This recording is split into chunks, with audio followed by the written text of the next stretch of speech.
Chapter 1567.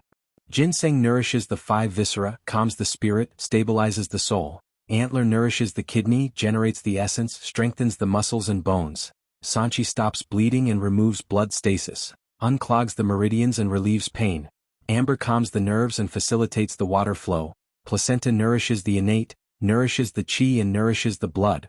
In front of Yunshan's courtyard, after listening to Sun Simiao's prescription, who could not help but cover her mouth in surprise and said, "Master, although these medicines are in line with Teacher Wenji's current physical condition, their medicinal properties are extremely strong and extremely young. If Teacher Wenji can't hold on then, alas. That's why I said this is a risky move." Sun Simiao sighed helplessly and said, "With Wenji's current condition, even if little Xian, Taoist Xianqing and I join hands, we can only help Teacher Wenji extend his life for a few more days. After all, it's treating the symptoms but not the root cause. If we want to treat both the symptoms and the root cause, then we can only take the risk and try." Who said with a sad face, "Master, is Teacher Wenji's condition really that serious?" "Yes. I didn't expect that Brother Wenji's condition would deteriorate so quickly. Now we can only hope that little Xian and Taoist Xianqing will come back soon." Sun Simiao frowned, stroked his beard and sighed. Then he said tiredly, "You go get the medicine quickly. I'll go in and rest for a while." In fact, since last night, Sun Simiao had been taking care of Li Gang in the courtyard. He had performed acupuncture for Li Gang no less than 4 times. Now he was really exhausted. Although he was respectfully called a miracle doctor by the people, he knew that he was far from reaching the level of a miracle doctor. At most, he knew more than ordinary people in pharmacology, pathology, and diagnosis experience. Facing a patient like Li Gang who was extremely weak and could not use medicine, Sun Simiao also felt a little powerless. This was the same principle as a clever housewife could not cook without rice. Sun Simiao, as a doctor, was facing a dying patient who could not withstand the power of medicine. His skills were immediately limited by more than half. Fortunately, he had started to practice Taoist Qi cultivation when he was young. That was why he was able to perform acupuncture on Li Gang and delay his illness. Otherwise, Li Gang would have died a long time ago. "Master, quickly go and rest. I'll take care of Teacher Wenji." Hu nodded and said, "Yes." Sun Simiao glanced at Hu Jing, then turned and left. "Qingke, why didn't you come to class this morning?"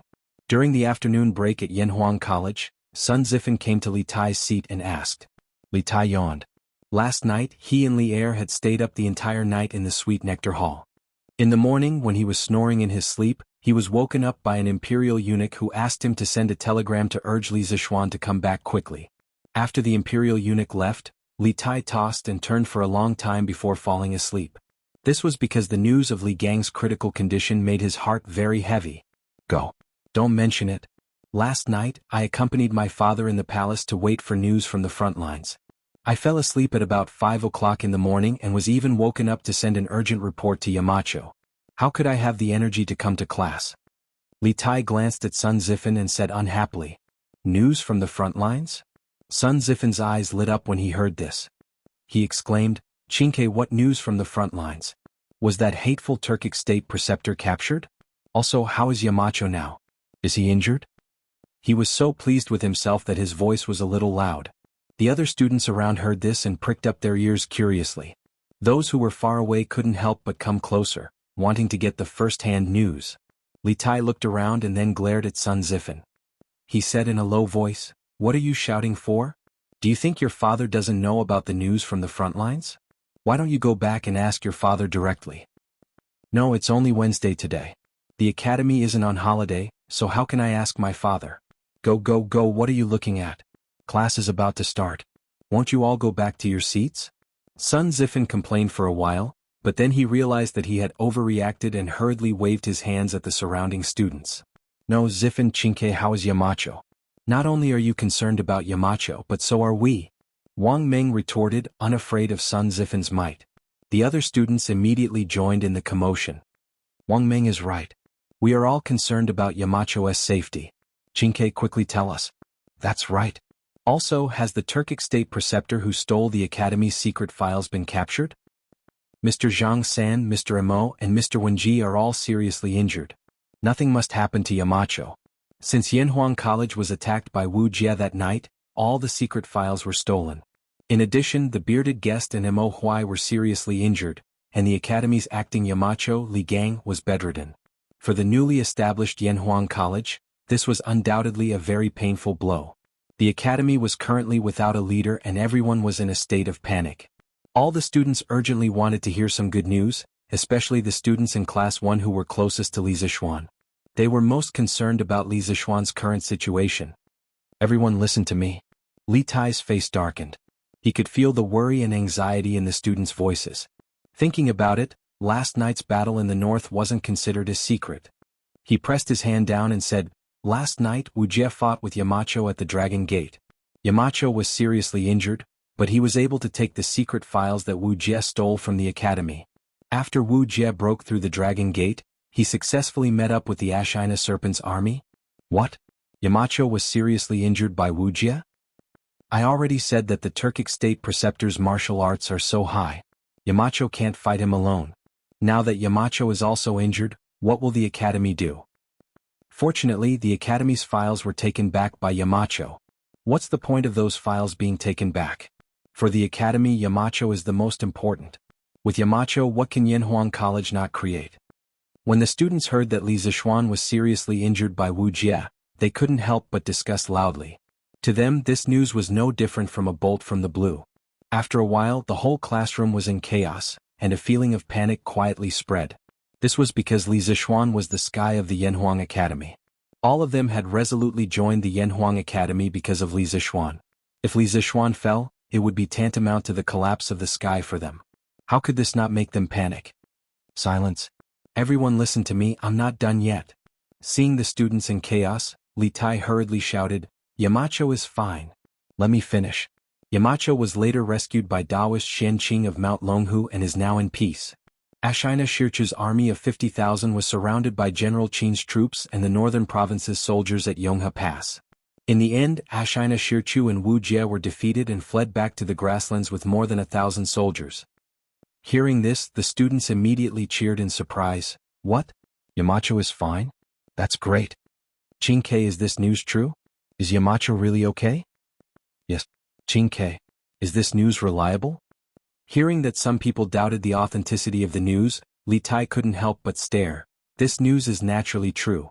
This morning, Yamacho was urgently summoned back by my imperial father. They should arrive at Yunshan tonight. If you don't believe me, you'll know when the time comes. What? Yamacho is already on the way back to Yunshan? Sun Zifen was surprised. That's right. Li Tai nodded. Teacher Wenji is critically ill and Divine Dr. Sun can't deal with it alone. Yamacho and Taoist Xian Qing are both skilled in medicine. With their help, Teacher Wenji's illness can be cured. Teacher Wenji is critically ill. Hearing this, everyone's hearts couldn't help but sink. Then, in their minds, the scene of Li Gang standing in front of the students and facing the peerless master Wu Jie alone appeared, causing many of the students' eyes to turn red. Qingke, after school in the afternoon, let's go visit Teacher Wenji. Qin Huayu sighed and said. Okay. Li Tai nodded. In fact, even without Qin Huayu's suggestion, he also planned to visit Li Gang in the courtyard. And then, I want to go too. Sun Zifen hurriedly agreed. I want to go too. Yuchi Baolin also spoke up. I want to go too. I want to go too. Not long after, all the students in the classroom started shouting at the same time. The sun was setting in the west. On the official road outside Yongji City in Puzhou, Li Zixuan was riding alone. As for Xian Qing, he had already been left far behind. Along the way, Big White's speed and endurance had greatly exceeded his expectations. Basically, after riding Big White for 40 to 50 kilometers, and then using his Qinggong to rush for another 3 to 4 kilometers, Big White would be able to recover more than half of its strength. After that, he would be able to ride Big White and gallop wildly again. For example, the Turkic cavalry rode on 2 horses. This kind of long-distance attack could greatly increase their speed. Li Zixuan didn't have 2 horses, so he could only use this method of riding alone. Overall, his speed wasn't any slower than the speed of a single person riding 2 horses. According to the imperial edict that Li Er had sent to him through the telegraph, he only needed to rush from Longmen Pass to Yunshan. There was no need for him to rush so desperately. However, Li Zixuan had a vague ominous premonition in his heart. As he got closer to Chang'an, the ominous premonition became stronger. Teacher Wenji, you must hold on. Although Li Zixuan didn't want this ominous premonition to be related to Li Gang at this time, Other than Li Gang's illness, he couldn't think of anything else that could make him feel so uneasy. Therefore he could only pray silently as he ran. At Yunshan, after the afternoon classes, the students of Class 1 were led by Li Tai to Sun Simiao's courtyard to visit Li Gang. The students of the other classes also rushed over when they heard that Li Gang was critically ill. After a while, Sun Simiao's courtyard was filled with hundreds of students. It's actually a girl. Where's Teacher Wenji? The students all wanted to visit Teacher Wenji when they heard that he was critically ill. Li Tai, who was standing at the front of the group, asked Hu Jing, who had gone out to check on the situation. Li Gang usually treated the students of the academy very well. None of the students disrespected or disliked him. Although there were hundreds of people gathered outside the courtyard, no one made a fuss. Everyone was watching Li Tai and Hu Jing negotiate. They didn't dare to make a sound for fear of disturbing Li Gang, who was recuperating in the room. It was precisely because the students did not kick up a fuss that Hu Jing's expression became slightly better. She looked at Li Tai, frowned and said softly, "Your Highness Prince of Wei, Teacher Wenji is now critically ill. My master is currently administering acupuncture and transferring qi to Teacher Wenji. Both of them need to be quiet and should not be disturbed. Once my young master and Taoist priest Xianqing arrive at Yunshan, my master will work with them to save Teacher Wenji. Now, Your Highness and young masters should return." Although Li Tai was anxious, he knew that Hu Jing's words made sense. He nodded sadly and cupped his hands, saying, "All right then.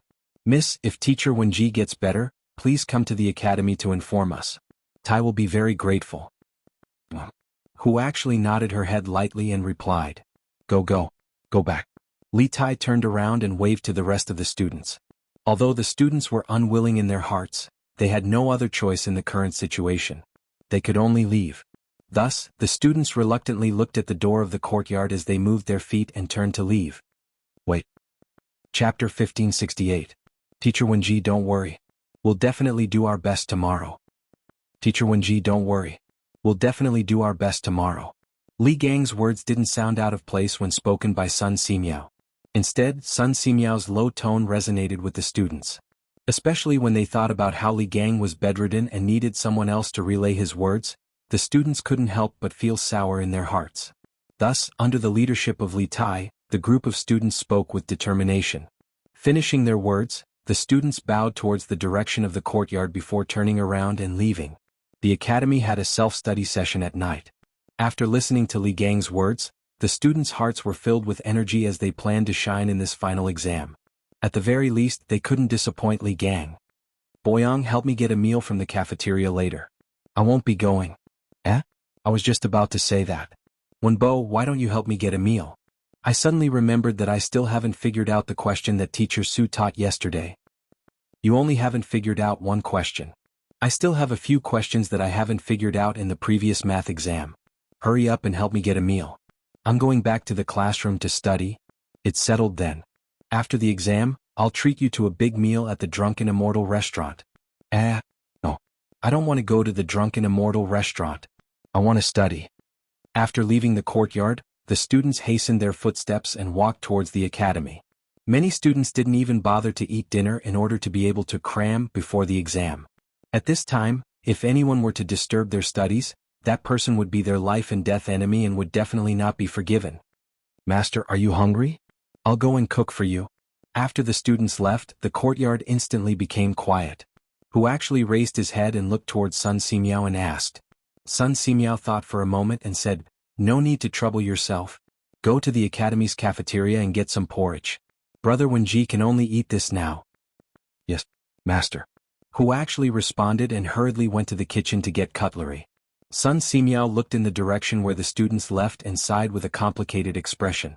A moment later, he returned to Li Gang's room with his hands behind his back. "Daoist son, have the children gone back?" When Li Gang heard the sound of the door being pushed open, he quickly opened his eyes and turned his head to look at Sun Simiao. "They're all going back." Sun Simiao walked to the bedside and bent down to check Li Gang's pulse. "It's good that he left. It's good that they're gone. These children are still young and have a good time to learn. How can they waste their time on an old man like me?" Hearing this, Li Gang's face relaxed as he muttered to himself. Sun Simiao frowned. After an entire afternoon, Li Gang's pulse had become even weaker.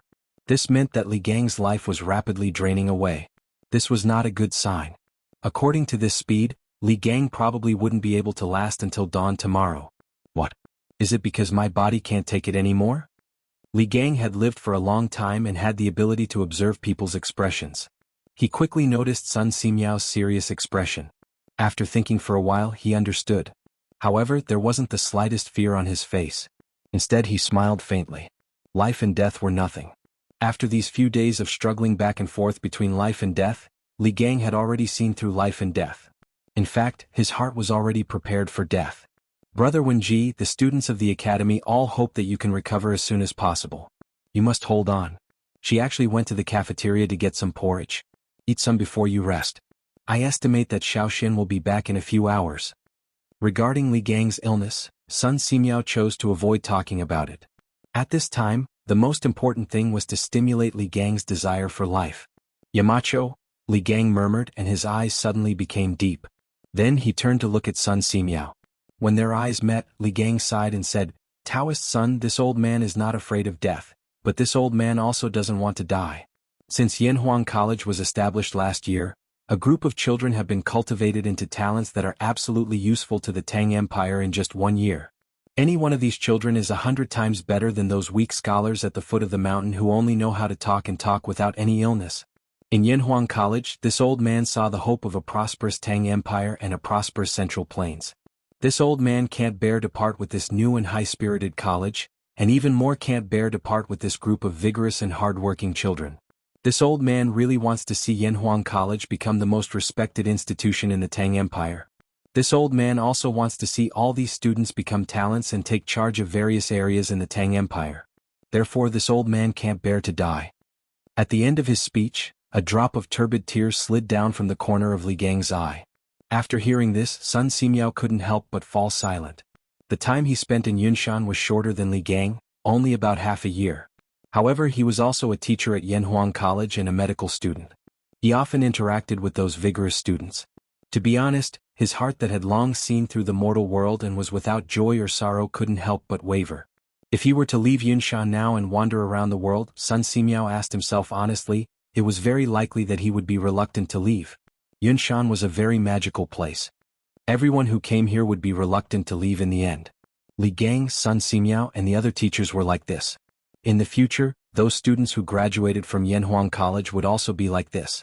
How is Yunshan? Has Li Zixuan returned? In Ganlu Hall, Li Er had returned after dinner to review the memorials. As soon as he sat down, he asked. Zhao Song stepped forward and bowed. Your Majesty, everything is as usual at Yunshan. However, I heard that Teacher Wenji's health is not good. As for the Marquis of Yong, he should not have reached Chang, and yet. Continue to investigate. If Li Zixuan returns to Yunshan, report to me immediately. Li Er's gaze was deep. He frowned and pondered for a moment. Then he looked at Zhao Song and ordered. Although Li Gang was the teacher of the hidden crown prince, Li Gang, this didn't stop Li Er from admiring the old man's knowledge and character. If possible, Li Er was even willing to send all the imperial physicians to Yunshan to treat Li Gang's illness. However, even if all the imperial physicians were sent, it would be futile. In the morning at the Yunshan residence, Sun Simiao had told Li Er that Li Gang's current condition could not be treated with medicine, and it was not something that could be cured with medicinal stones. He could only rely on the golden needle to pass qi to prolong his life. How could ordinary imperial physicians help? Moreover, if Sun Simiao, the peerless divine physician, couldn't treat his illness, what use would the rest of the imperial physicians be? This old servant obeys. Zhao Song bowed and accepted the order. Giddy up. Giddy up. Li Zixuan, who was the subject of countless people's thoughts, was running rapidly on a mountain road 10 miles north of Xinfeng County. The place he was at was called the Taihang Mountains in modern times. In ancient times, it was called the Taibai Mountains. It was surrounded by forests and there was only one main road in the middle for people to walk on. In the middle of the forest, the sounds of insects and birds could be heard everywhere. Anyone walking on this road alone would feel afraid. Although Li Zixuan lived in a village in his previous life, he had never walked on a mountain road in the middle of the night. It was impossible for him to say that he wasn't afraid at all. Although he had transmigrated into a different body, his soul was still the same. Naturally, his personality wouldn't change either. However, in this life he had martial arts and was one of the top fighters in the Jianghu. As the saying goes, the skilled are bold. With martial arts, Li Zixuan wasn't scared to the point of cowering in fear even if he was walking on a road in the middle of the night.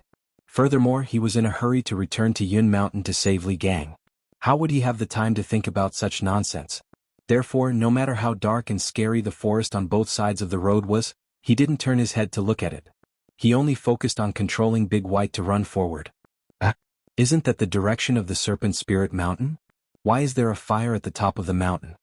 Because it was a cloudy night and there was no moon, the night sky was as dark as ink. Therefore, the fire at the top of a mountain 2 miles ahead of Li Zixuan was particularly eye-catching. Li Zixuan discovered the abnormality at the top of the mountain almost immediately. What surprised him wasn't the fire at the top of the mountain, but the location of the mountain. It was the Spirit Snake Mountain. Back then, Li Zixuan had driven the celestial lamp to the top of the Spirit Snake Mountain and bombed it from all directions. Therefore, he was very familiar with the location of the Spirit Snake Mountain. He was very sure that the mountain with the fire was the Spirit Snake Mountain. Strange. The 7 cultivators of true virtue has already been exterminated. Why is there still a fire at the Spirit Snake Mountain? Could it be that there are still remnants of the 7 cultivators of true virtue living there? Li Zixuan frowned and couldn't help but mutter to himself in a low voice. Although he had all kinds of doubts in his heart, he didn't have any intention of changing his route. After all, the most important thing right now was to return to Yin Mountain and save Li Gang. Li Junjin, you're crazy. The dragon head said that no lights are allowed on the Spirit Snake Mountain at night. Who told you to light a fire? On the Serpent Spirit Mountain, a burly man in gray clothes saw someone burning a bonfire on the edge of the cliff in the west. He hurriedly walked forward and recognized the identity of the man beside the bonfire. Then the burly man in gray clothes sternly scolded. Lord Meng. The man sitting beside the fire was Li Junxian. When he heard someone coming from behind him, he quickly stood up and said, Lord Meng, my brothers went down the mountain today and caught a chicken. I happen to be good at roasting chicken, so I wanted to roast a chicken in the middle of the night to show my respect to Lord Meng. Lord Meng, please forgive me. Please don't report this to the dragon head. After saying that, Li Junxian waved the roasted chicken with a wooden stick in his hand. The rich and fragrant aroma of chicken immediately rushed toward the man in gray. The man in black's expression froze for a moment before he laughed heartily. Since it's your kind intention, I won't be polite. Quick, put out the fire and don't let anyone see it. Yes, Lord Meng. Chapter 1569. Mr. Wenji. After Li Zixuan got off his horse, he didn't even have time to rest. He directly rushed into the courtyard and sensed the fluctuation of true energy in the room near the west side. Then, without thinking, he walked in that direction and pushed the door open. Li Zixuan's heart ached when he saw the haggard Li Gang lying on the hospital bed with his eyes closed. He felt both grief and self-reproach as he called out to Li Gang. Xiaoxian, you're back. Sun Simiao's body trembled, which almost affected the acupuncture.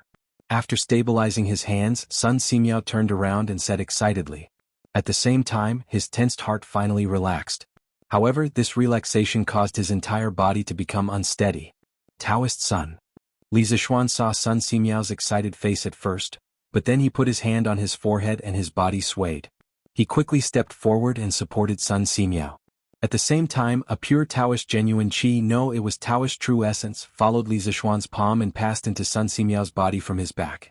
Taoist Sun, your internal breath is almost exhausted. You'd better have a good rest. It was when he was transmitting his Jinqi to Sun Simiao to nurse his body that he found that Sun Simiao's meridians were dry. Thinking of the scene where Sun Simiao was injecting Jinqi into Li Gang's body before he came in, he instantly understood that old Sun's Jinqi was overused and his physical strength was exhausted. You can't rest. You can't rest. Brother Wenji's breath is weak, and his life is in danger. If he doesn't have genuine qi to sustain his life, I'm afraid he will die. Sun Simiao said tiredly. Suddenly he felt that something was wrong and said in surprise, Xiaoxian, your genuine qi. Did you make a breakthrough in your martial arts realm? Sun Simiao found that the purity and quantity of genuine qi in Li Zixuan's body were completely different from before. He was shocked. Let's talk about this later. Taoist Sun, you sit aside and adjust your qi circulation. I'll transfer qi into Mr. Wenji's body. In this short period of time, Li Zixuan had already used his true qi to help Sun Simiao recuperate his body. Finished speaking, he removed his hand from Sun Simiao's back and went directly to the front of the bed. He saw that Li Gang's chest still had 3 golden needles sticking out. Seeing this, Li Zixuan couldn't help but rejoice in his heart. Fortunately, I found the acupoints. I only need to control the genuine qi to enter Li Gang's body through the golden needles. Otherwise, I may not necessarily be able to do acupuncture. Although he had solved the cholera in Chang'an City before, it was just a coincidence. At that time, he happened to recover the memory of pathology and pharmacology of his predecessor. In addition, the old Chinese medicine doctor in his village in his previous life had told him about cholera, so he came up with the prescription to treat cholera. But when it came to feeling the pulse and applying acupuncture, he really didn't dare to rashly try.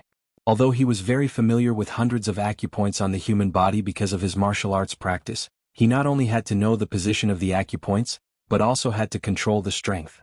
Sometimes, when the position was right, the strength was not suitable, which would affect the treatment effect. But now that Sun Simiao had helped him with the acupuncture, he didn't need to worry about this anymore. Old Sun's acupuncture skills were absolutely beyond doubt. Now he only needed to transfer the genuine qi to Li Gang through the golden needles, which was what he was good at. After all, he was a master at the late stage of the supreme power realm, so his control of the genuine qi was absolutely accurate. Li Zishuan's right thumb and middle finger pinched a golden needle on the Zhongting acupoint.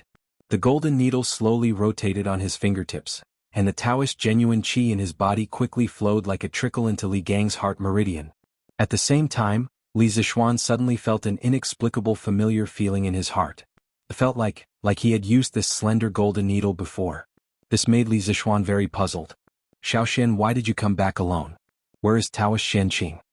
At this time, Sun Simiao, who was sitting aside and adjusting his qi circulation, asked. Li Zishuan came back from his meditation and replied, Uncle is still behind. His horse is not as fast as my Whitey, so it will take a while for him to arrive at Yunshan. Sun Simiao nodded and said, I see. According to my original estimation, you should arrive at Yunshan at least at midnight. Now you have arrived nearly 4 hours earlier. It must be because of your Whitey. Speaking of Whitey, Li Zishuan couldn't help but exclaim, I only knew that Whitey was quite intelligent, but I didn't expect its endurance to be so outstanding. This time, Whitey really played a big part in rushing back to Yunshan from Jiang province. Mr. Wenji's heart seems to be beating more vigorously. Sun Simiao was shocked when he heard this. He quickly got up and said, Really? Let me take a look. After that, he quickly walked to the bed, leaned over and pressed Li Gang's pulse, and began to feel Li Gang's pulse. After a while, Sun Simiao straightened up and said with joy, Indeed. Little Xin, it seems that your true qi is more effective than mine. I reckon that Brother Wenji will wake up soon. Li Zishuan frowned and said, Although Mr. Wenji's heart is beating more vigorously now, it is still very weak compared to a normal person. Taoist son, what is the source of Mr. Wenji's weakness? This was a question that he urgently wanted to know. Before returning to Yunshan, he roughly heard about the situation that night from Meng Wenhao. Logically speaking, Li Gang only suffered some superficial wounds at most. His life shouldn't be in danger. Sun Simiao sighed and said, Little Xian, Wenji is already 82 years old this year. Once a person gets older, their limbs, bones and internal organs become more fragile. Although Brother Wenji only suffered some superficial wounds that night, for a person of his age, such injuries can be fatal. It's not his body that is injured, but his vitality. When his vitality dissipates, it will be the day his soul returns to the world. Li Zishuan thought for a moment and asked doubtfully, Since he has lost his vitality, why don't you give Mr. Wenji some medicine to consolidate his vitality? The effect should be better if the medicine is combined with the gold needles, right? Sun Simiao shook his head and said, When Brother Wenji was first sent here, he could still take some medicine. But later, his body became weaker and weaker, to the point where he couldn't withstand the power of the medicine. After all, medicine is 30% poison. He doesn't have the ability to detoxify the poison in the medicine now. Giving him medicine is tantamount to feeding him poison. I see. After hearing this, Li Zishuan knew how weak Li Gang's body was at the moment. Sun Simiao was exhausted from transferring true qi to Li Gang. If he came back later, Li Gang would probably die. Sister Yushi, is Brother Little Xian back? In the main hall of Sun Simiao's courtyard, Han Yushi and Li Lian's family of 3 were all here. As soon as the two sides met, Little Anren ran over quickly and looked up at Han Yushi. Compared to before, Little Anren's face no longer had the innocent smile of the past. His eyes were also red. He must have cried many times this day. Looking at his pitiful appearance, Han Yushi bent down and stroked Li Anren's little face. She said affirmatively, Yes, Anren. Your brother Little Xian is indeed back. He's now inside treating your grandfather. Let's wait outside now. Don't disturb him. Speaking of which, she saw Big White outside the courtyard just now. Naturally, she was sure that Li Zixuan had returned to Yin Mountain. Yes. Li Anren nodded heavily. Then he looked up at Han Yushi with a hopeful expression and asked, Sister Yushi, Brother Little Xian can definitely cure grandfather's illness, right? Looking at the pleading in the depths of Li Anren's eyes, Han Yushi felt very uncomfortable. This reminded her of the way her mother looked at the doctors in the city when she was about to die. It was exactly the same as the way Li Anren was looking at her now. After a moment of silence, Han Yushi said softly, He will. Anren, your grandfather's illness will definitely be cured. Yamacho, you're back? In the room, after about half an hour, Li Gang finally woke up from his deep sleep. After seeing Li Zixuan in front of him, Li Gang was pleasantly surprised. Yes, I'm back. Mr. Wenji, I'm back late. I've made you suffer. Li Zixuan's nose twitched and he almost cried out. Li Gang was already at the age where he could enjoy the rest of his life. Why was he still working hard on Yin Mountain? Why was he injured? In the end, wasn't it because of him, Li Zixuan? It's this old man who made Yamacho worry and run around. Alas, once a person gets old, they'll become useless. Li Gang didn't want Li Zixuan to blame himself too much, so he quickly took over the conversation and said, Mr. Wenji, please don't say that. You're the anchor of Yanhuang College. You can't fall. I'll definitely cure you. Li Zixuan said anxiously as he channeled his true qi into his body. Sun Simiao, who was standing to the side, frowned and hurriedly bent over to take Sun Simiao's pulse. As soon as he took Li Gang's pulse, Sun Simiao's expression changed drastically.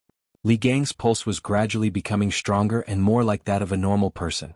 This was the final radiance of the setting sun, a sign of dying. Master, Mr. Wenji's medicine is ready. Right at this moment, who actually walked in with a large porcelain bowl. Steam was rising from the top of the bowl, and the smell of Chinese medicine could be smelled from afar. Li Zixuan couldn't help but frown as he looked at Sun Simiao in confusion. He remembered that old Sun had said that Li Gang's body couldn't withstand the power of the medicine. What did he mean by bringing a bowl of medicine over? Put it down? Although he noticed Li Zixuan's puzzled look, Sun Simiao didn't explain anything.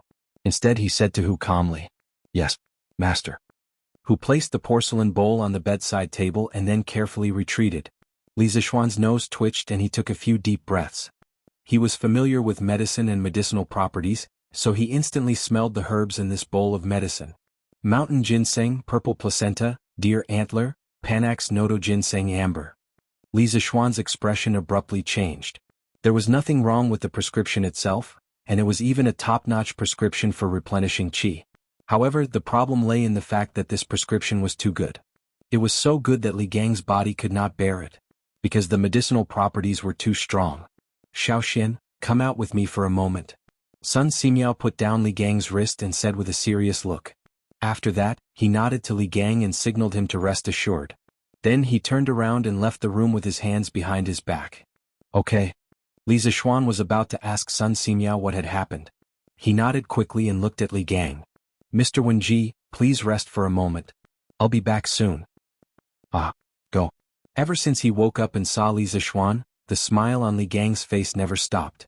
This was because Li Zixuan was his obsession. Being able to see Li Zixuan one last time before he died could be considered as fulfilling one of his wishes. Li Zixuan got up and followed Sun Simiao out of the room. They went to another room next door.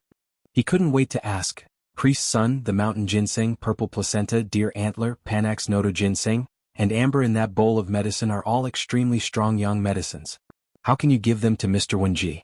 With his current body, how can he withstand such a strong medicinal effect? Sun Simiao turned around and looked at Li Zixuan. He said with a serious face, Xiaoxian, didn't you notice that Mr. Wenji's heartbeat is getting stronger and stronger? He's becoming more and more like a normal person? Hearing Sun Simiao suddenly mention this, Li Zixuan frowned and thought for a moment. He nodded and said, It seems so. But isn't this a good thing? It means that Mr. Wenji's condition is getting better. That's not the case. Sun Simiao shook his head and said, Wenji didn't take any medicine. How can his breath and pulse get stronger and stronger? It's like a pool of water without a source. The water level can't rise out of thin air unless there's a storm. Then Mr. Wenji. Li Zixuan also felt that Sun Simiao's analysis was reasonable. He couldn't help but feel his heart skip a beat. He asked in a deep voice, Sun Simiao sighed and said, Wenji is having a final radiance. At this moment, all the life potential in his body has been stimulated. That's why his heartbeat is getting stronger and stronger, and he's becoming more and more like a normal person. What? Li Zixuan felt as if he was struck by lightning. His whole body was stunned on the spot. Sun Simiao continued, That's why I plan to use strong medicine when Wenji's body is in its best condition. I'll make this final radiance of the setting sun come back to life. Only in this way can Wenji have a chance to live. Strong medicine for critical illness. After Li Zixuan understood Sun Simiao's meaning, his face couldn't help but change. He never thought that Li Gang would be faced with a life and death choice as soon as he came back. If he retreated, he would definitely die, but he wouldn't die immediately. If he advanced, he might have a chance to live, but if he failed, Li Gang might not live past tonight. Xiaoxian, while Wenji's body is in good condition, we have to feed him the medicine as soon as possible. Then you and I will use the golden needles to help him dissolve the medicine and prolong the final radiance of the setting sun. If Wenji can successfully absorb all the medicine, there's still hope for him to live. Sun Simiao's expression was solemn. He then stared into Li Zixuan's eyes and said in a deep voice, Priest Sun, how confident are you? Li Zixuan's eyes were red as he asked in a hoarse voice. Chapter 1570. Little Xin, a 10% chance or 100% chance is the same to this Taoist. Because no matter what the situation is, this Taoist will do his best. This is a matter of life and death, and this Taoist cares about the patient's life more than anyone else. Sun Simiao spoke to Li Zixuan, whose eyes were bloodshot, in a courtyard in Yunshan. Li Zixuan was startled when he heard this. At this moment he suddenly realized that the person standing in front of him was the Medicine King, Sun Simiao. In the Great Tang Dynasty, if he didn't even trust Sun Simiao, who else could he trust? Alright. Taoist Sun will do as you say. If you need anything from this little one, just let me know. Time was of the essence, and Li Zixuan knew that he couldn't delay any longer. Thus he decisively made a decision. Alright. Sun Simiao nodded in satisfaction, and the two of them walked back into the room. Taoist Sun, the medicine on the table is for this old man, right? As soon as the two of them entered the room, Li Gang, who was lying on the bed, spoke. Li Zixuan looked over and saw that Li Gang had already sat up on the bed. His complexion was rosy and he looked much better than before. However, Li Zixuan didn't feel happy because of this. Instead, his mood became even heavier because the better Li Gang's complexion was, the more vitality he was burning in his body and the less time he could last. Sun Simiao said expressionlessly, That's right. That was prepared for you. This Taoist actually called him over to serve you medicine. Let me do it. Li Zixuan stepped forward and said. With that, he picked up the steaming bowl of medicine on the table and walked to the bed. Li Gang smiled gently and said, Yamacho, there's no need to trouble yourself. This old man feels much better now. I can do it myself. As he spoke, Li Gang stretched out his hands, wanting to take the bowl of medicine from Li Zixuan's hands. Li Zixuan's expression froze. Now that things had come to this, he hesitated. After a moment he looked at Li Gang and asked, Mr. Wenji, if there is a way to make your body completely better, but this method has risks, it might? Yamacho, you don't have to say it. This old man is willing to try. Before Li Zixuan could finish his words, Li Gang impatiently interrupted, I know my own body well. Even if Dr. Sun's medical skills are superb and Yamacho's internal strength is profound, I can at most prolong my life for a few more days. However, the academy has just started to improve, and I don't want to die yet. If there is really a way for me to recover completely, I'm willing to give it a try no matter how big the risk is. Desire. From Li Gang's eyes, Li Zixuan could see the old man's desire for life. Reluctance. From the old man's eyes, Li Zixuan could also see his reluctance to part with this world, or rather to part with Yunshan. At this moment, Li Zixuan's heart was filled with regret and bitterness. If he had not followed the Sky Rooster Brigade to the north to eliminate the locusts, even if Wuxia had infiltrated the Tang Empire, he would not have dared to rashly attack Yunshan. Even if Wuxia had infiltrated Yunshan with him there, he would not have let Li Gang face Wuxia alone and be seriously injured. If none of this had happened, Li Gang naturally would not be lying in bed at this moment, facing the choice of life and death. Xiaoxian, there's not much time left. Sun Simiao could not help but remind him. Oh, okay. Li Zixuan came back to his senses and quickly sat by the bed. He said to Li Gang, Come. Mr. Wenji, I'll feed you medicine. Li Gang nodded. Li Zixuan held the bowl of medicine and used a spoon to scoop up a spoonful of medicine. He gently blew on it and brought it to Li Gang's mouth. Li Gang opened his mouth, leaned forward slightly, and swallowed the medicine without hesitation. Although the medicine was bitter, Li Gang did not frown, because he knew that this medicine was life-saving. This was the first time Li Zishuan had fed medicine to someone in this life. He fed it very carefully for fear of spilling a single drop. But at the same time, his heart was also very heavy, because he did not know what would happen to this old man after drinking this bowl of medicine. Would he come back from the dead or would he fall into a deep sleep? Thinking of this, he felt that the bowl of medicine in his hand had become incomparably heavy, so heavy that he could not lift it. Thank you for your trouble, Yamacho. After a while, the medicine in the bowl was finished. Li Gang took the handkerchief from Sun Simiao and smiled gently. Not to mention anything else, just being able to see Li Zishuan before his death was enough for Li Gang, and he had no regrets. Mr. Wenji, after taking the medicine, you must lie down as soon as possible, close your eyes and calm your mind. Do not be agitated and harm your body. Seeing that Li Gang had finished taking the medicine, Sun Simiao quickly went forward and reminded him. Okay. Daoist son, do as you please, there is no need to hold back. Anyway, this old man is a dying man. If I can be saved, it will be my great luck. If I can't be saved, then it is my fate. Li Gang nodded and said with an indifferent expression. After that, he closed his eyes and lay flat on the bed.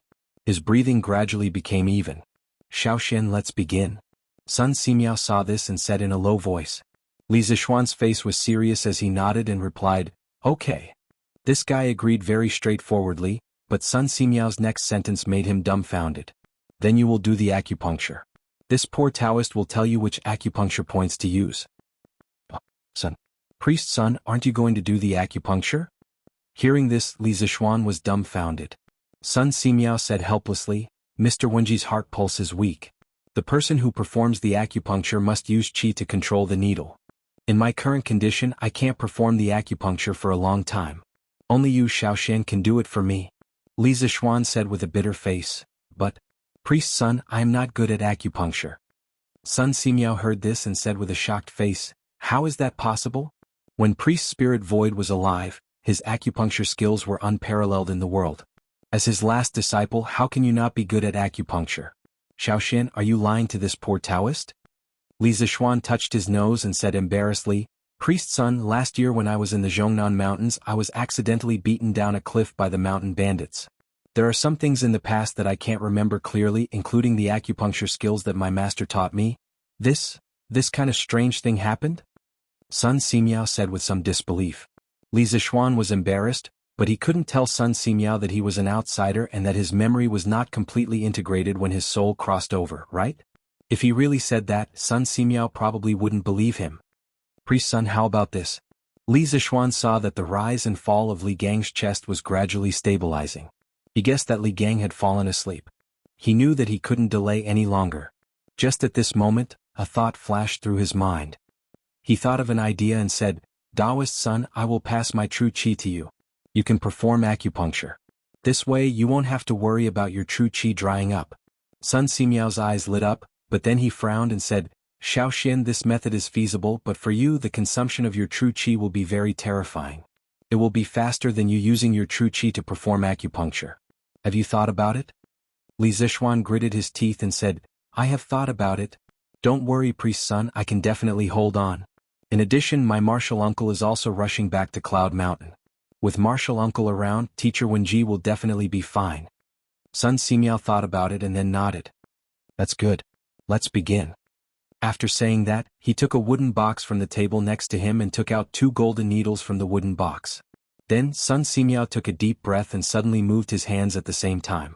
1 upward and 2 downward, he stabbed Li Gang's Fengmen and Jian acupoints. Li Zishuan, who was standing at the side, saw Sun Simiao's amazing acupuncture technique and couldn't help but be immersed in it for a moment. Xiaoxian, quickly transfer your true qi to this poor priest. Just as Li Zishuan was immersed in Sun Simiao's extraordinary acupuncture technique, Sun Simiao's words woke him up from his contemplation. Okay. Li Zishuan hurriedly responded. Then he put his palm on Sun Simiao's back and controlled his true qi to slowly enter Sun Simiao's body. He and Sun Simiao were both Taoists. Although they practiced different qi-nourishing skills, they were essentially of the same origin and there was no mutual rejection of true qi. However, Sun Simiao was right about one thing. That was, by transferring true qi to others and then letting others use qi to control the needles, the consumption of true qi would be even greater. Fortunately, Li Zixuan was now a martial arts master at the late stage of the supreme power realm. The amount of true qi he had was not the same as before. According to Xianqing's words, Li Zixuan not only had true qi in his body, but also the true essence that only the masters of the supreme power realm had. This was what Li Zixuan was relying on now. With the support of Li Zixuan's true qi, Sun Simiao's movements became faster. In just a few breaths, Li Gang's body was covered with 12 golden needles. When Sun Simiao was inserting the needles were quickly and smoothly pushed in at the right time. Li Zixuan was amazed by Sun Simiao's performance.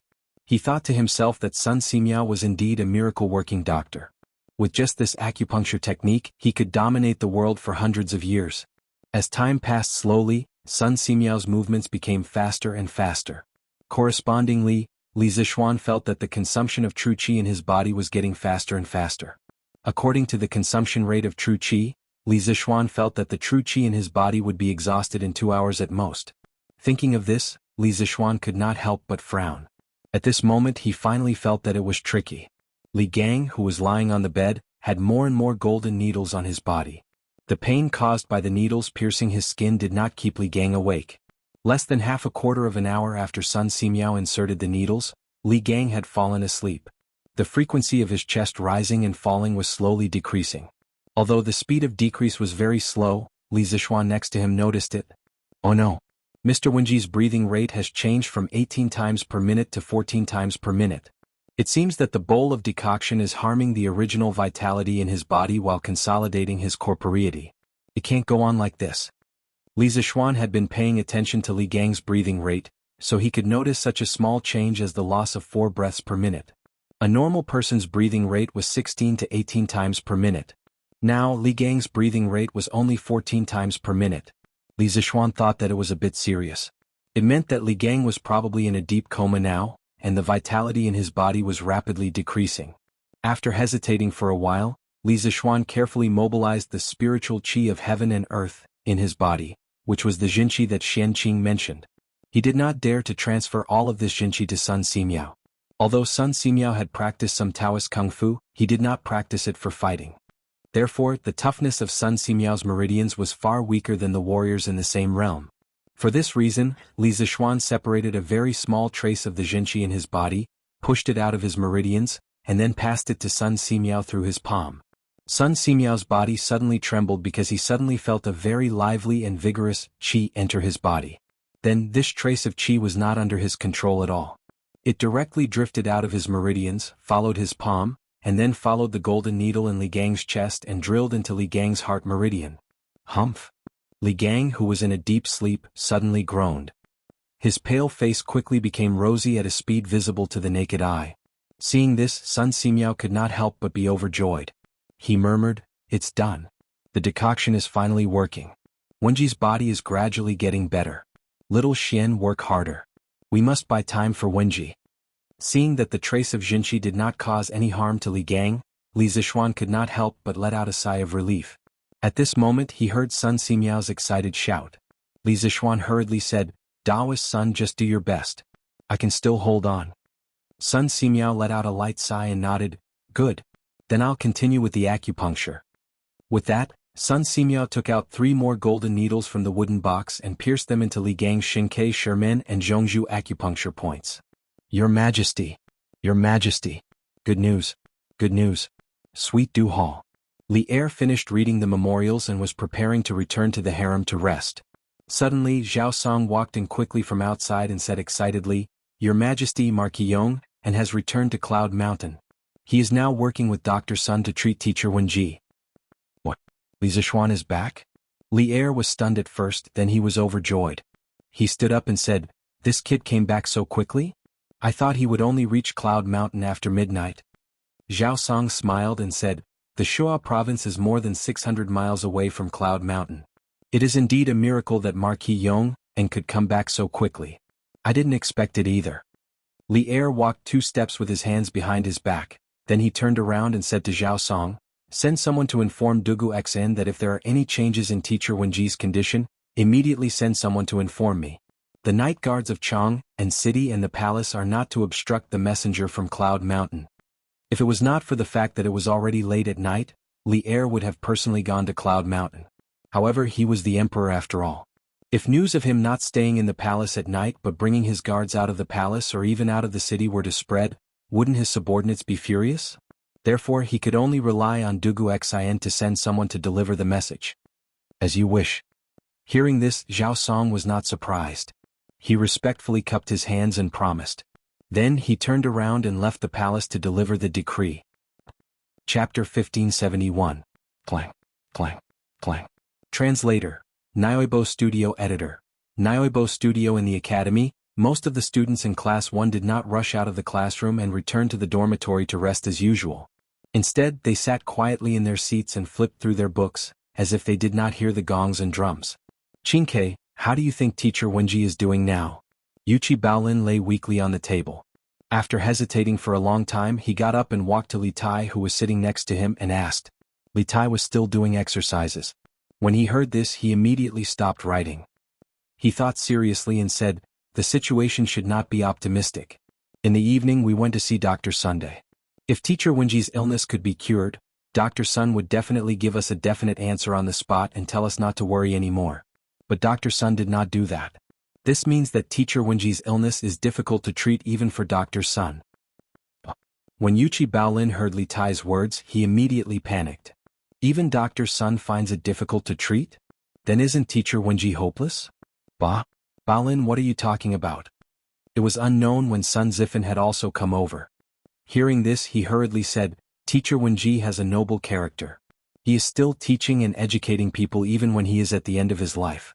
If such a person of virtue and prestige can't live a long life, then God must be blind. Yes, Zifen is right. Someone as upright and noble as Teacher Wenji must live to 100 years old. Qin Huayu suddenly came over and said with a firm expression. Sigh. No one wants anything to happen to Teacher Wenji, but the reality is. Li Tai sighed worriedly. Then his eyes suddenly lit up and he said, that's right. Yamacho set off from Jiangzhou this morning and rushed to Wang Yunshan's place. I don't know if Yamacho has reached Yunshan yet. With Yamacho around, Teacher Wenji's illness has a great chance of getting better. Sun Zifen was stunned, then he excitedly slapped his thigh and said, that's right. Yamacho had not only cured General Qin's old injuries, but also solved the cholera in Chang'an. Their medical skills were not inferior to Dr. Sun's.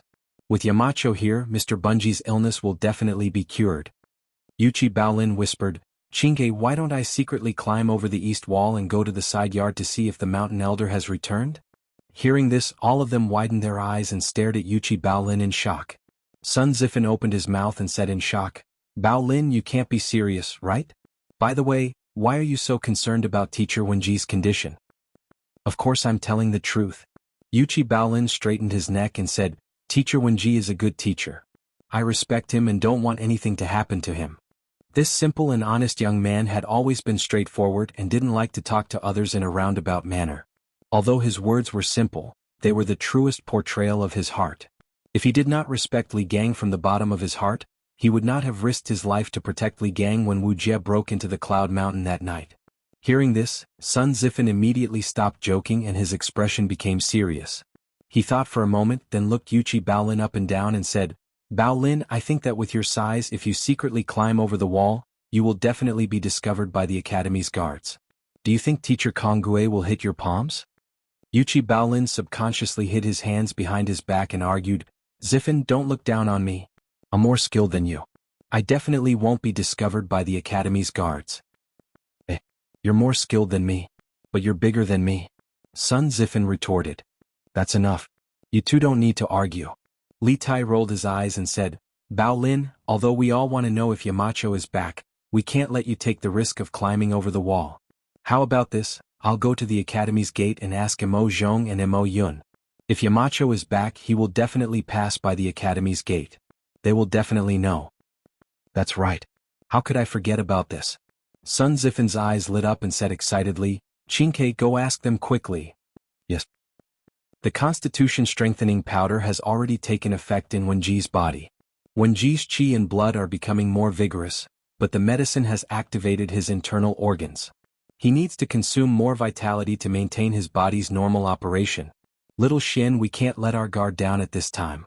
Otherwise, the poison in the medicine will backfire on Wenji's heart meridians. In the Yunshan courtyard, Li Gang's treatment had reached the most critical stage. Although Sun Simiao had the support of Li Zixuan's true qi, he was the one who applied the needles. In addition, Li Zixuan's true qi was circulating through his body, which also brought a lot of burden to him. Therefore, at this time, Sun Simiao was already tired and sweating profusely. Taking advantage of the time when the golden needles were inserted into the acupuncture points, Sun Simiao wiped his sweat and said with a serious face. Li Zixuan, who was instilling vital energy into Sun Simiao, gritted his teeth and said, "Don't worry, Taoist Sunday. I can still hold on for a long time." In fact, Sun Simiao's current situation was also very bad. Even though he was already a master at the late stage of the Supreme Power Realm, he had consumed more than 30% of his true qi in just half an hour. Especially later, when there were more and more golden needles on Li Gang's body, Sun Simiao had to consume more true qi to control the needles with his qi.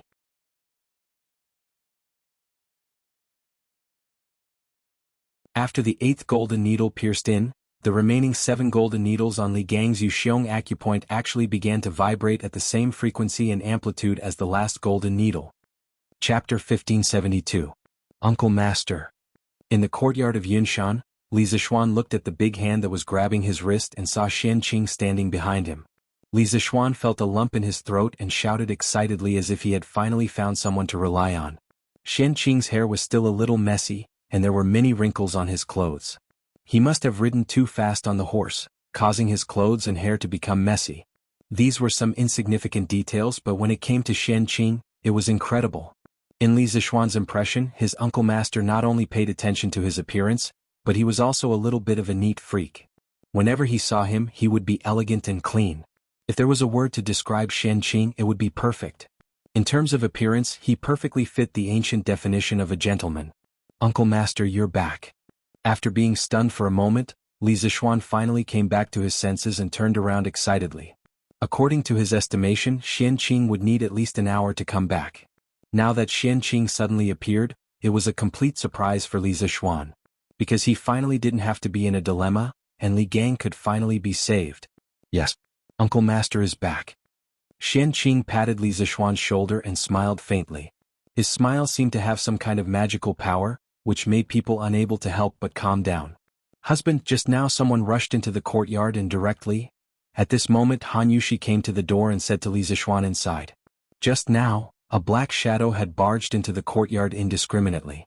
What was even worse was that after the black shadow entered the courtyard, it didn't go anywhere but rushed straight to Li Gang's room. Han Yushi was worried, so she personally came over to check on the situation. Li Zixuan quickly walked over and said to Han Yushi, "Wife, that person is not anyone else. He's your husband's uncle master. Don't worry, go back to the main hall to accompany Xiaoanren and the others." "So it is martial uncle." Han Yushi heaved a sigh of relief. During the day she had heard from Li Er that not only was Li Zixuan coming back today, but Li Zixuan's martial uncle from Mount Longhu's celestial master Dao was also coming back. "Then husband, I won't disturb you anymore." After saying that, Han Yushi looked at Li Zixuan reluctantly. Speaking of which, although Li Zixuan had returned to Yunshan for quite some time, this was the first time the couple had met. In addition, Li Zixuan had gone to the north for disaster relief for more than 10 days. How could Han Yushi not miss him? However, this was the critical moment to save people. Han Yushi also understood that Li Zixuan couldn't be delayed, so she decisively took the initiative to leave. After watching Han Yushi leave, Li Zixuan couldn't help but feel a little heartache as he looked at her thin and beautiful back. However, he adjusted his mentality in the blink of an eye. He reached out to close the door and then turned to the bedside. He pointed at Qianqing and introduced him to Sun Simiao. "Daoist son, this is my martial uncle. What do you think about my martial uncle starting the needle?" Without waiting for Sun Simiao to speak, Qianqing said, "Daoist son, tell me how to start the needle. Although my medical skills are not as good as senior brothers, I think I should be able to start the needle." Sun Simiao nodded and said, "I've heard that Daoist Qianqing cultivates both medicine and martial arts. With you starting the needle, I'm naturally relieved." "Good. Let's start over there." Qianqing didn't hesitate at all. He directly stepped forward and came to the bedside. He took a deep breath and was ready to start the needle for Li Gang.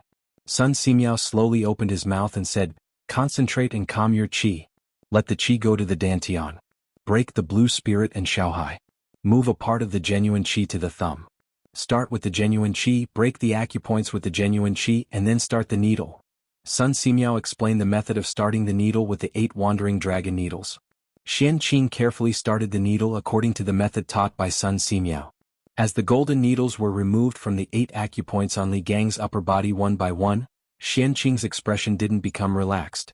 Instead, he frowned more tightly. At this moment, Li Zixuan was concentrating on observing Xian Qing's method of removing the needles. He didn't notice the change in Xian Qing's expression at all. When the last golden needle was removed, Xian Qing's expression finally changed greatly. He couldn't help but say, "Oh no. Mr. Wenji's heart meridian is deteriorating rapidly. I'm still a step late. The genuine qi has hurt his heart meridian." "What? How could this be?" Hearing this, Li Zixuan was shocked. He hurried forward to check on Li Gang's condition. Sun Simiao also came over. After checking, his expression changed greatly and he said, "It's true that I'm a step late. What should we do?" In order to protect Li Gang's heart meridian, Sun Simiao used his trump card. But when he was about to succeed, he failed because he was a step late. Even Sun Simiao, who had excellent medical skills, didn't know what to do at this time. "Are there any unused golden needles here?" Just when everyone was in a panic, Xian Qing asked. Li Zixuan was stunned and then he nodded quickly and said, "Yes, yes, yes. Uncle, please wait a moment. I'll get them now." After that, he turned around and walked directly to the door. Although there were many golden needles in the wooden box beside the bed, they were all used just now. In Xian Qing's opinion, they were contaminated with foul qi and were not suitable to be used again. "Just take 13 golden needles?" Xian Qing added. "Yes, uncle." Li Zixuan replied and quickly walked out of the room without looking back. Merely less than 10 breaths of time passed before Li Zixuan returned to the room. He passed the wooden box in his hand to Xian Qing and said, "Martial uncle, for you, 13 gold needles." He went out to ask for them from Hu Meng just now. Xian Qing took them and then turned around to the bed. He took out a golden needle from the wooden box, gathered qi on his fingertip, and pierced it into the Guigong acupoint on Li Gang's face like lightning. Li Gang, who was in a coma, couldn't help but groan after the golden needle pierced into his body. Obviously, this was not like Sun Simiao's acupuncture that was neither painful nor itchy. Sun Simiao couldn't help but frown because Xian Qing's first needle pierced into Li Gang's Guigong acupoint. This was a little illogical. The Guigong acupoint was 3 inches below the nose, where the water protruded. Stimulating this acupoint could wake up the mind and clear away the heat and extinguish the wind. This seemed to have nothing to do with Li Gang's current illness. As for Li Zixuan, he had been completely immersed in Xian Qing's acupuncture since the moment he used it. This was because Xian Qing's acupuncture technique felt incomparably familiar to him. It was as if he had seen it in a dream before. Under the control of qi, the golden needle rotated 13 times in Li Gang's Guigong acupoint. Then Xian Qing took out another golden needle and did the same thing, piercing it into Li Gang's Guixin acupoint. Then Guixin acupoint, Guixin acupoint, Guixin acupoint. In just a few breaths, Xian Qing had already pierced 6 needles. In terms of the speed of acupuncture, he was faster and more decisive than Sun Simiao. Watching him perform acupuncture was like watching him kill enemies on the battlefield. One sword cut off a melon's head, clean and neat. There are 13 acupoints for people who are suffering from 100 evils. For the body of needles, it starts from Guigong acupoint, then Guixin acupoint, Guixin acupoint, Guixin acupoint, Guixin acupoint, Guixin acupoint. 13 ghastly needles. The ghastly 13 needles. At this moment, Sun Simiao had already seen through Xian Qing's acupuncture technique. He suddenly came back to his senses and exclaimed in disbelief. The Ghost Gate 13 needles was created by Bien Ke during the Warring States period. The corresponding 13 acupuncture points were Ghost Seal, Ghost Palace, Ghost Cave, Ghost Fortress, Ghost Road, Ghost City, Ghost Hall, Ghost Pillow, Ghost Heart, Ghost Leg, Ghost Faith, Ghost Camp, Ghost Song and Ghost Minister. Those with weak heart meridians and insufficient vitality would never relapse after being cured by the ghastly 13 needles. It could be said to be a medical miracle. Other than protecting the heart and replenishing vitality, the Ghost 13 needles could also be used to treat insomnia, depression, and rage. It was said to be able to drive away all kinds of evil. It was a special treatment method of acupuncture and was also the most magical part of acupuncture and moxibustion. The first needle stops in the ghost palace. The left needle goes down and the right needle goes out. Under the big fingernail of the second hand, the famous ghost Xin stabbed 3 centimeters deep. The 3 needles under the big fingernails were called ghost piling 2 fun. 4 needles were inserted into the Daling acupoint behind the palm. 5 needles were inserted into the ghost's heart. 5 needles of the Shinmai meridian is the ghost path. The fire needle is 3 times and 7 times shiny.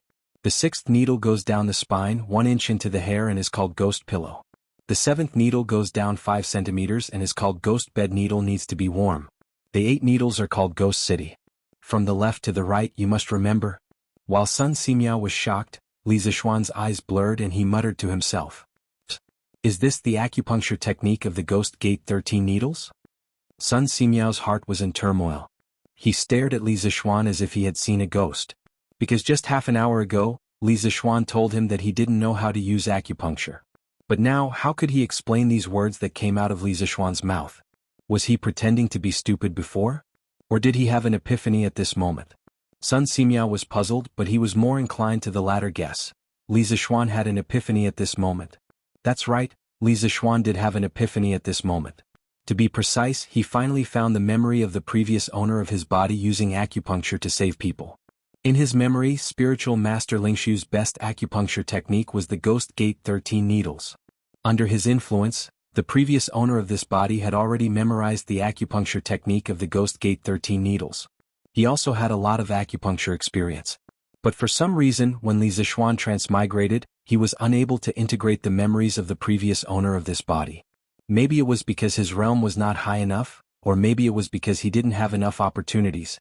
At this moment, his realm was high enough, and his opportunities were high enough, so he remembered everything. Not bad. It seems that you haven't forgotten the ghost gate 13 needles that eldest senior brother taught you. Come and give martial uncle a hand. At this moment, after piercing the 8th needle, Xian Qing raised his head and looked at Li Zixuan with a gratified smile. The reason why he could come back so quickly was that when he was still 30 miles away from Cloud Mountain, he abandoned his horse and used Qing Gong to hurry back. Even though Xian Qing was a top expert of half a step to the great Grandmaster realm, he couldn't bear such a huge consumption of energy. At this moment, after piercing the 8th needle, the vital qi in his dantian was almost empty. Coincidentally, he saw that Li Zixuan still remembered the ghost gate 13 needles clearly, so he said this. Chapter 1573. Yamacho is back? That's great. At Yinhuang College, Li Tai personally went to the entrance of the college to ask Mo Zhong and Mo Huai. After that, he hurriedly returned to the dormitory to inform Yuchi Baolin, Sun Zifan, and the others of the good news. After hearing the news, Yuchi Baolin couldn't help but shout excitedly. This idiot's voice was loud to begin with. With this shout, all the students in the classroom who hadn't returned to their dormitory could hear him. Baolin, what did you say? Yamacho is back? Where is he? What? Yamacho is back? How is that possible? As soon as Yuchi Baolin finished speaking, 6 or 7 students immediately surrounded him and asked all at once. Li Tai rolled his eyes at Yuchi Baolin. Yuchi Baolin scratched his head awkwardly and then explained to the surrounding students, Qingke just went to the entrance of the college to ask brother Mo Zhong. I heard that Yamacho has returned to Yunshan and is currently treating teacher Wenji's illness at the side courtyard. After receiving confirmation from Yuchi Baolin, Class 1's dormitory instantly boiled over with excitement. Yamacho is really back. Doesn't that mean that teacher Wenji can be saved? I remember that Yamacho's medical skills are very good. Yamacho also knows medical skills? Why wouldn't they? Duke Yi's old injury was cured by Yamacho. If you don't believe me, you can ask Huayu. Also, the cholera in Chang, and was solved by Yamacho. In that case, Yamacho can really cure teacher Wenji? That's great. There's finally hope for teacher Wenji's recovery. Many students hugged each other excitedly. Although no one in the college had purposely announced the severity of Li Gang's illness, Li Gang had not appeared in the college for several days. This was very telling, especially this evening, when they were led by Li Tai to visit Li Gang at the side courtyard of Yunshan. However, they were stopped by Sun Simiao. At that moment, all of them understood that Li Gang was critically ill. Now that they suddenly learned that Li Zixuan had returned to Yunshan, they finally saw hope. They saw hope for Li Gang's recovery. Alright, it's getting late. Go back to the dormitory. There's an exam tomorrow morning. Don't forget what Wenji told you. Li Tai couldn't help but say. There's still an exam tomorrow. Go back and sleep. Even if it's for Teacher Wenji, we must do well in the exam tomorrow. Yes, that's right. Sister Yushi, why hasn't grandfather come out yet? Is grandfather's illness very difficult to treat and brother Xiaoxian can't treat it? In the side courtyard of Yunshan, little Anren's eyes were fixed on the door inside. He wanted to know how his grandfather was lying inside, but he didn't dare to go forward and see for himself because he was afraid that his peeping would affect Li Gang's treatment. After waiting for a long time, Li Anren finally couldn't help but look up at Han Yushi and ask, "Anren, don't bother your sister Yushi." Li Lian's wife hurriedly pulled Li Anren to her side and reprimanded him. Then she looked at Han Yushi apologetically. Han Yushi shook her head and said softly, "It's okay. Anren is also worried about his grandfather's health. He's so filial at such a young age. I can't wait to like him. How can I be tired of him?" After saying that, Han Yushi walked to Li Anren, bent down, and touched Li Anren's little face with her hand. She said softly, "Anren, the ones treating your grandfather's illness now are the 3 best doctors in the world. Your grandfather will definitely be fine." Well, in Han Yushi's heart, her husband was omnipotent. There was nothing wrong with giving him the title of one of the best doctors in the world. 3? How can there be 3? Brother Xiaoxian and Dr. Sun should only be 2, right? Li Anren counted with his fingers and analyzed, with a serious face. Han Yushi couldn't help rubbing Li Anren's little head and said, "There was another person who entered that room just now. Did Anren forget? That person is your brother Xiaoxuan's martial uncle. His medical skills are also very good. Then my grandfather will definitely be fine." Li Anren thought for a while and nodded heavily. Crick. As soon as Li Anren's voice fell, the door of the inner room was pushed open from the inside. Li Lian and his wife Han Yushi, and Li Anren, for people, 8 eyes suddenly looked at the door in unison. They saw Li Zishuan walking out first with a relieved smile on his face. Behind him was the arrogant and cold Xian Qing, as well as the kind-looking Sun Simiao. "Brother Xiaoxian, how is my grandfather?" Li Anren was the first to react. Then he strode his little legs and ran quickly towards Li Zishuan. "Ah, little Anren. Your grandfather is fine." Having just pulled Li Gang back from the gates of hell, Li Zishuan was in a good mood. When he saw Li Anren running towards him, he quickly bent down, lifted Li Anren up and laughed loudly. "Really? Brother Xiaoxian, is grandfather really fine? Can I go in and see grandfather?" Li Anren's eyes widened, and his little face was full of surprise. Li Zishuan smiled and nodded. "Of course you can." After that he put Li Anren on the ground again and said, "But Anren, don't stay in there for too long. Your grandfather has just recovered from a serious illness and needs to rest more. Do you understand?" It was said that filial children were more likable. Li Anren was the kind of other people's child, who was cute, filial and had good grades. Li Zishuan also liked this little guy very much. He had thought more than once in his heart that it would be great if he could have such a sensible son in the future. Yes. Anren will just watch for a while and leave in a while." Li Anren nodded solemnly and then quickly ran into the inner room. Li Lian and his wife already knew that their father-in-law, had been saved. Both of them were excited and went forward to bow to Li Zishuan. "My father is seriously ill and bedridden. Fortunately, Dr. Sun, Priest Xian Qing and Marquis Yong, and tried their best to save him. Li Yen will remember your kindness in saving my father. If the 3 of you have any requests in the future, even if it means going through fire and water, I, Li Lian, will do my best to repay you." After that, the couple bowed to Li Zishuan, Sun Simiao and Xian Qing solemnly. "Brother Lian's sister-in-law, please get up." When Li Zishuan saw this, he quickly went forward to help Li Lian up and used his eyes to signal Han Yushi to help Li Lian's wife, Lu Shi, up. Chapter 1574. With Yamacho's words, the guards of the Mo family can die without regrets.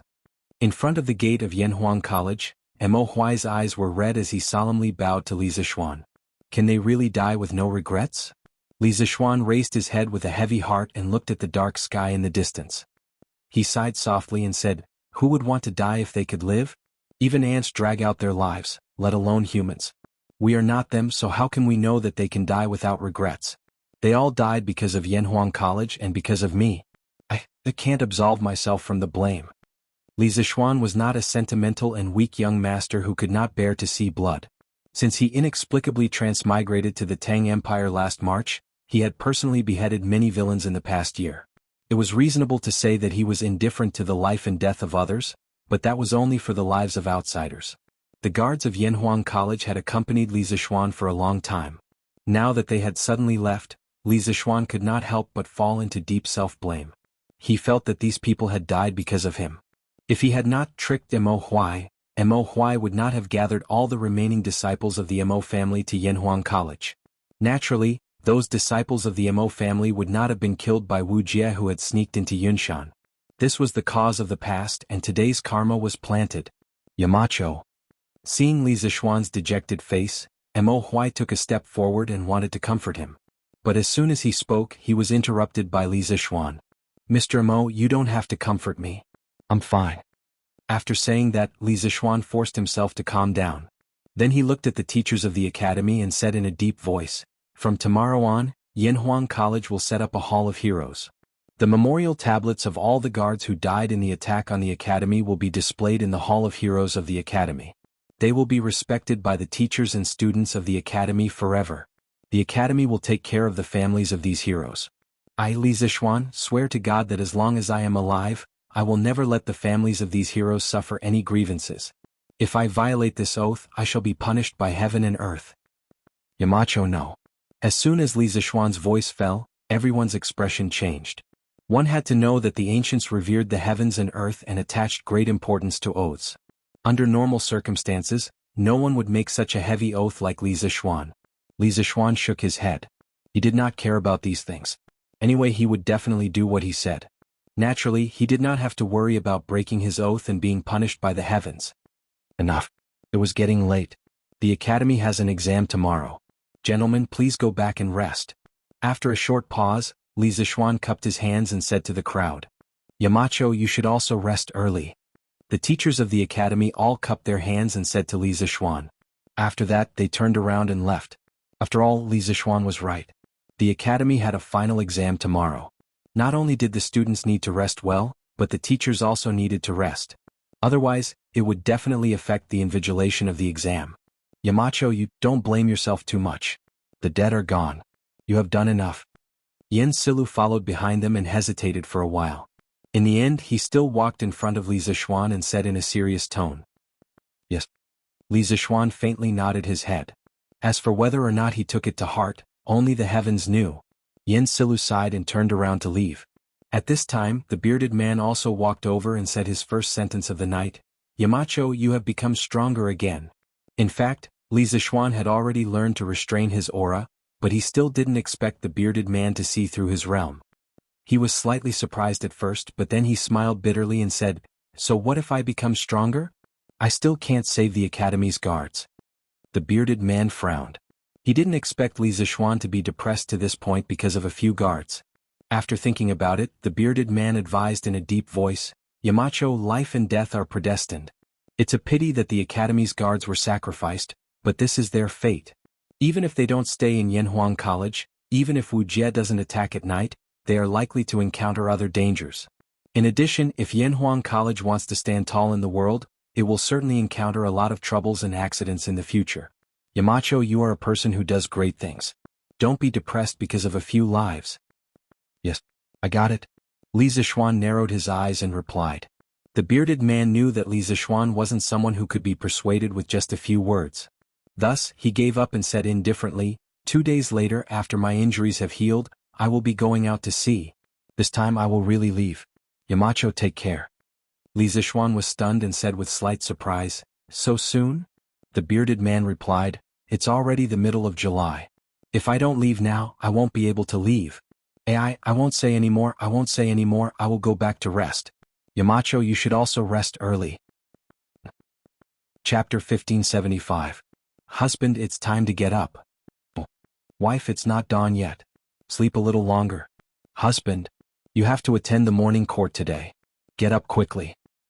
Oh, I'm not getting up. There are so many civil and military officials in the court. It doesn't make a difference whether I'm there or not. If I don't go, His Majesty may not find out. Wife, don't be noisy. Let me sleep a little longer. Husband, are you getting up or not? I'm not getting up. Husband, are you getting up or not? Ah. I'll get up, okay? Wife, stop scratching me. After a tough struggle, Li Zixuan finally got up from the bed reluctantly. It turned out that even a martial arts master at the late stage of the Grandmaster realm was afraid of being scratched. In addition, Li Zixuan couldn't help but sigh. His wife seemed to have been led astray. Before Han Yushi got married, due to her family background, not only did she have to take care of her father, but she also had to take care of her younger brother. She could be considered half of the Han family's pillar. Therefore, at that time she had to be hardworking and strong to support half of the family. In fact, she also had the lively nature of those girls her age, however, due to various reasons. She suppressed these natures. Now that she was married and did not have to work for the family's livelihood, those suppressed natures were gradually released. After all, she was only 15 years old. In modern times, oh, by the way, wife, did you feed Whitey last night? It's all thanks to Whitey that I was able to come back so quickly from Jiangzhou this time. In fact, before Han Yushi woke Li Zixuan up, she had already prepared breakfast, yangchun noodles. Li Zixuan asked in a muffled voice as he slurped the noodles in his bowl. Compared with him, Han Yushi's table manners were more elegant.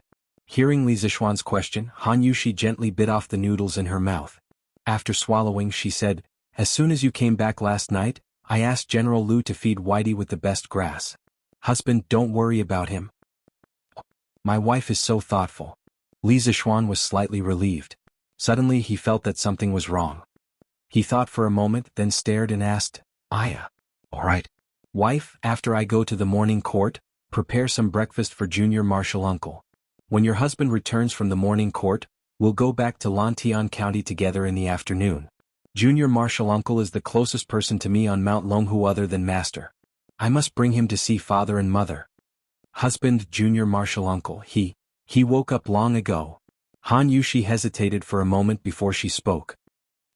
Little Marshal Uncle is already up? Where is it? Li Zixuan was stunned.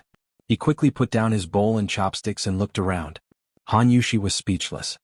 Husband, don't look for him. Little Uncle Master went out early in the morning to practice his swordplay. He said that Cloud Mountain was beautiful and full of spiritual energy. It was a treasure land for cultivation, and it was a pity not to practice his swordplay early in the morning. Then he went out with his sword. He even said that we don't have to wait for him to eat. Oh, Junior Marshal Uncle is really diligent. Li Zixuan murmured with emotion when he heard that. This guy didn't feel ashamed at all. Instead, he continued to shamelessly pick up his bowl and slurp it down. This was because his ambition had never been to cultivate martial arts. The reason why he was able to reach his current realm was basically all due to luck and luck. It was just that his inadvertent cultivation had reached a martial arts realm that ordinary martial artists would never be able to reach in their lifetime. If this were to spread out, it was estimated that a bunch of envious and jealous people would come knocking on his door and chop him to death. I'm done eating. Wife, your culinary skills are really getting better and better. A bowl of yangchun noodles is even better than delicacies from the mountains and seas. After a moment, Li Zixuan put down his bowl and chopsticks, stood up, and rubbed his stomach as he spoke with satisfaction. Although it wasn't appropriate to eat too much for breakfast, Han Yushi's yangchun noodles were really too delicious. Li Zixuan couldn't help but finish a big bowl. Husband, you're talking nonsense again. Han Yushi rolled her eyes and said angrily. However, although she said this, her heart was quite sweet. Before she got married, she was already very good at cooking. However, after marrying into the Li family, she realized that there was always someone better than her. Li Zixuan's culinary skills were completely incomparable to hers. However, she didn't retreat because of this. Instead, she began to study cooking diligently. In just a short year, Han Yushi's culinary skills were already unparalleled in the Li family. Logically speaking, as the wife of Marquis, she didn't need to cook personally. However, she really enjoyed the satisfied expression on Li Zixuan's face when he ate the food she cooked, just like just now. Your husband isn't talking nonsense, Li Zixuan said with a smile. Fortunately, I married you back.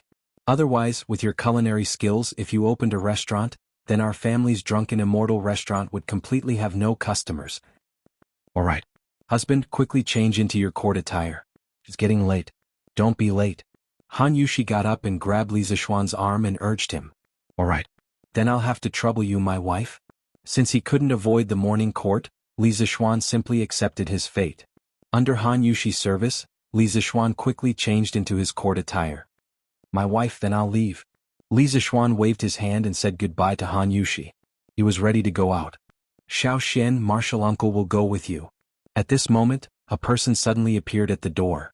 It was a handsome and cold man in white. It was Xianqing. What? Little martial uncle, you want to enter the palace with me?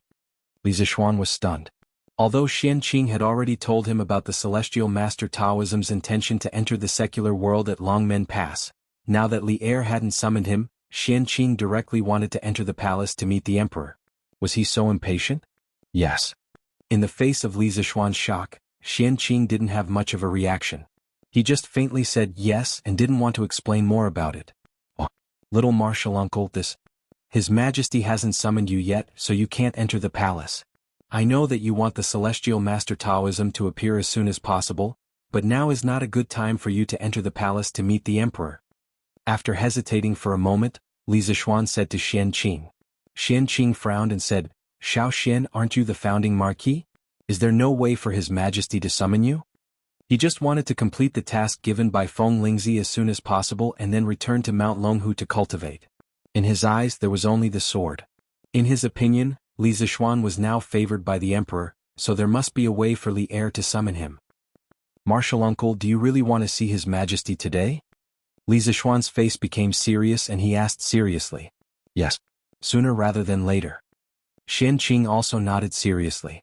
That's good. Martial uncle, come with me to Chang'an. You can wait outside the palace for a moment. After I enter the palace, I'll find a chance to ask His Majesty to summon you. Li Zixuan thought for a moment and decided. Okay. Wait for a moment, I'll go and get something. Xianqing nodded and then his face became a little unnatural. After he finished speaking, he walked to the guest room on the first floor where he slept last night. The 4 people and 4 horses, plus the guards Lu Feng and Lu Yun, went down the cloud mountain before dawn. Then they followed the cement road and rushed toward Chang'an City. After more than half an hour, the 4 of them finally arrived at the imperial city. Li Zixuan dismounted and handed Whitey to Lu Feng. He turned to Xianqing and said, Little martial uncle, wait here for a moment. After I enter the palace, I'll find a chance to ask His Majesty to summon you. Okay, go. Xianqing waved his hand indifferently and said. Li Zixuan then entered the palace. In front of the Taiji Palace, there were already many ministers waiting for the morning assembly. When they saw Li Zixuan, many of them could not help but be shocked. Little Xian, you're back? When did you come back? Niu Jinda, Li Jing, Duan Jixuan, and the other generals were the first to welcome him. Old Niu asked in surprise. Uncle Niu, I returned to the Cloud Mountain last night and then received His Majesty's imperial order to attend today's assembly. Didn't I rush over? Li Zixuan cupped his hands and explained. Chapter 1576. Greetings, Your Majesty. Rise, all my beloved subjects. In Taiji Palace, after a round of greetings, the morning court session officially began. Before the morning court session, I have a piece of good news for all my beloved subjects. Li Er seemed to be in a good mood today. Before the officials went forward to report to the court, he spoke first. Hearing this, all the officials in the palace perked up and listened carefully to what Li Er was about to say. Li Er paused for a moment, then smiled and said, Last night, with the help of Dr. Sun, Taoist Xianqing, and the Marquis of Yong, and Teacher Wenji is out of danger. He only needs to rest for a few days to fully recover. What? Wenji's illness is cured? Hearing this, the palace was instantly filled with the whispers of the officials. Li Gang was an old official of 4 dynasties. Not only did he have a good reputation among the scholars, but he was also familiar with many of the officials under Li Er's rule. Xiao Yu was one of them.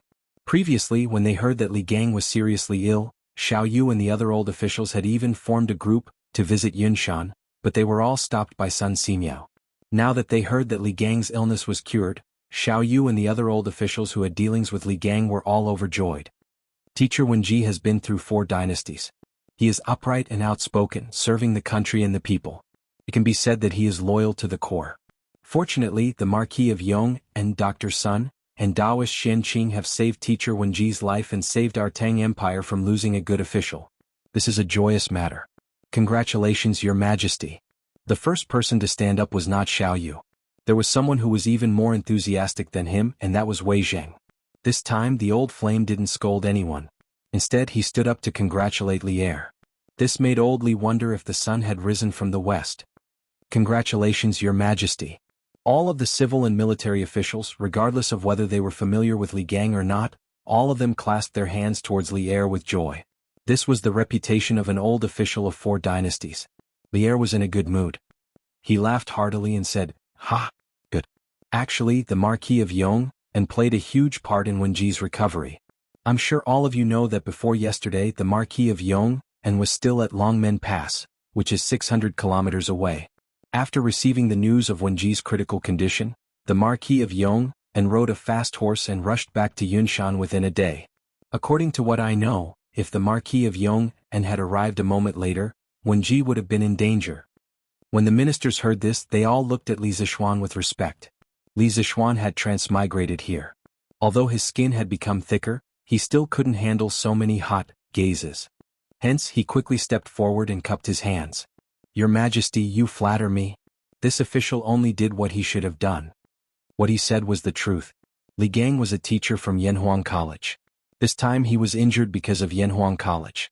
Treating Li Gang was his duty. He had never thought of this as a merit. On the contrary, treating Li Gang was equivalent to redeeming himself for Li Zixuan. Seeing Li Zixuan being so humble, Wei Zheng couldn't help but secretly nod. Ever since the water wheel was used to solve the drought problem, Wei Zheng found Li Zixuan more and more pleasing to the eye. However, Li Zixuan didn't let Wei Zheng have his way. According to Wei Zheng, Li Zixuan was a talented person and should have taken the path of a civil official. However, not only did he take on the position of Black Armored Army Adjutant, he even fought a battle with the Turkic army at Longmen Pass. He was deviating further and further from the path of a civil official. "Ah, you don't have to ask for a reward, but we can't not reward you. However, this is not the only merit you have earned this time. Later I will reward you for all your merits." Li Er smiled and waved his hand as he spoke. In fact, the reason why old Li was so concerned about Li Gang's matter and specially brought this matter to the morning court was inseparable from Li Er's appreciation of Mr. Li Gang's personality and charm.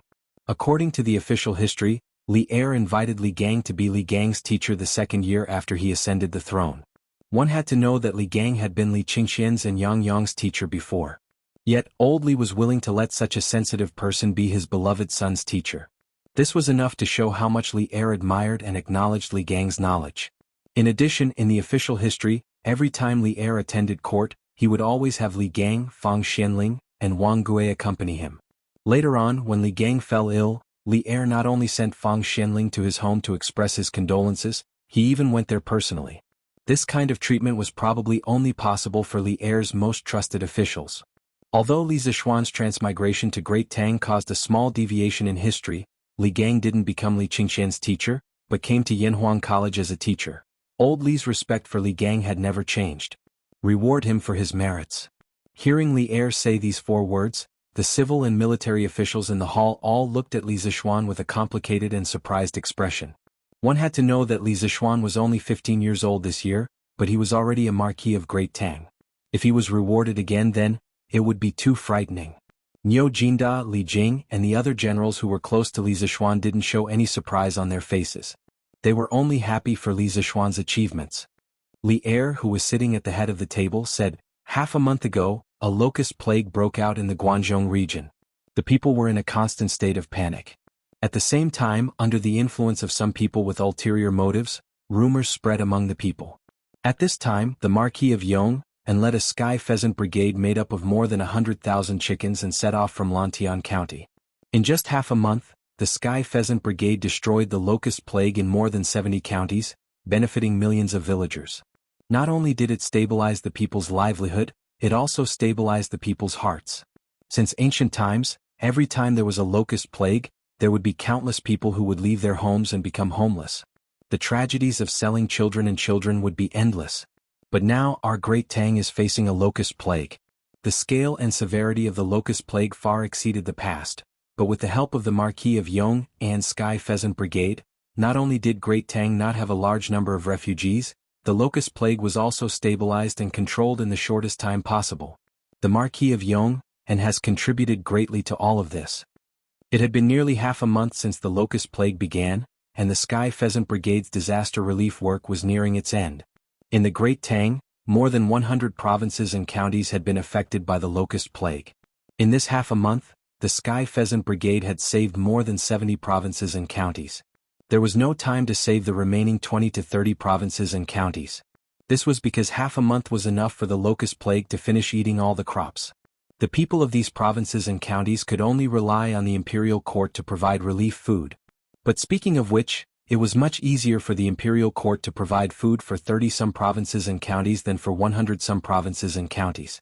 Given the Great Tang's current grain reserves, there was no problem in providing relief food to 30-some provinces and counties at the same time. Thus, Li Zishuan's Sky Pheasant Brigade had done Li Er a great favor this time. Otherwise, the Great Tang would have suffered a great loss. At the very least, once the disaster relief was over, the imperial court would not have the energy to organize an army to attack the steppe. Li Zishuan's Sky Pheasant Brigade had greatly reduced the losses caused by the locust plague. It was precisely because of this that Old Li had the confidence to issue a war mobilization order to the officials of the 6 bureaus. Within 3 months, the officials of the imperial court would organize an army of 300,000 and set out for the steppe. Your Majesty, the Marquis of Yong, and first built the water wheel to alleviate the drought and feed the people. Now he is using the Sky Pheasant Brigade to eradicate locusts and stabilize the people. This old subject believes that the Marquis of Yong and has rendered great service to the country and should be rewarded. As soon as Li Er finished speaking, Wei Jing stepped forward and said. Although Wei Zheng was unwilling to see Li Zishuan promoted too quickly, Old Wei was wholeheartedly convinced by Li Zishuan's great contribution in eliminating the locust plague. In the words of the modern people, Li Zishuan did not deserve to be slandered this time. Fang Xianling frowned and wanted to object. However, after thinking about it carefully, he felt that it would be unreasonable if he did not reward the Marquis of Yong An's great contribution. This was a contribution that would make people wholeheartedly convinced and unable to have any thoughts of objecting. Thus he stepped forward and clasped his hands. Your Majesty, the Marquis of Yong, and has put an end to the locust plague and prevented the Great Tang from starving. He has rendered great service to the country and the people. He should be rewarded. Zhang Sun Wuji's eyes flashed and stepped forward. Your Majesty, Prime Minister Fang is right. This old official agrees. The old cunning fox's thoughts were actually quite complicated. Li Zishuan became the Marquis of the Great Tang Empire at such a young age. To be honest, even he was shocked by the speed of his promotion. Now that Li Zishuan had made another great contribution, Zhang Sun Wuji was no longer as fearless as his name suggested. To be honest, he was starting to feel some fear towards Li Zishuan. He was afraid that in a few years, Li Zishuan would directly replace the positions of these old fellows. As for these old fellows, they could only retire early. However, even though he had fear in his heart, Zhang Sun Wuji could not directly object at this moment. This was because Li Zishuan was also a staunch official of the Crown Prince's faction. If he were to object at this moment, wouldn't he be leading an internal strife? The influence would be very bad. Your Majesty agrees. Fang Xianling and Zhang Sun Wuji expressed their opinions one after another.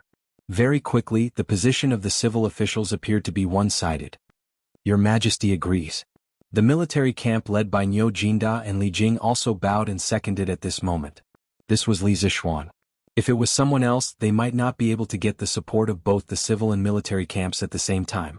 As the person involved, Li Zishuan could be said to be extremely conflicted at this moment. Firstly, he really did not want to be promoted. This was definitely not a lie. He really did not want to be promoted. His current official position was enough for him to live a carefree life for the rest of his life. The higher the official position, the greater the responsibility. If Old Li were to arrange another important position for him, wouldn't he be busy to death every day? But on the other hand, if he were to reject the reward under such circumstances, wouldn't he hurt the hearts of people like Niu Jinda and Li Jing who were sincerely thinking for him? Would he be labeled as someone who did not know what was good for him? After weighing the pros and cons in his heart, Li Zishuan gritted his teeth and finally took a step forward. He bowed and said, Your Majesty, the matter of the Sky Pheasant Brigade going up north to exterminate the locusts was not done by me alone. That was done by His Highness King of Shu, Cheng Chumo, and hundreds of children from the Han family village and Plum village who worked tirelessly for thousands of miles. Until today they are still exterminating the locusts in the north. Compared to them, this little bit of merit that I have is not worth mentioning. If Your Majesty wants to reward me, I implore Your Majesty to reward me along with these children. If not, I will not be able to accept this reward. Chapter 1577. Translator. Henyi Translations Editor. Henyi Translations. Actually, Li Zishuan didn't have any other intentions when he wanted to help Li Zishuan keep the Academy's confidential files. It wasn't because he coveted Li Zishuan's knowledge and wanted to take it for himself. The scrolls themselves were of no use to him, as only the people of the Yanhuang Academy could understand them. The reason why Li Er wanted to personally take over the safekeeping of the Academy scrolls was mainly to prevent the scrolls from being stolen by people from other countries. Overall, it was a form of protection for the Academy. But no matter what, those confidential files were the core secrets of the Academy, and the crystallization of the wisdom of all the Academy's teachers and students. Once Li Er touched those files, Li Zixuan would inevitably have a knot in his heart. That was why he came up with such a method of raising the first and then suppressing the second, but Li Zixuan rejected it. It had to be said that old Li truly valued Li Zixuan. Otherwise he would not have been so cautious and overcautious. In any era, capable people would not only be respected, they would also receive preferential treatment. In the entire Great Tang, the only people who could receive such treatment from Li Zixuan were probably Fang Xianling, Zhang Sun Wuji, Qin Xiong, and the other founding ministers who had accompanied Li Er in his campaigns. Xiao Xian. You. Hearing Li Zixuan reject Li Zixuan's reward again, Niu Jinda couldn't help but feel anxious. He wanted to persuade him, but Li Jing stopped him. Jinda, don't be rash. Xiao Xian should have his own considerations. Li Jing's eyes flashed with wisdom as he spoke softly to Niu Jinda. But, sigh. Forget it, this old man won't meddle in other people's business. Niu Jinda still wanted to say something, but when he saw Li Jing shake his head slightly, he sighed softly and said. Sitting at the head of the table, Li Er was silent for a moment. Finally, he looked at Li Zixuan and said, Since you insist on not receiving a reward for this matter, then I will not force you. However, you must be rewarded for curing civil and order and eliminating the plague of locusts. Marquis Yong, and if you have any reward you want, feel free to tell me. Li Er was slightly disappointed that his wishful thinking had failed. However, he did not blame Li Zixuan because he did not want to create a rift between him and Li Zixuan. After all, the files in the Academy only recorded part of Li Zixuan's knowledge. Compared to those inanimate objects, Li Zixuan's value was undoubtedly greater. There was no need to make Li Zixuan feel uncomfortable because of some inanimate objects. Capable people all had pride. Li Er understood this very well. He could also tolerate such people. That was why Wei Zheng could often point at his nose and scold him in court. If Li Er could tolerate Wei Zheng, then naturally he could tolerate Li Zixuan. Standing below, Li Zixuan was slightly stunned. He thought to himself that Li Er had given him a blank check to fill in. But could he really fill in whatever he wanted to fill in as he pleased? Obviously not. Anyone with a bit of intelligence would understand that he could not be too arrogant at this time. Li Zixuan cupped his hands and said, Thunder and rain are all thanks to your Majesty's kindness. From a commoner to today's Marquis of the Tang Empire, it is all thanks to your Majesty's support. I am already very grateful and dare not ask for more. Li Zixuan felt that Li Zixuan was a little strange today. As for what was strange, he could not pinpoint it at the moment. If he really had to pinpoint, it would probably be that he was too attentive. There were some rewards that Li Zixuan did not want, but Li Er insisted on giving them to him. This made Li Zixuan feel that something was wrong, so he might as well reject all the rewards that Li Er gave him.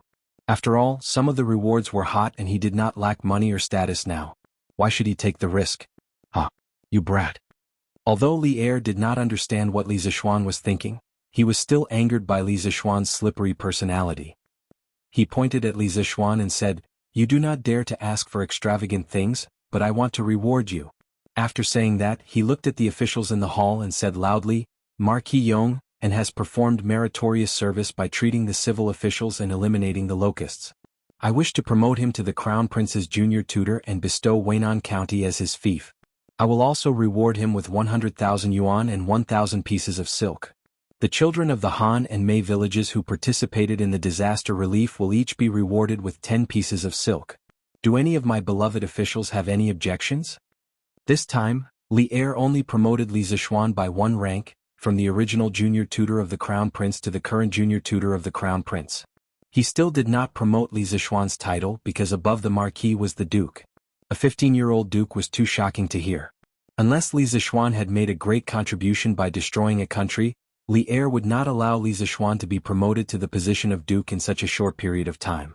However, among these rewards, the most important one for Li Zixuan was his fief. Li Er directly bestowed the entire Weinan County to him as his fief. This was not a small amount. One had to know that Weinan County was under the jurisdiction of Chang, and like Lantian County. Every inch of land in the capital was worth an inch of gold. This was not only the case in modern times but also in ancient times.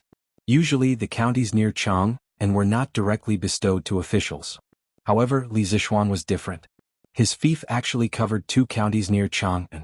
No one in the current imperial court could compare to this kind of favor. Right now, there was not a single marquis or duke who could surpass Li Zixuan in both quantity and quality of fief. At this moment, the officials in the imperial court couldn't help but look at each other after hearing Li Er's reward for Li Zixuan. This reward was indeed not excessive based on Li Zixuan's contribution in eliminating the locust plague. However, Li Zixuan already had Lantian County as his fief. Wasn't giving him Weinan County a little too much for a marquis? Your Majesty, Marquis Yong and Sky Rooster Brigade has saved countless lives. This subject has no objections to this reward. Xiao Yu stepped forward and cupped his hands. Li Zixuan cured Li Gang. This made Xiao Yu have a good impression of Li Zixuan. Furthermore, Li Zixuan's contribution in eliminating the locust plague was completely worthy of Li Er's reward. What reason did Xiao Yu have to not support this? This subject also has no objections. Wei Jing also stepped forward. This subject has no objections. Finally, all the civil and military officials expressed their support. Li Er smiled and said, "Good. Then the reward for Marquis Yong is decided." Since both the emperor and his subjects had agreed to this reward, what reason did Li Zixuan have to object? He could only bow and say, "This subject Li Zixuan thanks your majesty for the reward." Li Er nodded and then looked at the officials and said, "Everyone, if you have something to report, please report. If not, the court is dismissed." This meant that today's morning court had officially begun. After a moment of silence, Wei Jing stepped forward and said, "Your Majesty, this subject has a report."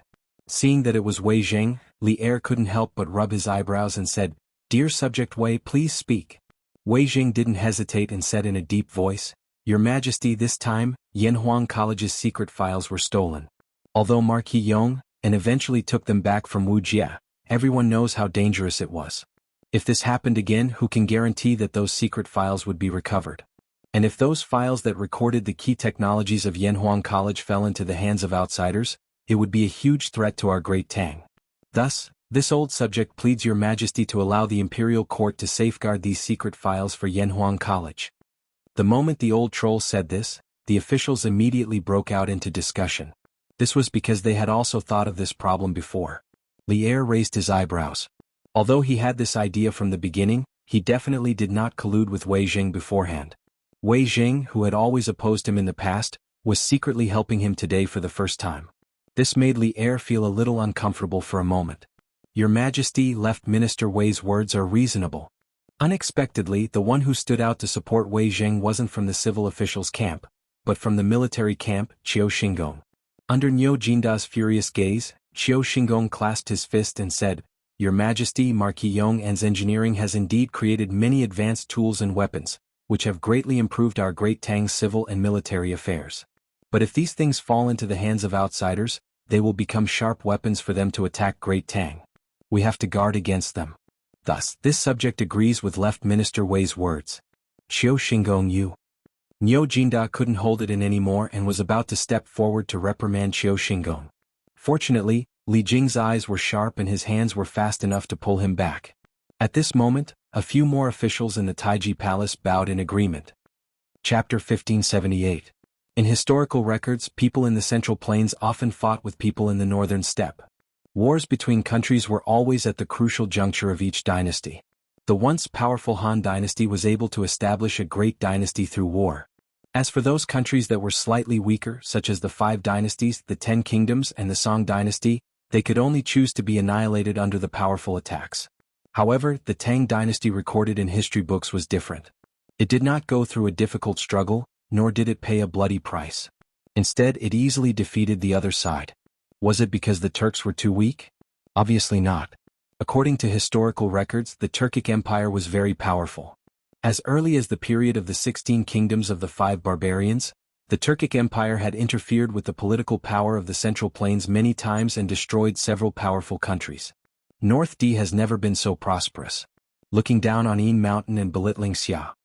The Turkic Empire at the end of the Sui dynasty and the beginning of the Tang dynasty was not weaker than the Xiongnu before the Han dynasty. In fact, it was much stronger.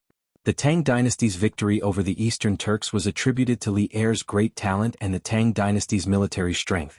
That was why it was so easy to defeat the Eastern Turks. Moreover, the Tang dynasty's military genius, Li Jing, was even deified. It was said that he only had 3,000 men to defeat the Eastern Turks. It was possible that Li Jing was able to defeat the Eastern Turks with 3,000 men. However, it was not because of Li Jing's military talent or the Tang dynasty's military strength. Think about it, there were not many records of this unprecedented war in the history books, and there were no records of any large-scale battles between the two sides. The Eastern Turks seemed to have surrendered easily without a fight. This phenomenon was very abnormal. Emperor Wu of the Han dynasty had spent a lot of manpower and money to attack the Xiongnu. The Turks were very likely to be stronger than the Xiongnu. No matter how strong the Tang dynasty was, it could not have defeated the Turks so quickly. But why was the Turks destroyed by the Tang dynasty, which was slightly weaker? Other than the Tang dynasty's commander Li Jing's outstanding military talent, the more important thing was that the Tang dynasty was blessed by the heavens. Heaven's protection sounded very mysterious, but it really did exist. Firstly, the Sui dynasty with the help of Zhang Sun Sheng had split the Turks into two parts, the Eastern Turks and the Western Turks. Although the Turkic Empire's strength was still there, its internal divisions had already taken shape and were very difficult to resolve. In this context, although the Tang Empire had been beaten into a sorry state by the Turkic Empire in the early days of its founding, the Turkic Empire had not been truly unified. The two sides had either engaged in internal friction or were unable to focus on attacking the Tang dynasty. In addition, in history when the Tang Empire was preparing to go to war with the Turks suddenly suffered from ice and snow disasters for 2 consecutive years. The history books recorded that in the first year of Jingguan, heavy snow fell in the country, several feet of flat land, sheep and horses died, people starved.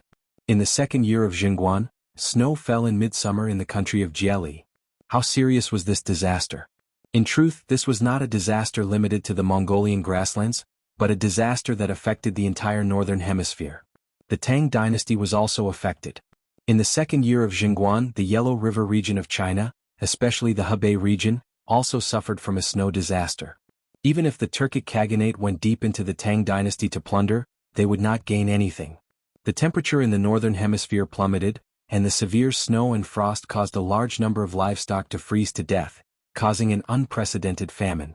In order to maintain his military strength, Sheli Khan had no choice but to forcefully collect military supplies from the various tribes of the grasslands. However, this action caused the resistance of many tribes in the Turkic Empire. After all, the Turkic Empire was no longer united. Thus, it was under this background that Li Er had launched a war against the Turks. The Turkic Empire had long since lost its indomitable fighting power, so this massive war between countries had been fought so quickly and easily. After the destruction of the Eastern Turks, Emperor Taizong of the Tang dynasty issued an edict.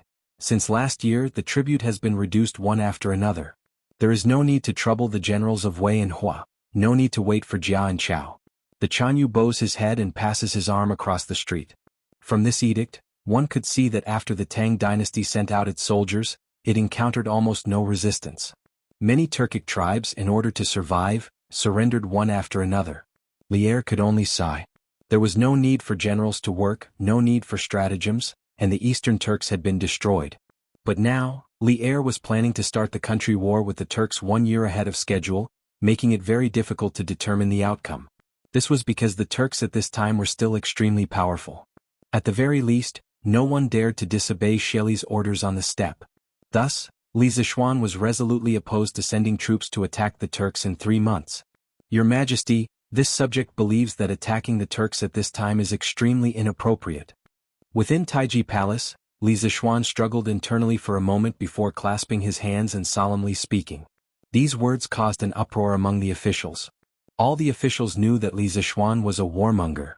Back when the Prime Minister of the Jianri dynasty had come to the Great Tang to propose marriage, Li Zishuan had directly rebuked him, and Li Zishuan had even threatened to fight. And when the Wu diplomatic mission had visited the Great Tang, not only had Li Zishuan been on guard at every turn, he had even targeted them at every turn. It was clear that he was not afraid of stirring up trouble. This sort of warmonger, who was tough on foreign affairs, upon hearing that the Great Tang was about to attack the Turks, his first reaction was not to raise both hands in approval, but to oppose. All the officials felt that the sun had risen from the west today. Seated at the head of the table, Li Er frowned and sternly asked, "What's inappropriate about it? Sheli disregarded the Great Tang, disregarded us, and dared to send soldiers to Yanmen Pass. As the ruler of the Great Tang, why can't we return the favor?" Those familiar with Li Er knew that Li Er was somewhat angry at this time. This was because Li Zishuan had always been a junior that Li Er valued greatly. But today, Li Zishuan's stance on the war between the Great Tang and the Turks had greatly disappointed Li Er. To think that the talent that he had painstakingly nurtured was a cowardly scoundrel, how could Li Er not be angry? How could he not be pained? Your Majesty. Since the Sui dynasty, when the Turks were divided into the Eastern and Western Turks, the Turks had already been in chaos internally. In addition, there was a snowstorm last year, causing the Turks to lose a lot of food. These are all signs that the Turks' national strength is gradually declining. Meeting Li Er's disappointed gaze, Li Zishuan calmly cupped his hands and said. Li Er indifferently said, "Since that is the case, shouldn't we send troops to destroy Shili now?" Li Zishuan quickly shook his head and said, "That is not the case. Your Majesty, although the Turks have encountered internal strife and natural disasters, Shili's strength has been preserved well, and the national strength is still stronger than our Great Tang. In this official's opinion, since the Eastern Turks' national strength is already declining, why shouldn't our Great Tang wait a little longer?" Wait. Then how long do you think we should wait? Li Er coldly laughed and said in an unfriendly tone. At this moment the officials in the hall also looked at Li Zishuan. Li Zishuan almost cursed in his heart. Wait until when? Of course, wait until next year. But once he said that, Li Er would definitely get to the bottom of it and ask him why he should wait until next year. Then would he have to tell old Li that at the end of this month, there would be seasonal abnormalities on the grasslands and snow in midsummer? No one would believe him even if he said that. Your Majesty, this official thinks that it would be best to wait until next year. Under the pressure of everyone's eyes, Li Zishuan finally opened his mouth and replied. At the same time, Li Zishuan's mind was spinning, and he began to think about how to answer Li Er's next question. Next year? Why wait until next year? As expected, after hearing Li Zishuan's answer, Li Er directly asked. Li Zishuan straightened his clothes and cupped his hands with a solemn expression. Your Majesty, the Turks met with a snowstorm last winter and many cows and sheep froze to death. If another snowstorm occurs on the grasslands this year, the Turks will definitely suffer another heavy blow. At that time, if Shili wants to maintain his current military strength, he will have to ask for food from the other tribes of the grasslands. This will increase the dissatisfaction of the tribes of the grasslands toward Shili, and the internal friction of the Eastern Turks will definitely worsen. At that time, when Your Majesty sends troops to attack the grasslands, you will easily defeat Shili. After Li Zishuan finished speaking, the officials all opened their mouths in shock. They did not expect that Li Zishuan's reason to persuade Li Er to stop fighting would be so childish. Yes, childish. Below the hall, Qiu Xingong coldly laughed and said, Marquis Yong, and the premise of all your assumptions is that there will be another snowstorm in the grasslands this year, but who can guarantee that it will snow this year? War is not a game. How can you make the emperor postpone the country war plan based on your guess? What a joke. Qiu Xingong did not take Li Zishuan's words seriously, but Li Er, Zhang Sun Wuji, and Fang Xuanling's expressions all changed at this moment. Others might not know, but they knew that Li Zishuan had predicted a locust plague last year, and in the 6th month of this year the locust plague came as scheduled, completely proving how accurate Li Zishuan's prediction was. Now that Li Zishuan said, if another snowstorm occurs on the grasslands this year, it instantly alarmed the sensitive nerves of Li Er, Fang Xianling, and Zhang Sun Wuji. Was this a casual remark, or a prediction of the situation of the grasslands this winter? Li Er, Zhang Sun Wuji, and Fang Xianling all had this question in their hearts at the same time. After Qiu Xingong finished speaking, he thought that Li Er would quickly praise his point of view, but he stood there and waited for a long time, and did not hear Li Er's voice, which made his heart sink gradually.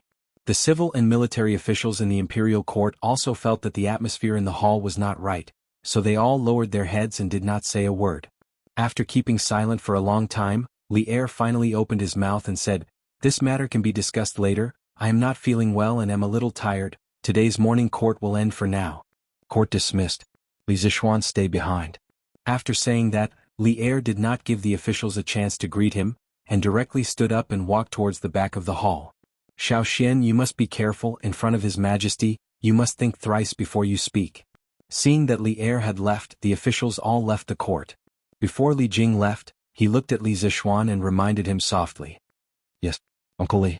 Feeling Li Jing's goodwill, Li Zishuan nodded slightly and responded. Then he walked towards the direction of the Sweet Dew Hall alone. Chapter 1579. Your Majesty, It is an indisputable fact that the Turks are at their peak. There is no need for the Great Tang to choose to knock against the hard rock that is the Turks. Only by preserving its strength and eliminating the Turks with minimal losses can the Great Tang become truly invincible. In Ganlu Palace, Li Er was frowning in thought. Li Zishuan had been waiting for a long time, but seeing no response from Li Er, he finally couldn't help but break the silence. Li Er finally raised his head, his unfocused eyes focused. He stared at Li Zishuan and slowly said, "We understand the strength of the Turks better than anyone else. Ever since we ascended the throne, the spies we sent into the steppe have never stopped. We admit that the current strength of the Turkic army is truly 30% greater than that of my Great Tang, but yesterday, we issued a decree for the 6 bureaus of the imperial court to prepare for war. 3 months later, an army of 300,000 soldiers will be dispatched from Chang and to the steppe. We are the sovereign of a country, so how can we go back on our word? You said that at the end of the 7th month, the Turks would have a frost in midsummer. Although this matter is absurd, we believe you. But even so, what can we do? Since ancient times, a sovereign has never joked. Do you want us to go back on our word and lose all our prestige? When that time comes, the Great Tang will definitely fall into chaos." Li Zishuan frowned and fell silent. Li Er's words were completely sincere. The problem now was not that Li Zishuan didn't believe him, but that the imperial decree to mobilize the Turks had already been issued. No matter how reasonable Li Zishuan's words were, Li Er couldn't possibly change his mind, right? If all the officials in the court believed that the Turks would have a frost in the 7th month, then things would be much easier. At that time, even if Li Er wasn't willing to withdraw the imperial decree, the officials would still force him to do so. But the problem was that the officials couldn't just rely on Li Zishuan's one-sided words to believe in something as absurd as midsummer frost. Thus, Li Er was truly caught between a rock and a hard place. "Your Majesty, this subject believes that the lives of the Great Tang's sons are the most important. If we can delay the attack on the Turks for a year, not only will our chances of victory be greater, our casualties will also be much lower. In comparison, this subject believes that the sovereign's words can also be taken lightly." After a long while, Li Zishuan once more spoke. "At this stage, do you still think that we are a tyrannical and fatuous sovereign who would rather push countless Great Tang into the abyss of death for the sake of face?" Li Zishuan understood the hidden meaning in Li Zishuan's words. He slammed the table and stood up, his face full of anger. "There is no turning back for an arrow that has been shot. The sacred decree of war has already been issued, and the 6 branches of the imperial court are making intensive preparations for this war. If we were to suddenly issue a decree at this time ordering the officials to stop preparing for war, the officials of the imperial court would definitely think that we are afraid of the Turks. There is no wall in this world that does not have a crack. If the officials were to spread this news to the common people of the world would definitely panic. Even if the Turks were to encounter a great snowstorm this year, even if Shelley's strength would be greatly damaged as a result, would the Great Tang at that time be able to organize another attack against the Turks? As the saying goes, the first drum builds the spirit, the second will weaken, and the third will be exhausted. Rather than the morale of the army falling apart in the future, it would be better to gather the army now and attack the steppe in one go. Although the Turks are strong, our Great Tang does not necessarily have no chance of victory. We have wise and resourceful civil officials, valiant and brave generals, as well as the celestial lamp, telegraph, telescope, gunpowder, peerless divine weapons and invincible armor. Why can't we fight the Turks fair and square? Only by defeating the Turks when they are at their strongest will the Great Tang have the capital to be unrivaled in the world, and only then will the surrounding small countries not dare to provoke the Great Tang. Back then you were still full of mettle, declaring that you would make the Great Tang unrivaled in the world. Now that you have gone to the north, why have you become so fearful? Could it be that your backbone and courage have been beaten up by the Turk state preceptor?" Li Er's voice was like thunder, and his words were like a storm hitting Li Zishuan's face. The entire Sweet Dew Hall reverberated with his angry roar. Zhao Song, who was standing in the corner of the hall, could not help but feel anxious. This was the first time he had seen Li Er so furious in front of an official. Although Li Er had often been angered by his officials in the past, old Li would not directly vent his anger in front of his officials. He would only smash his cup after the officials had left. Thus, Zhao Song was somewhat worried about Li Zishuan's current situation. This official did not. Li Zishuan was not frightened by Li Er's thunderous anger. He looked straight at Li Er, his eyes red and his voice hoarse as he retorted, "This official does not fear the Turks. This official's blood is still hot, and my heart is still red. This official loves the land beneath my feet, and even more so, I love the simple and brave people of the Great Tang. If the Great Tang were to send troops to the Turks now, this official would be willing to immediately join the army and be the vanguard, charging and breaking through enemy lines, killing the enemy and serving the country. But this subject does not wish to see countless good men of the Great Tang die under the iron hooves of the Turks. This subject does not wish to experience the pain of separation between life and death, where one could be talking and laughing with his fellow soldiers one moment, and then be buried in the ground the next. Each of them represented a warm family behind them. They could be sons, husbands, or even fathers. When they were buried on the battlefield, their parents would lose their sons, their wives would lose their husbands, and their children would lose their fathers. Their warm family would instantly be shattered. In the Battle of Yonghe Pass, our Great Tang lost tens of thousands of soldiers. This means that tens of thousands of families were shattered because of this battle. This official was the one who brought them out of Bing province, but this official did not bring them back. This official has let down their families. Their bones are already on the dry sand and their families are still in cold clothes. Based on Jun Mo's words, a general success is built on the bones of 10,000. This official does not wish to stand on these piles of bones to make a great contribution. Such a contribution is stained with blood, and this official will feel uneasy. If there is a battle, this official is willing to fight. However, this official does not wish to see more meaningless sacrifices. Your Majesty, please reconsider. Li Zishuan's eyes couldn't help but turn moist. He thought back to Su Tingda and the other Bing province soldiers who had accompanied him out of Bing province. Just how high-spirited had they been when they had first left Bing province? They had believed that they could seize the advantage by anticipating the enemy's moves, but who could have expected the Turks to invest so much capital, dispatching 50,000 elite wolf cavalry? The defense lines at Yanmen Pass, Yonghe Pass, and Madu Pass had all been destroyed.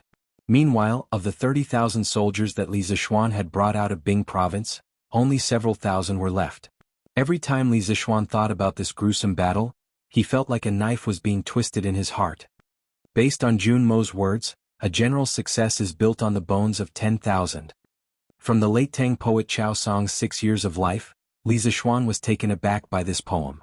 After a few moments of silence, he stood up, a complicated expression on his face, and walked up to Li Zishuan. Patting him on the shoulder, he sternly said, "Brat, since ancient times people have died in war. If not for those soldiers who risked their lives on the battlefield, how could my Great Tang have enjoyed its current peace? When we first stepped onto the battlefield, we were just like you. We also experienced the heart-wrenching pain of seeing one of our fellow soldiers leave us one by one. But we will not run away, nor will we be unable to recover from this setback. This is because we know that only by bringing peace to this country can we prevent even more people from bleeding on the battlefield. However, we can think of a way to reduce the number of deaths." Li Zishuan earnestly said. "Think of a way? The way you speak of is to have us order the officials of the 6 bureaus to stop preparing for the expedition? Is it to have the people of the Great Tang know that their sovereign is a cowardly sovereign who fears the Turks? Or is it that you have a way to have the people of the Great Tang believe that the Turks will suffer another snowstorm this year?" Li Er coldly snorted and continued, "At this point, the best method is to make ample preparations for the expedition in the next 3 months. The soldiers of the Great Tang are not any weaker than the Turks. Moreover, the imperial treasury is abundant, and your workshop has advanced technology. It can provide the soldiers with even more provisions and even better weapons and armor. This way we can reduce the number of casualties. Brat, you were high-spirited and fearless back then. Don't tell me that you don't even have the confidence to defeat the Turks now?" Li Zishuan was rendered speechless by Li Er's lecture. Old Li's words were reasonable, and he had no way to refute them. Given the current situation of the Great Tang, changing the imperial edict would be too risky and costly. It was better to properly prepare for the expedition. More importantly, although the Turks were stronger in this period, the Great Tang was also stronger than it had been in history. Its treasury was abundant, and its national strength was flourishing. The Great Tang's current industrial level was also more advanced than it had been in history. It could produce sharper weapons and sturdier armor, and it also had auxiliary tools like radio transmissions, celestial lanterns, and telescopes. In this situation, it was not impossible for the Great Tang to repeat that glorious victory in history. Thinking of this, Li Zishuan's heart was once again filled with confidence. Since there was no way to change the matter of the expedition to the steppe, he had to think of a way to increase the Great Tang's chances of victory. Although 3 months was a short period of time, he could still do many things. Your Majesty's lecture is right. This subject was momentarily blinded. In the next 3 months, this subject will do his best to help the imperial court prepare for the Turks. Li Zishuan bowed deeply to Li Er's hen and said with a firm expression. Seeing this, Li Er's face finally revealed a smile of relief. He nodded and said heroically, "Good. This is the high-spirited immortal son. So what if the Turks are strong? As long as we work together, the destruction of the Turks is just around the corner." Your Majesty's words are very true. Li Zishuan agreed with a smile. After saying that, he suddenly remembered that he came to the imperial court today with a mission, so he hurriedly cupped his hands towards Li Er and said, "Your Majesty, this subject's martial uncle from Mount Longhu wishes to have an audience with your Majesty. He is currently waiting outside the palace, Your Majesty." Hearing this, Li Er's eyes lit up. He said in surprise, "Oh? You mean Daoist Shenqing is also in Chang'an? Quick, man. Quickly invite Daoist Shenqing over." Then, Li Er impatiently shouted to the eunuchs outside the hall. "Yes." One of the eunuchs bowed and replied, then turned and left quickly. In the Ganlu hall, Li Er looked at Li Zishuan and asked thoughtfully, "Tell me honestly, why did Daoist Shenqing come to the palace to see me this time?" Longhu Mountain had always been a secluded sect and had never been enthusiastic about the secular imperial power.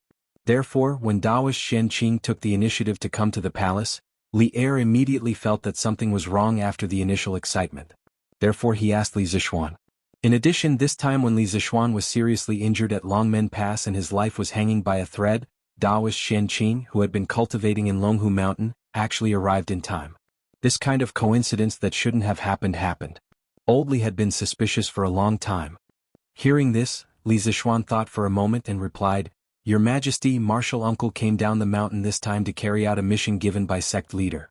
Unexpectedly, when he passed by Lantian County, he found out that I was already at Longmen Pass, so he rushed to Longmen County on a horse and happened to see Longmen Pass being besieged by the Turkic army. Your Majesty should have heard about what happened after that."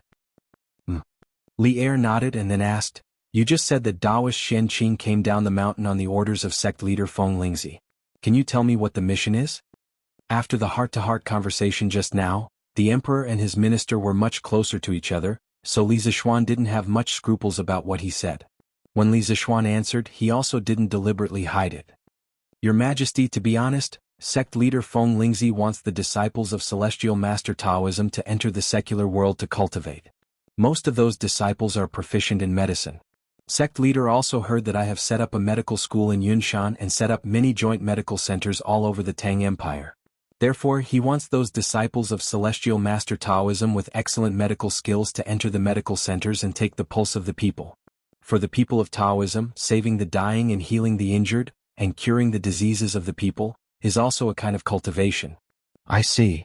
Li Er's eyes lit up. After a pause, he nodded and said, Good. With the help of the people of Celestial Master Taoism, this joint medical center of the Tang Empire will definitely become bigger and bigger. The people of the Tang Empire will definitely have less illness and more happiness. This is a great thing.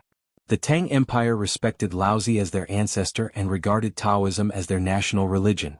They took measures to promote Taoism and raise the status of Taoist priests. Emperor Gaozu of the Tang Empire, Li Yuan, stipulated that Taoism is great and Buddha is small, age first and then release later.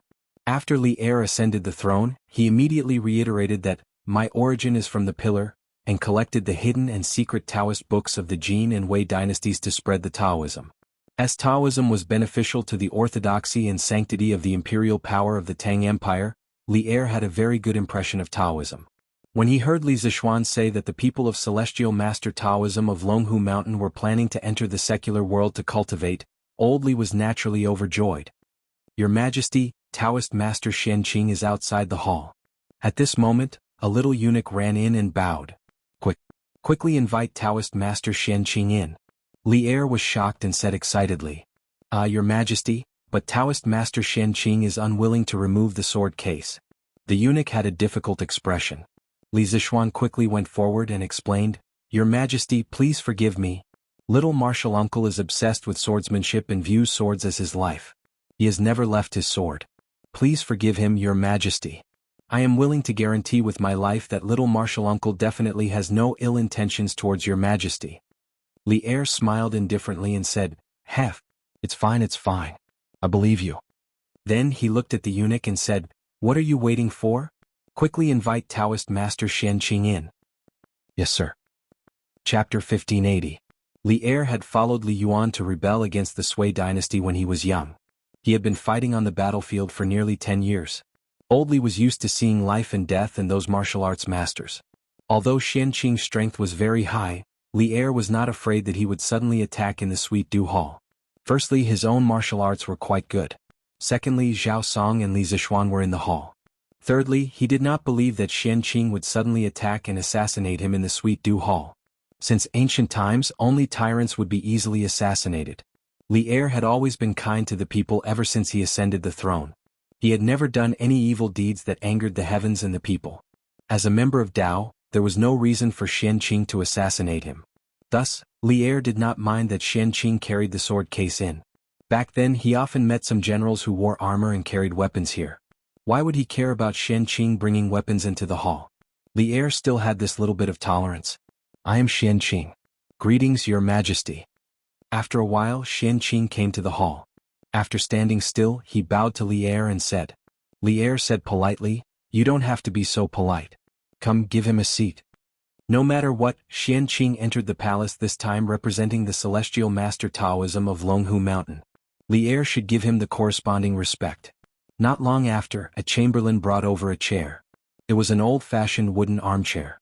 With one look, one could tell that it was a pirated version that Old Li ordered people to copy from Li Zishuan. Xianqing had seen this kind of chair in Li Zishuan's house last night, so he didn't show much surprise. He cupped his hands towards Li Er and said, Thank you, Your Majesty. Then he sat down leisurely. Li Zishuan secretly curled his lips. He was also from the celestial master Taoism of Longhu Mountain. Why did he never enjoy this kind of treatment in the Sweet Dew Hall? Old Li was trying to discriminate between the two. After Xianqing sat down, Li Er smiled and said, The celestial master Taoism has been the leader of Taoism in the world for hundreds of years. I have always wanted to go to Mount Longhu to visit the leader of your sect, Taoist Fenglingzi, and discuss the great Tao of heaven and earth together. I did not expect Taoist Xianqing to come to Chang'an. I am very happy. Under Li Zishuan's persuasion, Old Li had given up the fantasy and pursuit of immortals. However, it was hard for Li Er not to pay attention to the arrival of such an important figure of Taoism like Xianqing. Besides, it was inevitable that Li Er had some improper thoughts in his heart. After all, the celestial master Taoism was the oldest Taoist sect in the Central Plains. It could also be regarded as the sect closest to immortals. Its founder, Zhang Daoling, was respectfully called Celestial Master Zhang by the world. In the history books, Zhang Daoling was a real immortal who had achieved immortality. This also covered the Celestial Master Taoism with a layer of mystery. Li Er was still somewhat in awe of the Celestial Master Taoism. In the face of Li Er's enthusiasm, Xianqing was unmoved. He sat on the armchair, cold and arrogant, and said, Your Majesty is too kind. Since Your Majesty ascended the throne, the world has been peaceful and the people have been prosperous. The Tang dynasty has been thriving in Your Majesty's hands. The head of the sect has admired Your Majesty for a long time and has always wanted to come to Chang, and to pay respects to Your Majesty in person.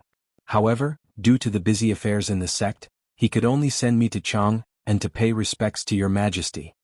Although Xianqing's face was cold and arrogant, the meaning expressed in his words was the goodwill of the celestial master Taoism to Li Er. There was no other way. This was the task given to him by Feng Lingzi. Even if he was unwilling, he had to complete it. Hearing this, Li Er was really happy. He said with a smile, Ha! As the 14th celestial master of the celestial master Taoism, Feng Lingzi's Taoism is profound. I have always admired him in my heart. According to the historical records, the first 4 heads of the celestial master Taoism in Longhu Mountain, including Zhang Daoling, had all received the Taoism of the Taishang Laojun and became immortals. The current head of the celestial master Taoism, Feng Lingzi, whose real name was Zhang Xijing, was the 14th successor of Zhang Daoling. He could be considered to be from a famous family. Seeing that the pleasantries were almost finished, Xianqing went straight to the point and said, Your Majesty regards Taoism as the religion of the Tang dynasty. All the disciples of the Taoist sects in the world are grateful to Your Majesty.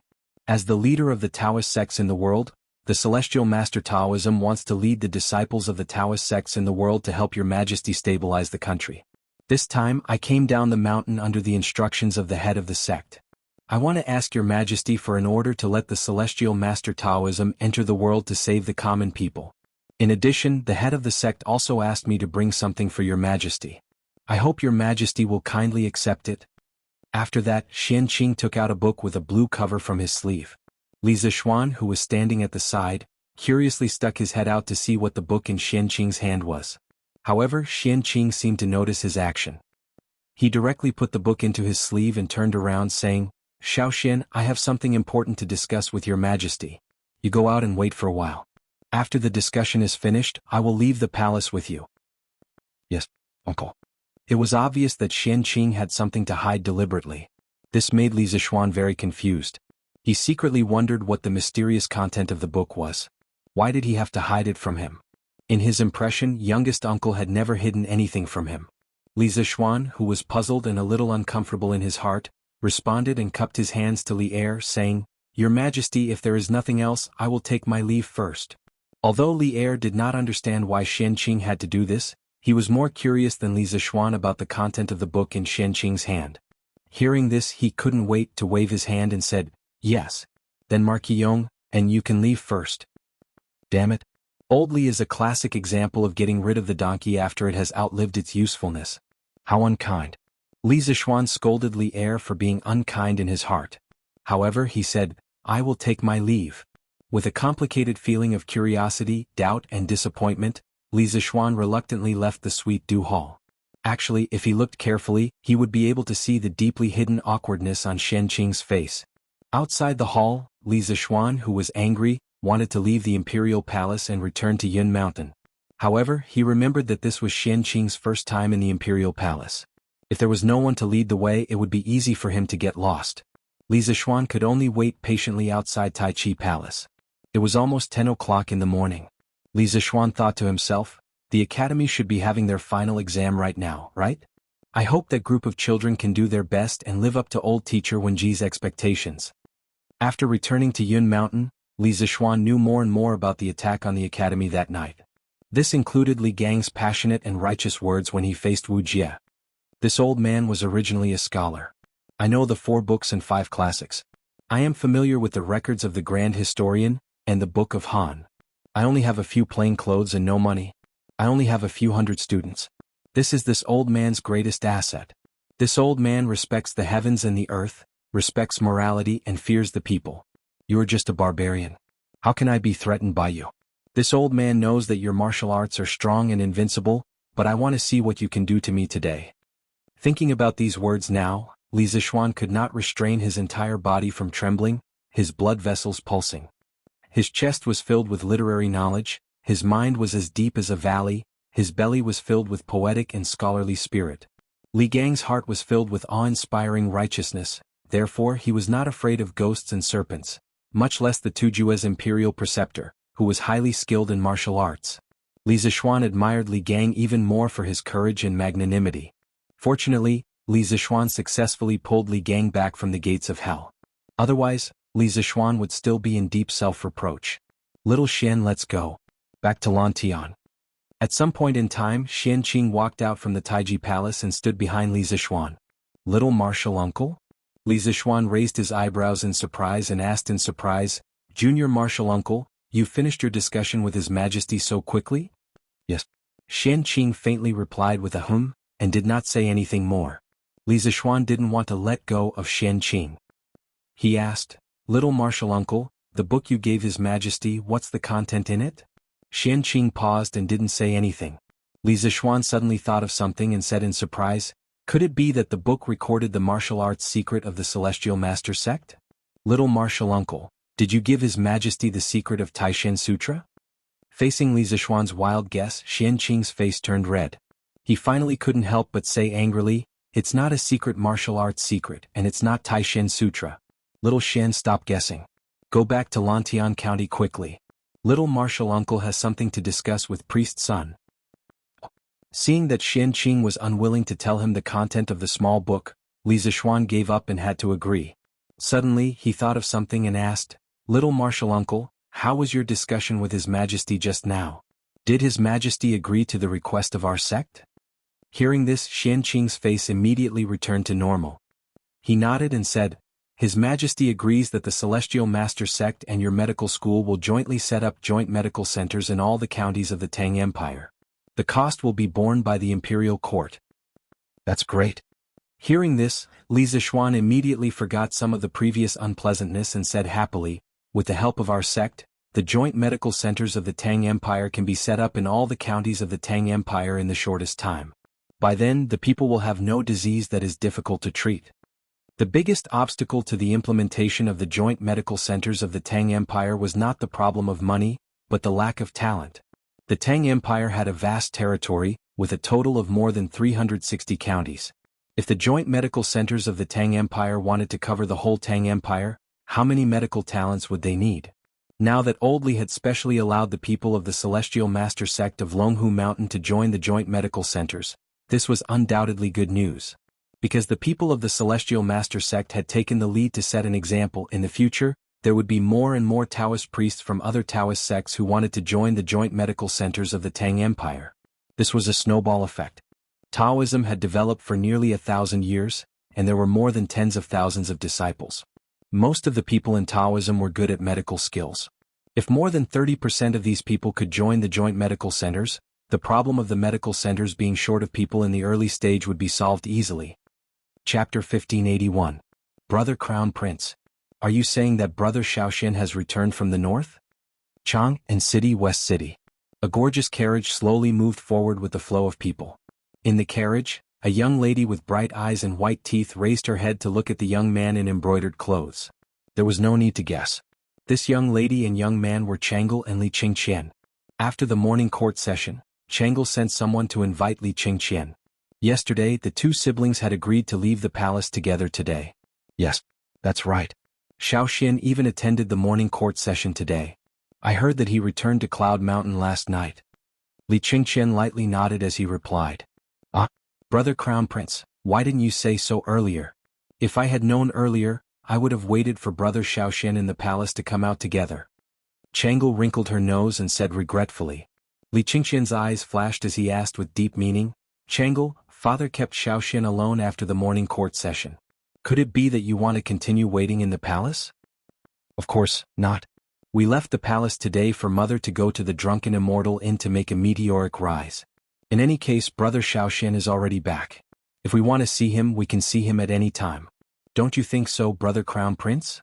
Chang'e hesitated for a moment before hurriedly changing her words. After saying that, she couldn't help but pat her collar and heave a sigh of relief. She secretly praised herself for being quick-witted.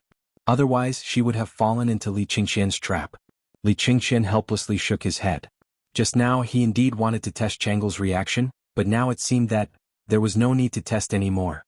His younger sister's thoughts were so complicated. Venerable One, it's that carriage. Under a tea shed 100 feet in front of the carriage, a large man whispered to a bamboo hat man sitting beside him. Are you sure that the one sitting inside is the current crown prince? Soon, a middle-aged man's voice sounded from under the bamboo hat.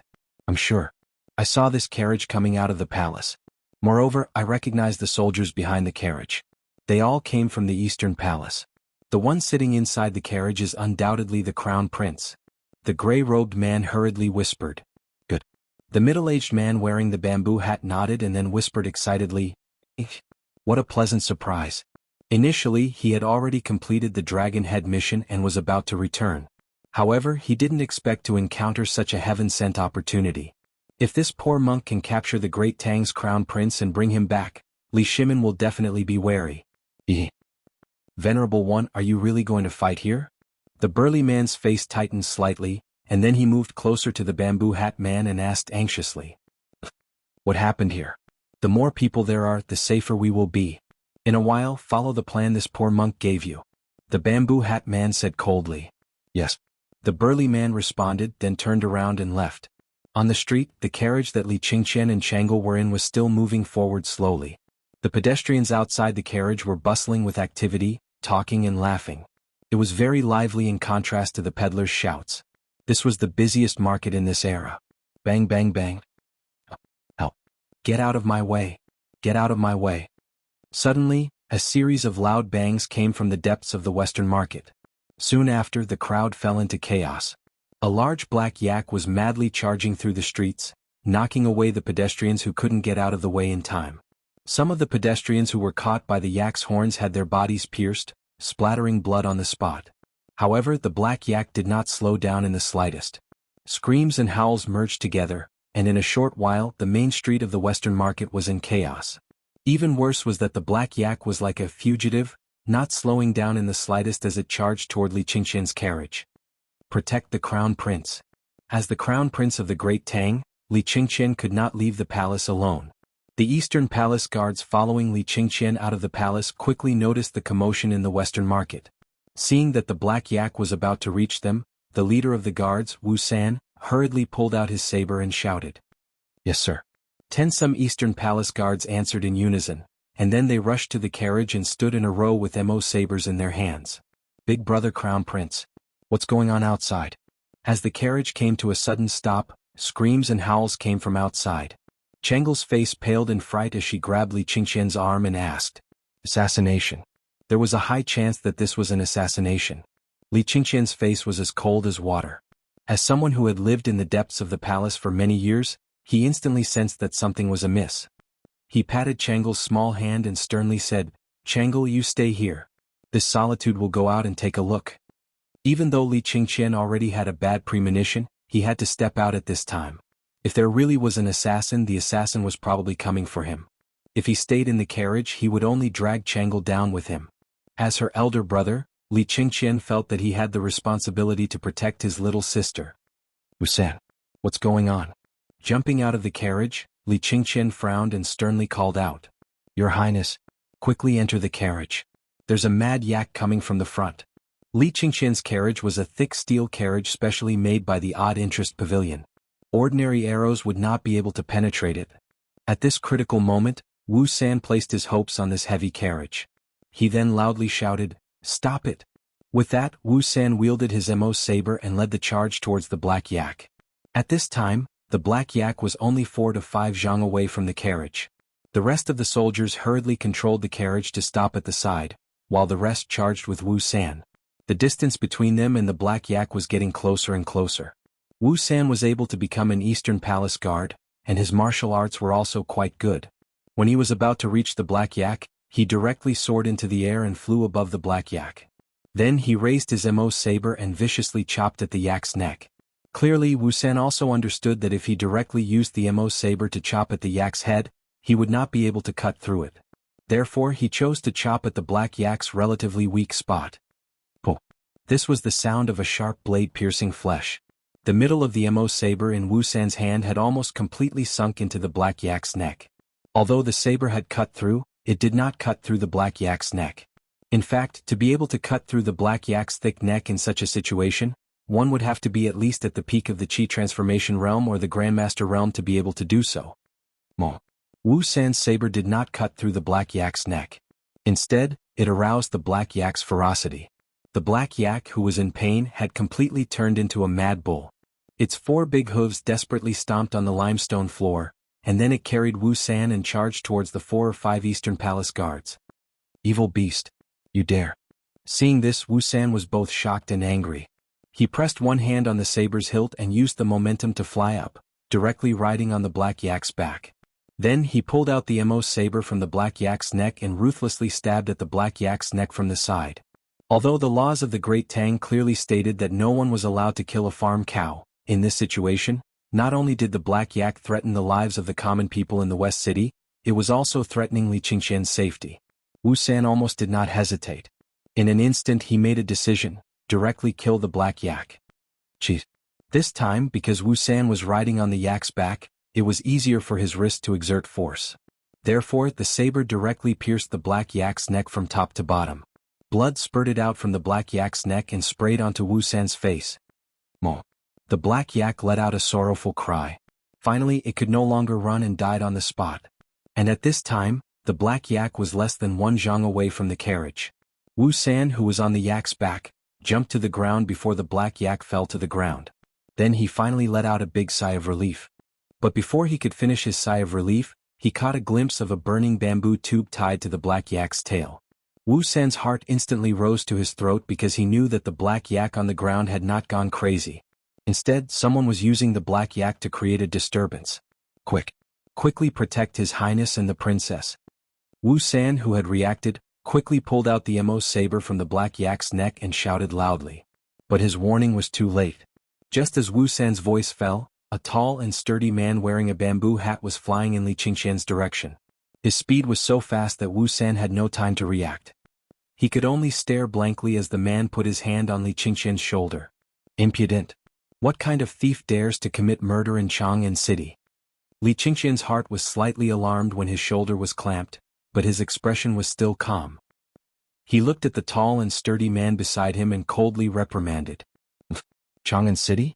This place will soon become our world. Ah! The man in the bamboo hat snorted coldly and laughed arrogantly. Then, seeing that Wu San and the others were rushing over with all their might, the man in the bamboo hat waved his sleeve at a nearby stall.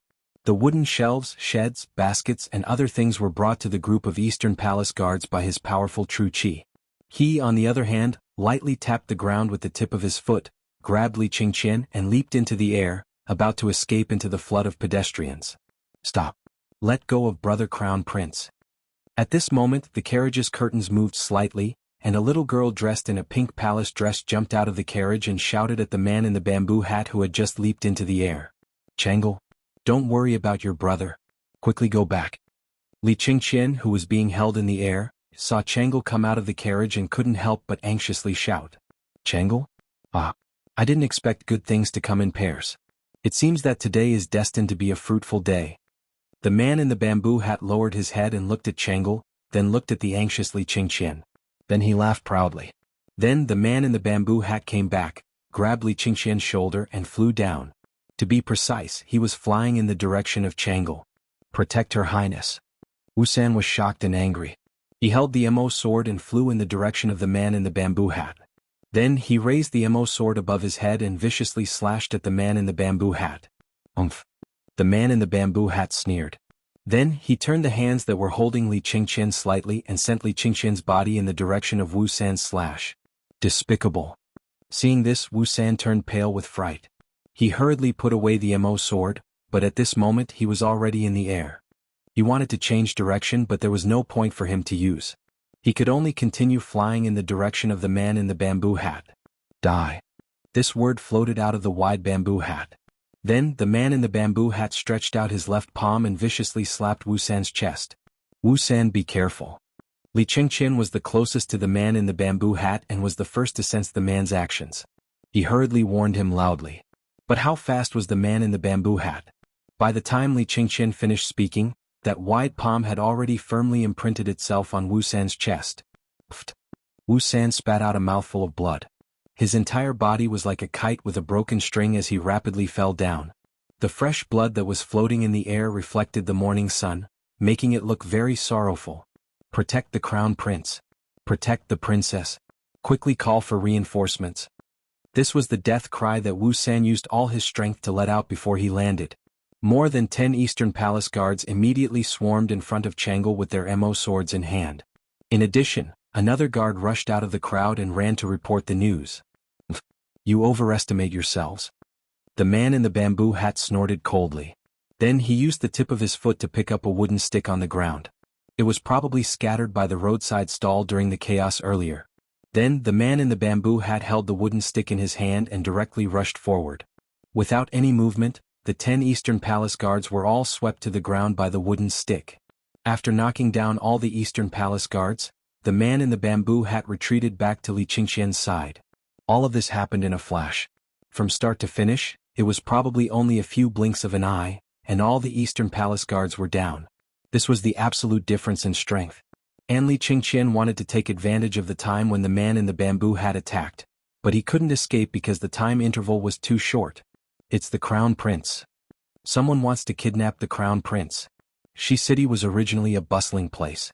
The commotion caused by the black yak earlier had caused many people to flee, but there were still some brave people who didn't go far. At this time, when they saw the situation on Li Qingqian's side, they couldn't help but exclaim. Then the surrounding commoners all reacted and surrounded the carriage.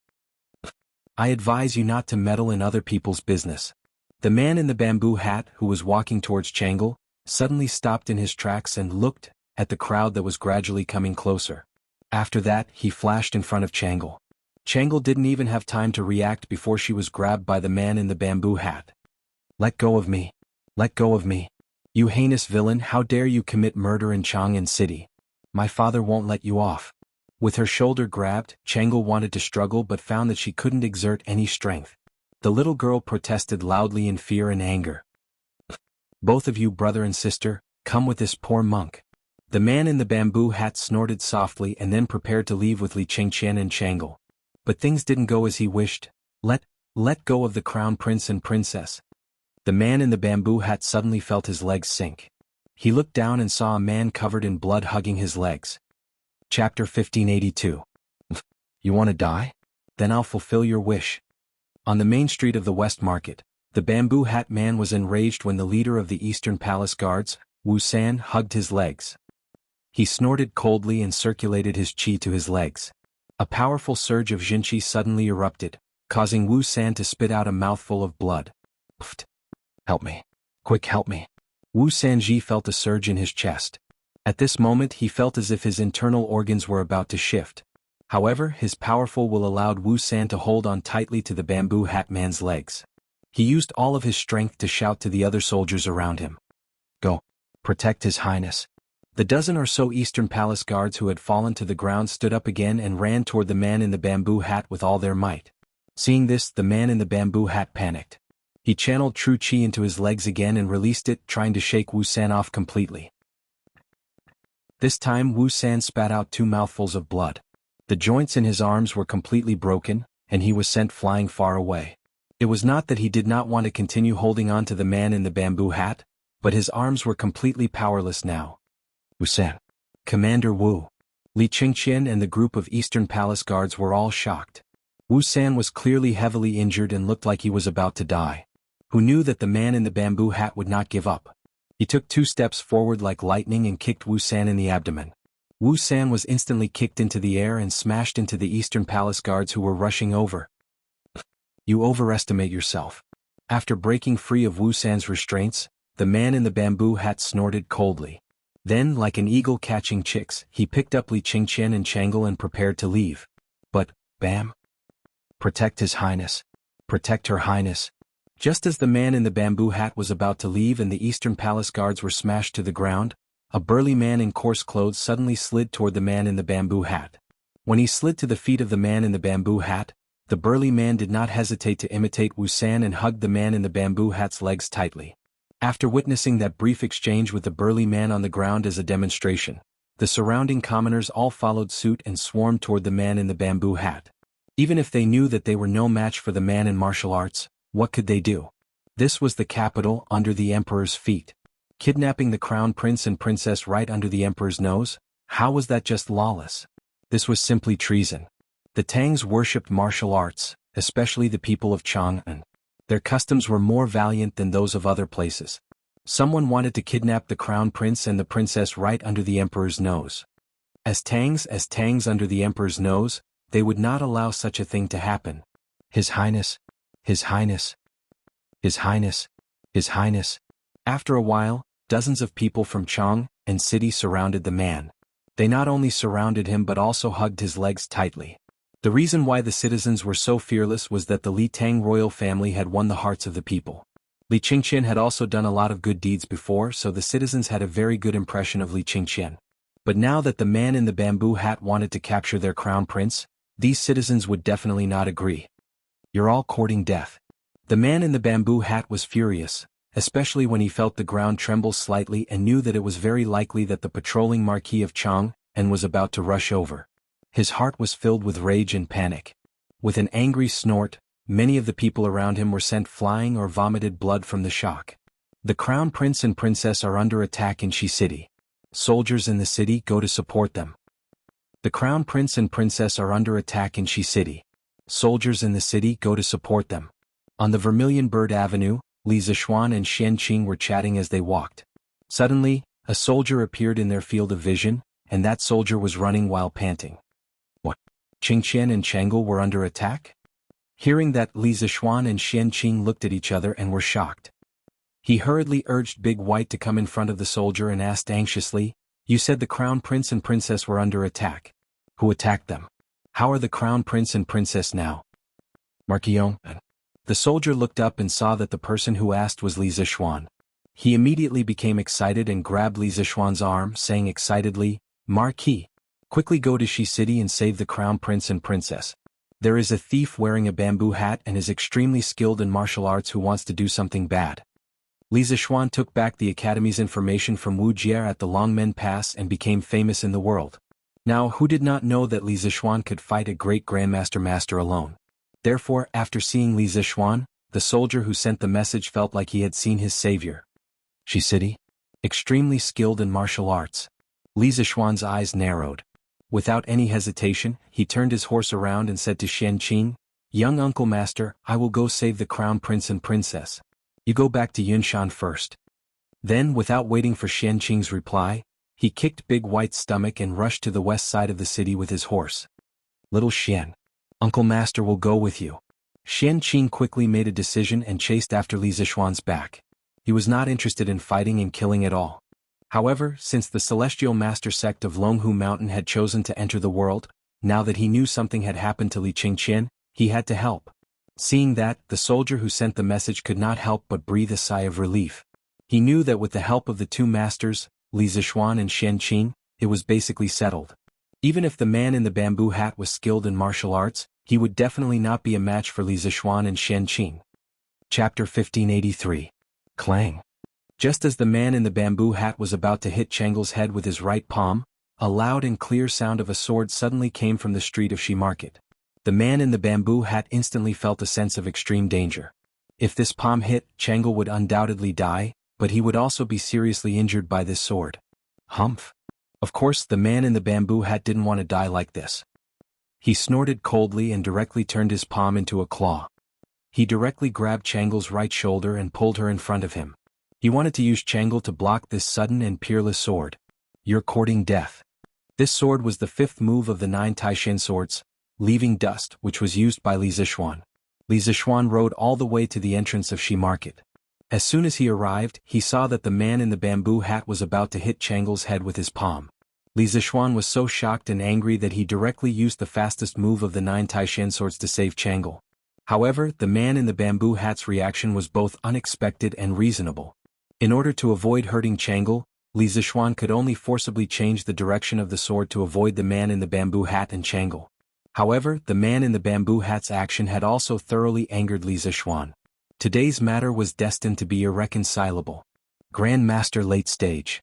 The man in the bamboo hat, who had dodged a bullet, couldn't help but feel a little surprised when he felt the momentum from Li Zixuan.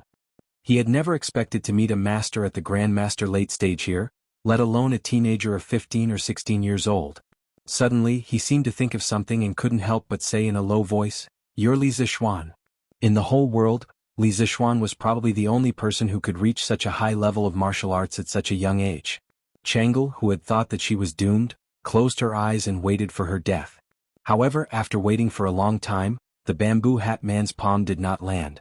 Instead, she heard the words Li Zixuan. She hurriedly opened her eyes and saw Li Zixuan brushing past her with the wind-chasing sword in hand. At this moment, Changle couldn't help but feel a little dazed. When she was at her most dangerous and desperate moment, the man she respected and admired the most finally appeared. Was this fate or was it a coincidence? How could a grandmaster commit such a despicable act? He really deserves to die. Just when the man in the bamboo hat was shocked by Li Zixuan's arrival, a cold snort came from his left. Then he felt a sharp light locking onto him. The fifth sword of the 9 Taishan swords, leaving dust, a sword leaving dust and desolation. A handsome man in a Taoist robe, holding a long sword, was stabbing towards him at an even faster speed. Powerful. In the face of such a powerful swordsman, the man in the bamboo hat couldn't even think of resisting. He knew that he couldn't hide or resist, so he could only run. As for using the same trick again and pulling Changle to his left as a shield, there was no time at all. Because this swordsman's speed was more than 30% faster than Li Zixuan's. When did so many demons appear in Chang'an City? And each one was more powerful than the other? This was the most depressing thing for the man in the bamboo hat at this moment. Venerable. Be careful.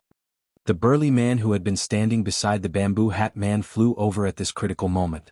With a cheese sound, the long sword pierced his body in the next moment. The bamboo hat man took the opportunity to retreat quickly, and directly retreated more than 5 feet away. Venerable, leave quickly. The big man spat out blood, but before he died he still worriedly said these 4 words. The man in the bamboo hat didn't stop. He directly jumped up and flew away over the heads of the onlookers.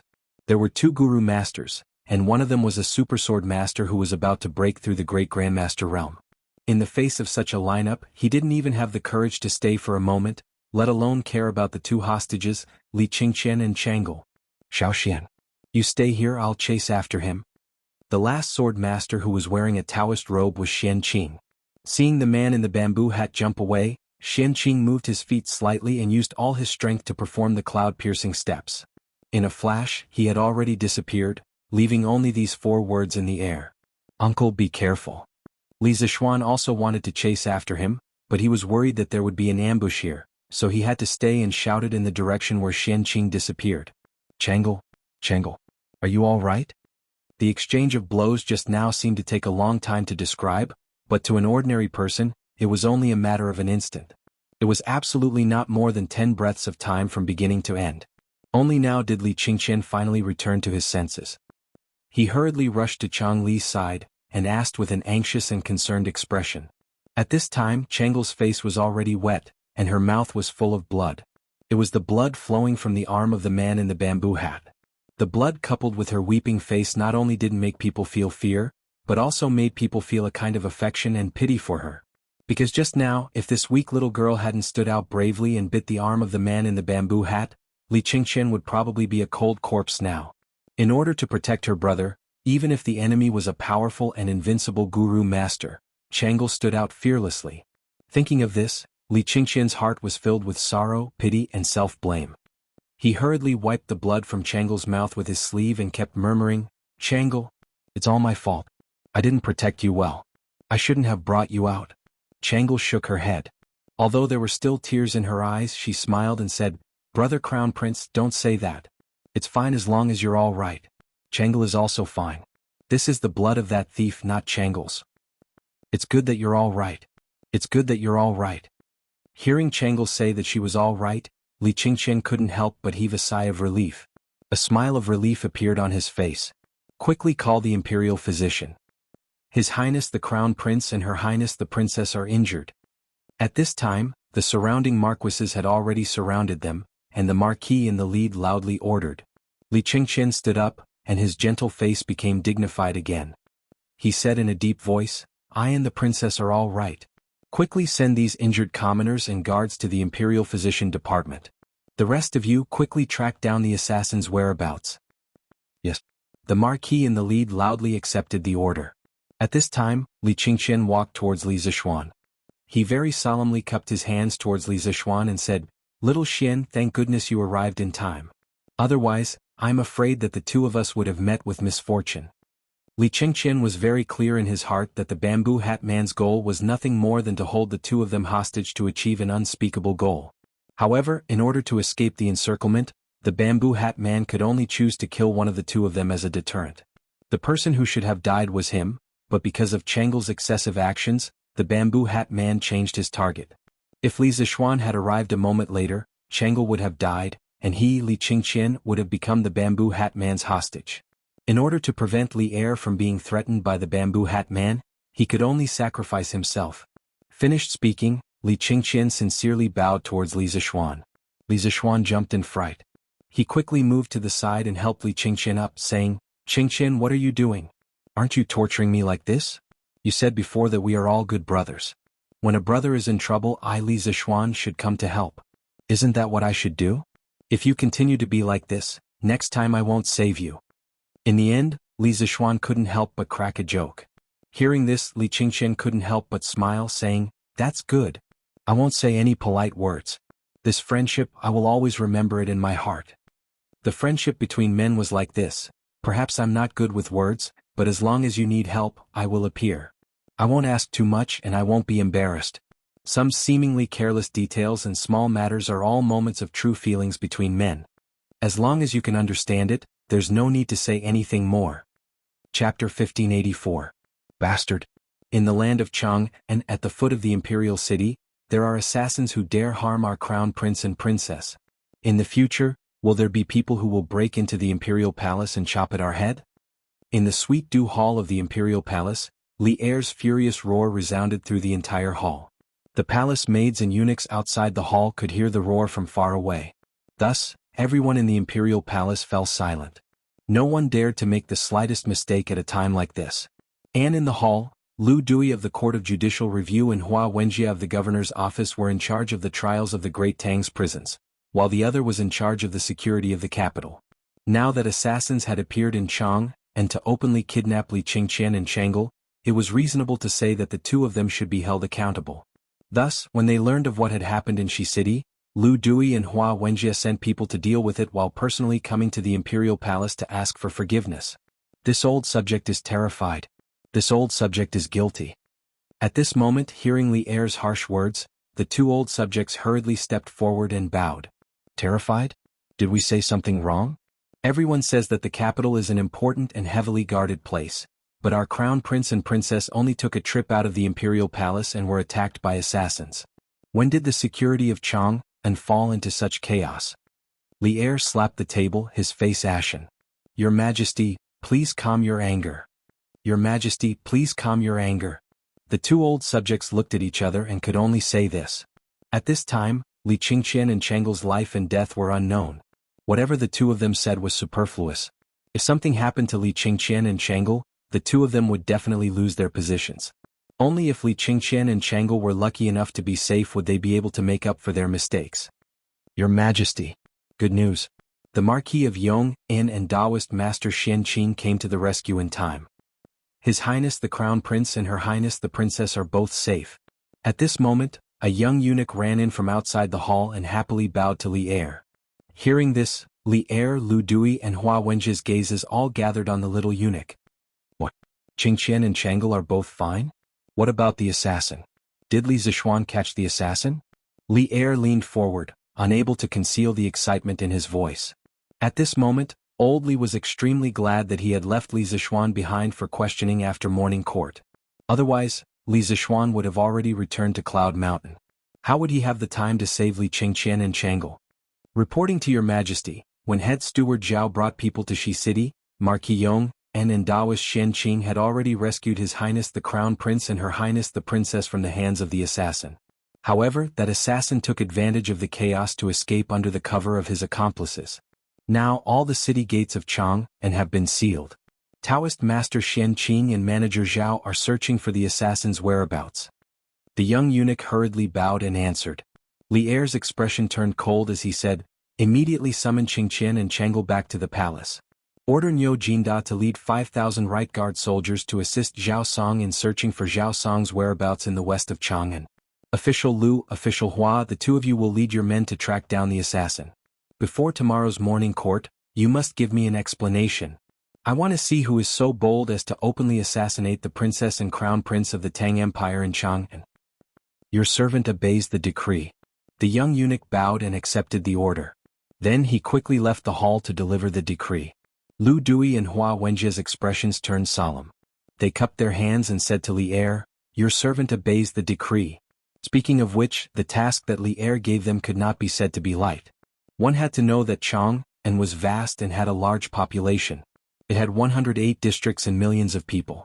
To find an assassin in this place was almost like finding a needle in a haystack. However, even so, they had no choice but to accept this task.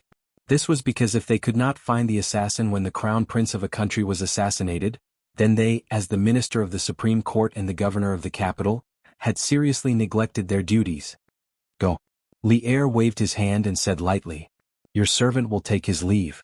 The two of them looked at each other and cupped their hands to take their leave. After the two of them left the hall, Li Er walked up and down the hall alone with his hands behind his back. After a while, a gentle female voice came from outside the hall. Your Majesty, how are Qingqian and Chang'e? Before the person arrived, the voice came first. A moment later, Empress Zhang Sun appeared in the hall. Li Er hurriedly turned to greet her. Holding her hand, he said with a comforting smile, don't worry, Guanyin. I just received news that Qingqian and Chang'e are fine. They are on their way back to the palace.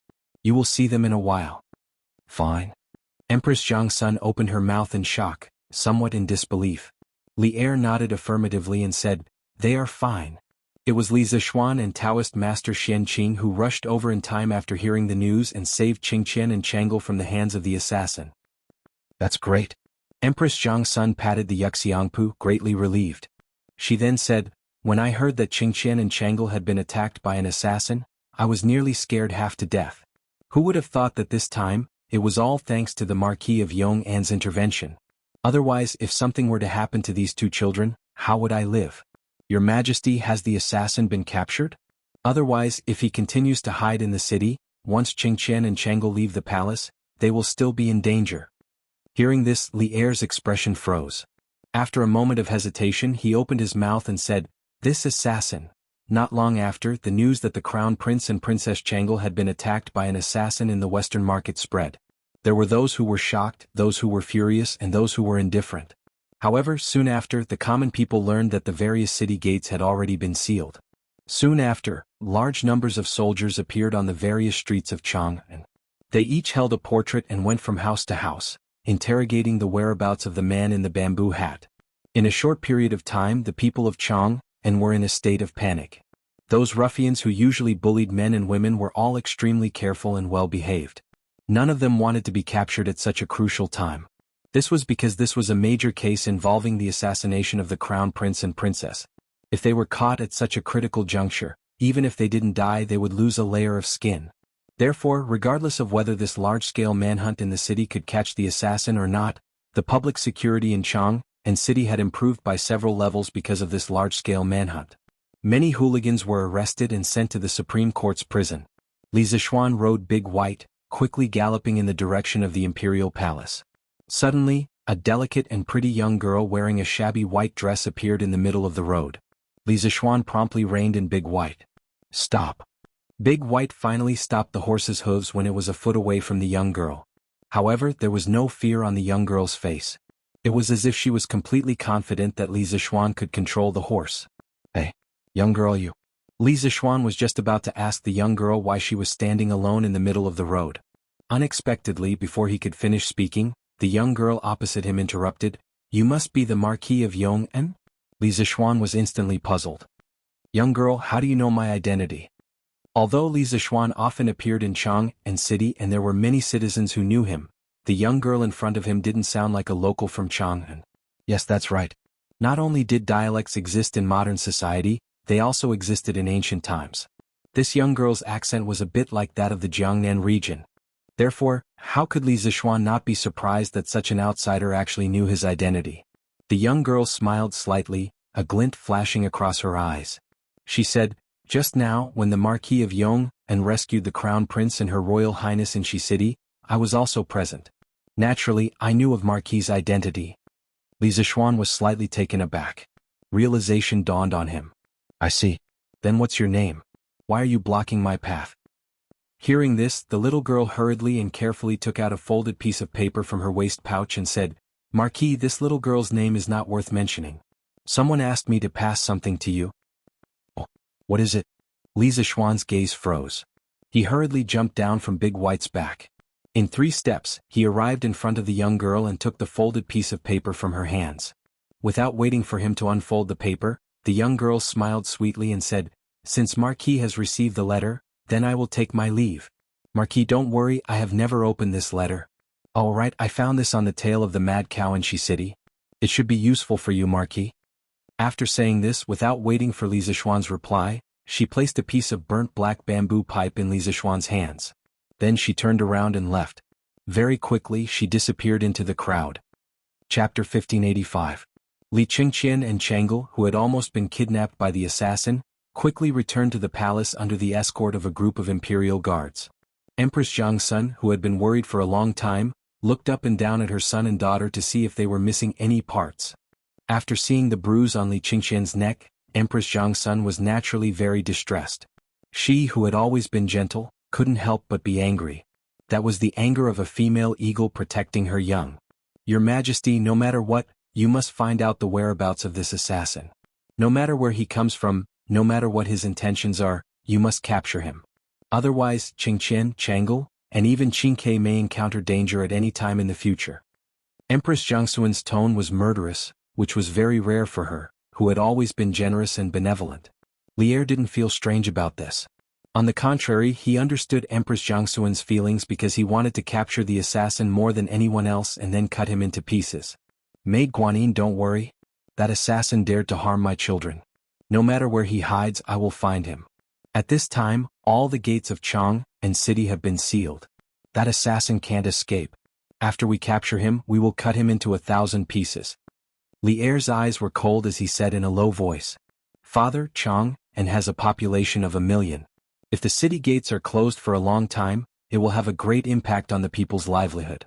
Moreover, many people in Chang and city are merchants or farmers outside the city. If father can't catch the assassin, will the city gates be closed for a day? Then if the merchants and farmers outside the city can't leave the city, won't they be unable to return home and cut off their livelihood? I think that the assassin should be caught, but I still hope that father won't affect the livelihood of the ordinary people just to catch the assassin. Otherwise, Wei Zhuqing will impeach imperial father and make him angry again. When Li Er was full of anger, Chang'e took a step forward and looked at Li Er seriously. She was kind-hearted and always thought more than others. Moreover, what she said was indeed the truth. The city gates of Chang and city were closed around 9 o'clock in the morning. At this time, many merchants and farmers outside the city had just entered the city. However, when the city gates of Chang and city were suddenly closed, they couldn't go back even if they wanted to. Li Er was first stunned, then immediately smiled knowingly and said, "Ha! Chang'e knows how to care for me. But Chang'e, you don't have to worry. If we really can't find the assassin today, we won't keep the city gates locked. At the latest, I will have people open the gates of Chang and city again before noon tomorrow. I will not let Wei Xuanqing find an excuse to remonstrate. As for that assassin, even if we can't find him today, we don't believe that we can't find him in a month or even a year." And then, father is wise. Chang'e nodded happily. Your Majesty, the Marquis of Yong, and requests an audience. Just as old Li's family was enjoying themselves, a young eunuch quickly walked in and bowed to Li Er. Li Er's expression turned solemn and he said in a solemn voice, "Let him come in." Here. The eunuch accepted the order and left. At this moment, Empress Jiangxun stood up and said, Your Majesty, the Marquis of Yong, and must have something important to discuss with you. I, Qingqian and Chang'e will take our leave first. But this time, Qingqian and Chang'e were in danger, and it was thanks to the Marquis of Yong, and that they saved us. Your Majesty, don't forget to reward me. Empress Jiangxun was grateful to Li Zixuan from the bottom of her heart. Without Li Zixuan, Li Qingqian and Li Tai might have fallen out because of fighting for favor. Chang'e's illness definitely wouldn't have been completely cured, and today, Li Qingqian and Chang'e would have been kidnapped by the assassin. Empress Jiangxun even felt that Li Zixuan was like Qin Xiong, a noble of the Li family. Back then, Qin Xiong had saved the lives of Li Yuan's family many times. It wasn't an exaggeration to call him the noble of Li Yuan's family. If not for this, Empress Jiangxun wouldn't have taken the initiative to ask for a reward for an official no matter what. This was because she understood better than anyone the principle that the harem could not interfere in politics. We know what to do. Li Er nodded. Empress Jiangxun left with Li Qingqian and Chang'e from the back of the hall. Official Li Zixuan pays his respects to Your Majesty. After the three left, Li Zixuan stepped into the hall and bowed to Li Er. Speaking of which, he had just left an hour ago. Who would have thought that he would return at this time? Rise. Li Er waved his hand. After Li Zixuan stood still, he said, Qingqian and Chang'e were attacked by an assassin in Shi City. It was thanks to you and Daoist Xianqing that you arrived in time and saved them. What reward do you want? If it's reasonable, we will definitely grant it to you. In the morning court more than 2 hours ago, Li Zixuan had just received a reward, directly increasing his fief by a county. However, just over 2 hours later, Li Er wanted to reward Li Zixuan again. It had to be said that Li Zixuan's imperial favor was probably something that few people could match. However, when Li Zixuan heard this, he did not show any joy on his face. Instead, he said with a serious expression, Your Majesty, I am not here to ask for a reward. I have an extremely urgent matter to report to Your Majesty. Li Er asked curiously, What is it? From his point of view, Li Zixuan was a little strange today. In the court, he had hinted in every possible way, but this guy just wanted to decline the reward. Now he did not even care about what the reward was. Was this still the same person who would not act until he saw a rabbit? Li Zixuan took out a small piece of paper from the pouch at his waist and raised it above his head with both hands. Then he said, I accidentally received a secret letter. Please take a look, Your Majesty. Secret letter? All of you leave. Li Er was slightly shocked. He first dismissed his attendants, then looked at Li Zixuan and said, Show it to me. As Zhao Song was currently outside the palace with the imperial guards, looking for the assassin's whereabouts, he naturally could not be in the main hall. Li Zixuan had also dismissed the rest of the people in the main hall, so the task of presenting the secret letter naturally fell on Li Zixuan's shoulders. Guards, quickly summon Zhang Sun Wuji, Fang Xianling, and Li Jing into the palace for a discussion. Li Er expressionlessly took the secret letter from Li Zixuan's hands. When he opened it, his expression changed with a schwa. After a moment, Li Er first shouted out of the hall, then looked at Li Zixuan and said with a pale face, Where did you get this secret letter? Yes, Your Majesty. A series of replies came from outside the hall, and then someone went to deliver the decree. When Li Zixuan heard Li Er's question, he clasped his hands and asked, Your Majesty, is the handwriting on this letter from General Li Junxian? Li Er lowered his head to take another look before nodding. It is indeed Junxian's handwriting. Li Zixuan asked again, Your Majesty, may I ask where General Li is now? Li Er replied, Several days ago, in order to investigate the origins of the Dragon King sect, Junxian specially infiltrated the Dragon King sect. Right now, wherever the Dragon King sect is, he should be there as well. Li Zixuan's heart trembled. He had guessed correctly. Li Junxian had really infiltrated the enemy camp, or else he would not have so much information on the Dragon King sect. If that's the case, the matter is very clear. Li Zixuan stepped forward and clasped his hands. The people of the Dragon King sect are currently hiding in the Serpent Spirit Mountain. They are preparing to attack Chang, and tomorrow. The words attack Chang, and immediately caused the atmosphere in the hall to turn somber. Li Er's face was grim. After a long silence, he couldn't help but sneer. A mere Dragon King sect dares to dream of attacking Chang'an? They came at the right time. We wanted to find them, but they delivered themselves to our doorstep. Your Majesty, you must not underestimate the enemy. Li Zixuan hurriedly clasped his hands. Your Majesty, the enemy is in the dark while we are in the light. If they want to know how many soldiers Chang'an has and how many provisions we have, they will definitely be able to find out. On the other hand, the imperial court knows nothing about their situation. Since the Dragon King sect dares to attack Chang'an, their leader must be very confident. If we underestimate the enemy, the consequences will be unimaginable. Your Majesty, Duke Zhao, Prime Minister Fang, and Duke Wei request an audience. At this moment, a eunuch ran in and bowed. Li Er hurriedly said, Summon? Yes. After a while, Zhang Sun Wuji, Fang Xianling, and Li Jing, who had just finished the morning court, walked into Taiji Palace once again. Your subjects greet Your Majesty. After Zhang Sun Wuji, Fang Xianling, and Li Jing entered the hall, they hurriedly clasped their hands and bowed to Li Er. Li Er waved his hand. My three beloved subjects, there is no need to be so courteous. Without waiting for Li Er to explain why he summoned them here, Zhang Sun Wuji hurriedly stepped forward and clasped his hands. Your Majesty, I heard that the Crown Prince and Chang'e were attacked by an assassin in Shi City. I wonder if the assassin, Zhang Sun Wuji, was a staunch member of the Crown Prince party. After hearing that Li Qingqian was attacked by an assassin, he was more furious than anyone else. At this moment, he had already sent out all of the Zhang Sun family's guards to assist Wu Ho in finding the assassin. Li Er waved his hand. Assistant, we have already sealed off all the city gates and sent the Imperial Army and Wu Ho to find the assassin. However, we have not summoned you here for this matter. Marquis Yong, and show this secret letter to the three beloved subjects. Yes, Your Majesty. Li Zixuan clasped his hands and bowed. Then he stepped forward and took the secret letter from Li Er before passing it to Zhang Sun Wuji. After the three of them read the letter, their faces turned grim. As you can see, Junxian mentioned in the secret letter that the Dragon Sect plans to attack Chang'an City tomorrow. The Marquis of Yong'an's opinion that the Imperial Court cannot underestimate the enemy under the cover of the enemy. I agree with him. At this time, Li Er spoke up, but he immediately changed the topic.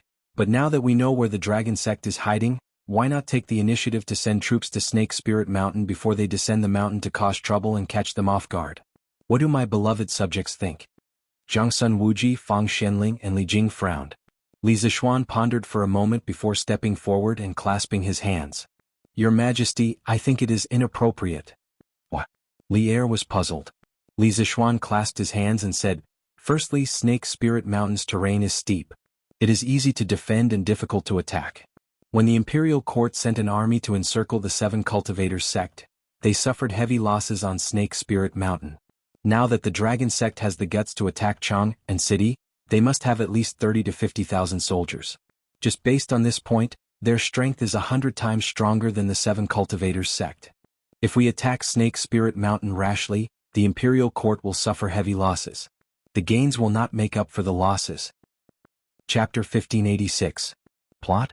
What kind of plot does the Heavenly Dragon sect have in Chang?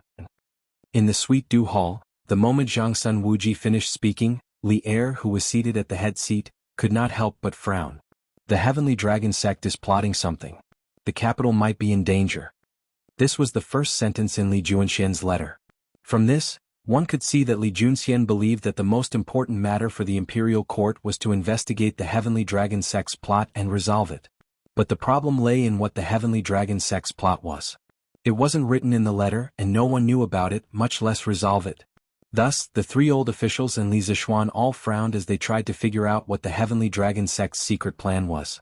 After a long while, Fang Xianling stepped forward and said, "Your Majesty, this old subject believes that the Heavenly Dragon sect's plot is to allow them to succeed tomorrow. They might have tens of thousands of soldiers outside the city and hundreds of spies inside the city. When the time comes, they might really be able to break through the gates of Chang'an. Thus, this old subject believes that although we don't know what the Heavenly Dragon sect's plot is, the imperial court must prepare a response in advance. We must prevent the Heavenly Dragon sect from dividing Chang, and from within." Hearing this, Li Jing nodded secretly. It was obvious that he approved of old Fang's words. Li Er thought for a few moments before turning to Li Zishuan and asking, "Marquis Yong, and what do you think?" "It's here again. Di Renjia's classic line is here again." Even though this was an extremely solemn occasion, Li Zishuan couldn't help but grumble in his mind when he heard Li Er ask, "What do you think?" But grumbling was grumbling, the problem still had to be solved. "Your Majesty, this subject agrees with Fang Xuanling's words." Li Zishuan, who was well versed in emotional quotient, first affirmed old Fang's analysis. Then, in order to avoid disappointing Li Er, he began to speak of his own opinion. General Li didn't mention anything about the Heavenly Dragon sect's plot in Chang, and so he probably doesn't know either. This meant that this plot was the Heavenly Dragon sect's top secret. However, I believe that other than planting spies in Chang'an City, there is also a possibility that the Dragon sect is using the followers that the Dragon sect had previously developed in Chang and City to plot something that would cause the imperial court to lose its prestige and His Majesty to lose face. By belittling the imperial court and praising themselves, not only would they be able to easily conquer Chang'an City, but they would also be able to quickly win the hearts of the people after conquering Chang'an City and then control the entire world. Today the Crown Prince and Princess Chang'e were nearly robbed in the Western market. It is very likely that this was done by members of the Heavenly Dragon sect. They wanted to kidnap the Crown Prince and Princess Chang'e to threaten His Imperial Majesty and even strike at His Imperial Majesty's prestige. What? Marquis Yong, and you're saying that the assassinations in Qingqian and Chang'e today were done by the Heavenly Dragon sect? Hearing Li Zishuan's last sentence, Li Er's eyes narrowed and his face suddenly turned cold. Li Zishuan cupped his hands and said, "Your Imperial Majesty, what this subject has said is only a conjecture. It is a reasonable conjecture based on the evidence that we currently possess. Previously, when the assassin escaped from the Western market, this subject's martial uncle immediately pursued the assassin. However, in the end he was unable to catch up. However, according to martial uncle, the assassin's martial arts originated from the Buddhist sect. Perhaps it is related to Buddhism. In addition, that assassin had many accomplices in Chang'an City. If not for those accomplices, the assassin would not have been able to escape from martial uncle's eyes." Buddhist sect. Accomplices. Hearing this, Li Er's eyes flickered. After pondering for a moment, he looked at Li Zishuan and asked, "You mean to say that the assassin could be the Heavenly Dragon sect's Shakyamuni Dui?" Li Zishuan cupped his hands and said, "This subject has just returned from the north. Previously, this subject has not met the Venerable Dui of the Heavenly Dragon sect. However, this subject has heard of Dui. This person originated from the Tantric sect of the Western regions. Not only is he proficient in martial arts, he is also proficient in magic. Today, this subject believes that Shakyamuni Dui is a major suspect in the assassination of the Crown Prince and Princess Chang'e in the Western market. Not only is he a suspect, he also has sufficient motive. This is because as long as either the Crown Prince or Princess Changel fall into his hands, when the Heavenly Dragon sect rises tomorrow, they will have the capital to threaten the court and your Imperial Majesty. At the same time, they will be able to strike a blow at the court's prestige among the common people. Bah! What a Heavenly Dragon sect! Truly preposterous. Li Eru had originally suspected the Heavenly Dragon sect, but that was only a suspicion. There was no evidence, nor was there any logical reasoning. Now, after hearing Li Zishuan's logical analysis, Li Eru slapped the table, unable to restrain his anger. Li Zishuan hurriedly said, "Your Imperial Majesty, please calm your anger. In reality, this is only this subject's conjecture. There is no sufficient evidence to prove that Shakyamuni Dui is at that moment. In addition, even if Shakyamuni Dui is the assassin, he is currently hiding in the shadows. It will be very difficult for your Imperial Majesty to dispatch people to find him. In addition, General Li also mentioned in the secret letter that tomorrow, not only will the Heavenly Dragon sect rise, but that the weather will change and thunder will roll. Does your Imperial Majesty not feel strange because of these words?" Li Eru frowned, doubtfully asking, "These words, could it be that they foretell tomorrow's weather?" Li Zishuan nodded. "This subject believes that this is very likely." Zhang Sun Wuji frowned. "But today the sky is clear and boundless. How can there be thunder tomorrow? In addition, this old man has never heard of General Li having the ability to predict the weather." Li Zishuan shook his head. "General Li does not have this ability. What about the Heavenly Dragon sect? I have heard that the Heavenly Dragon sect has not only recruited many disciples in Chang'an, but has also operated in Qingzhou for many years with tens of thousands of disciples. In this way, there are definitely some capable people among the Heavenly Dragon sect. Being able to predict the weather is not surprising." Hearing this, Fang Xianling was puzzled. The weather changes unpredictably. How can mortals accurately predict it? Li Zishuan explained, "Everything in the world is fated. Even the weather has its own rules to follow. In fact, if you want to know if tomorrow's weather will change and thunder will roll as the secret letter said, it is very simple. You only need to ask one person." "You mean Li Chunfeng?" Li Eru's eyes flashed. Li Chunfeng was not only good at mathematics and astrology, he was also good at predicting the weather. It was because of his comprehensive ability that Li Eru relied heavily on him. "Your Imperial Majesty is wise." Li Zishuan clasped his hands and said, "The palace and Yanhuang College both have telegraph machines. Your Imperial Majesty can send a telegram directly from Chang'an. I believe Master Li will be able to send tomorrow's weather to the palace through the telegraph machine." Li Eru pondered for a moment, then nodded and ordered outside the hall, "Men, bring me the telegraph machine." "Yes, sir." After a while, a soldier in silver armor walked into the hall with a big black box. Li Eru signaled Li Zishuan to operate the telegraph machine and send a telegram to Yun Shan. Among the 5 people present, only Li Zishuan knew how to operate the telegraph machine. After a series of beeping sounds, Li Eru's order was delivered to Yun Shan. The next step was to wait for Li Chunfeng's reply from Yun Shan. Speaking of which, Li Chunfeng used to visit his home in Chang, and every now and then. However, because of the astronomical telescope in the academy, Li Chunfeng had completely embarked on a path of no return. He wished that he could live in the academy all day long. If the dragon sect really has someone who can predict the weather, why would the dragon head of the sect choose to attack Chang, and in such bad weather? Li Jing could not help but wonder while waiting for Li Chunfeng's reply. Generally speaking, weather with strong winds, heavy rain, and heavy snow was not suitable for marching and fighting. However, there was nothing that could be done about it if they were forced to fight in bad weather. However, when they knew that the weather was bad, they still planned to launch a military attack on that day. This was very puzzling. It was obviously not in line with military logic. Li Zishuan thought for a moment and said, "Firstly, the dragon head of the dragon sect thinks that attacking in such weather can catch the enemy off guard. Secondly, he might think that such weather is more conducive for the dragon sect members in the city to carry out their secret plans." Li Jing shook his head. It's true that attacking a city in thunderstorm weather can take the enemy by surprise, but the impact of the heavy rain on the attacking side is obviously greater than the defending side. Dragon sect choosing to attack in such weather is definitely not worth the loss. So, comparatively speaking, the second reason you spoke of is extremely likely. Li Jing was known as the Tang Empire's god of war. He was very experienced in marching and fighting. If even he said so, Li Zishuan had no reason to refute. Beep beep beep. At this moment, The unique DDD sound of the telegraph rang in the sweet nectar hall. Li Zixuan quickly walked to the telegraph and listened attentively. Well, the way he used the telegraph was different from everyone else. With his super memory, not only did he not need to record the code manually, he also did not need to hold a password book to translate the code one by one. His brain was like a humanoid computer, able to record and translate the code in real time. Mo Huai was the one controlling the telegraph at Yunshan. At this moment, the academy was in the middle of the final examination. Li Tai did not have time to send a telegram, so Mo Huai, as the leader of the physics department, had to do it himself. Not long after, the DDD sound gradually stopped.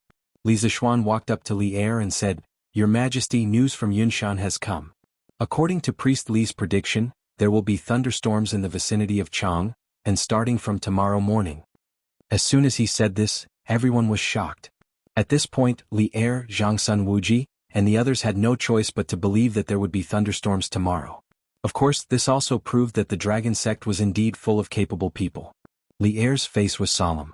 After a moment of silence, he said, "No matter what, the dragon sect's plot in Chang, and must be thoroughly investigated by tomorrow. Marquis Yong, and since Li Junxian has given you the secret letter, it means that he believes that you can solve the dragon sect's plot. Thus we will leave this matter to you. We will do our best to satisfy your needs." Chapter 1587. Brother Xiao Xian, Chengel is here to thank you. Thank you for saving me and Brother Crown Prince in Shi City, Chengel. Chengel has been learning needlework from Li Er and the others recently. I've embroidered a pair of mandarin duck pouches for Brother Xiao Xian and Sister Yushi. Don't think that Chengel's embroidery isn't pretty. There's mint, cloves, mugwort leaves and patchouli in it. It can get rid of dampness and heat, and it can also refresh the mind and benefit the brain. Outside Taiji Palace, beside the arch bridge near the Gate of Heaven Influence, Chengel hesitated for a moment after seeing Li Jing leave. Then she took out 2 white pouches embroidered with patterns from her waist and handed them to Li Zixuan. She said with some embarrassment, "Oh, Chengel, I saved you and Qingqian out of friendship. Why do you need to spend so much effort to embroider these things?" Li Zixuan felt that he couldn't accept these 2 pouches. They were too ambiguous and could easily be misunderstood by others. It was fine to misunderstand him, but if it involved Chengel, this matter would be serious. After all, Chengel was a princess of the Tang Empire. If she was misunderstood to have an unclear relationship with an official, Li Zixuan was sure that old Li would definitely take a sword and chase him all over Chang, and to kill him. Chengel said with a determined expression, "That's right. It's because Brother Xiao Xian treats Chengel and Brother Crown Prince as friends that Chengel has to take out my heart to thank you after being saved by you. Also, these 2 pouches weren't sewn by me on the spot. They were already sewn a few days ago. Brother Xiao Xian, quickly accept them. Also, let Sister Yushi help me see if there's anything wrong with my embroidery. So, when will Chengel's embroidery be half as good as Sister Yushi's?" After saying that, the little girl sighed regretfully. Her face didn't reveal any strange expression. This made Li Zixuan wonder if he had been thinking too much. It was just 2 pouches. How could the pure Chengel have those groundless feelings between a man and a woman? He was thinking too much. He was definitely thinking too much. Since that's the case, I'll accept it. Li Zixuan convinced himself in his heart. Seeing that Chengel had been holding out her hands for a long time, he hurriedly stepped forward and took the pouch from Chengel's hands. He put it in front of his eyes and glanced at it. Although the mandarin ducks on the pouch couldn't be said to be lifelike, at least they looked like real ones. This was quite difficult for an 8 or 9-year-old girl. Therefore he couldn't help but say, "Ha! Chengel, you are still young. You don't have to compete with others. When you grow up, no one can compare with your embroidery skills." When Chengel heard that, he immediately lit up with joy and said, "Really? Brother Xiaoxian, could it be that Chengel's embroidery is ugly, so you deliberately said nice things to comfort Chengel?" Li Zixuan said with a straight face, "How is that possible? Chengel, it's rare for you to have such excellent embroidery at such a young age. At your age, Yushi is probably not as good as you in embroidery. But then again, Chengel, you are the princess of the Tang Empire and the pearl in His Majesty's palm. You don't have to study embroidery too deeply." Chengel was happy at first, but then she couldn't help but secretly say in her heart, "The princess of the Tang Empire is also a woman. She also has to take care of her husband and children." She only dared to say these words in her heart. In reality, even if she had twice the courage, she wouldn't dare to say it to Li Zixuan face to face. "All right. I've accepted the gift. I have to go do my work. Just now, His Majesty gave me a task.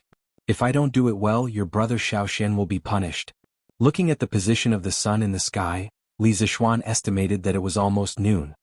He hurriedly put away the 2 pouches and said. Changle's eyes flashed with reluctance, then she nodded and said, yes. Then brother Xiaoxian, you go to your work.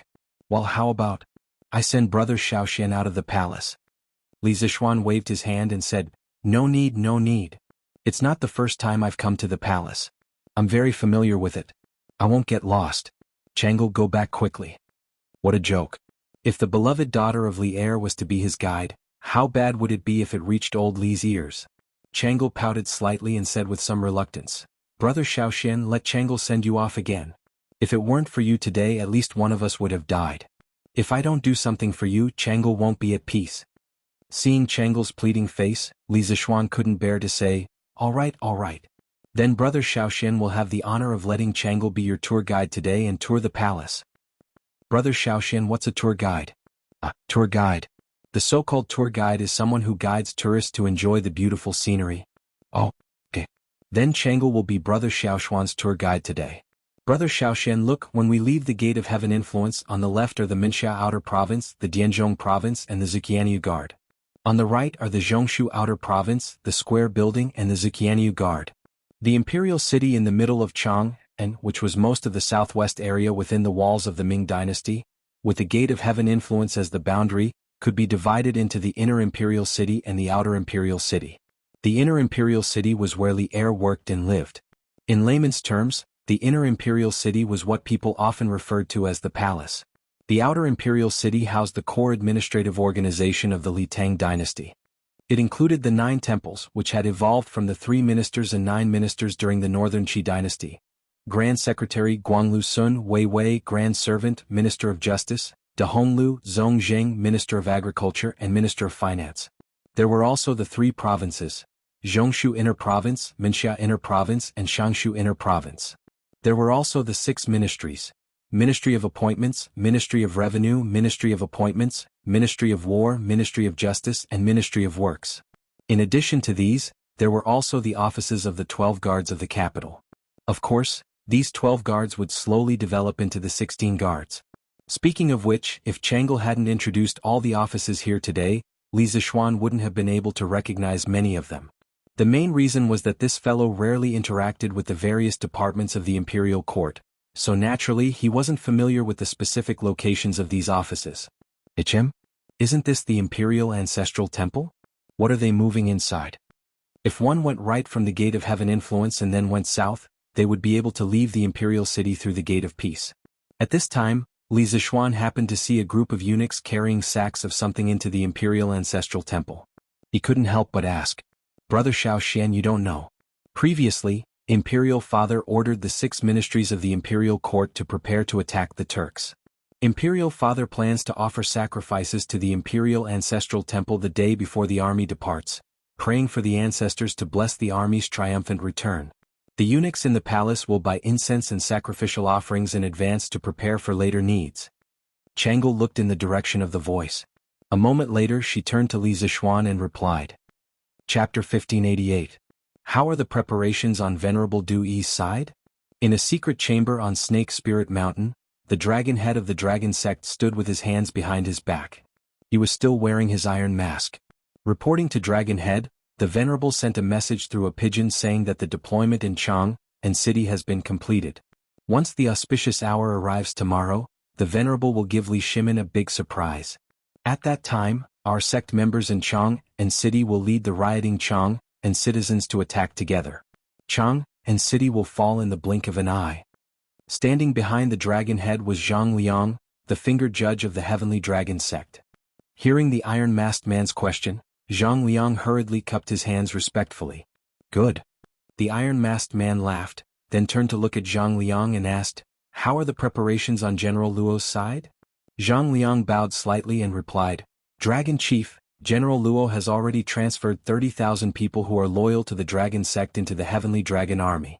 When we attack the city tomorrow, these 30,000 people will be the vanguard while the 20,000 main force of the dragon sect will support them from the side.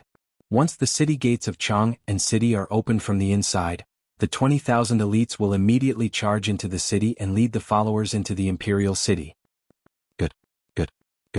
The iron-masked man cheered loudly. It was obvious that he was extremely excited at this moment. He then smiled and said, "Now everything is ready except for the east wind. Tomorrow, when the weather changes and thunder rolls, it will be the day when the dragon sect descends to the top of this world." Zhang Liang congratulates the dragon head on obtaining the dragon throne. Zhang Liang bowed with an excited expression.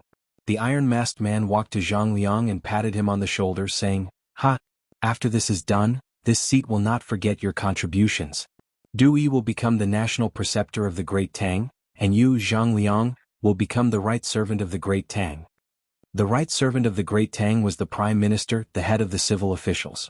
However, the Great Tang abolished the position of Prime Minister and changed it to the left and right servant of the Great Tang. Zhang Liang's breathing quickened when he heard this. He quickly knelt on the ground and cupped his hands to the iron-masked man, saying, "Subordinate Zhang Liang is willing to die for the dragon head and help the dragon head accomplish your great cause."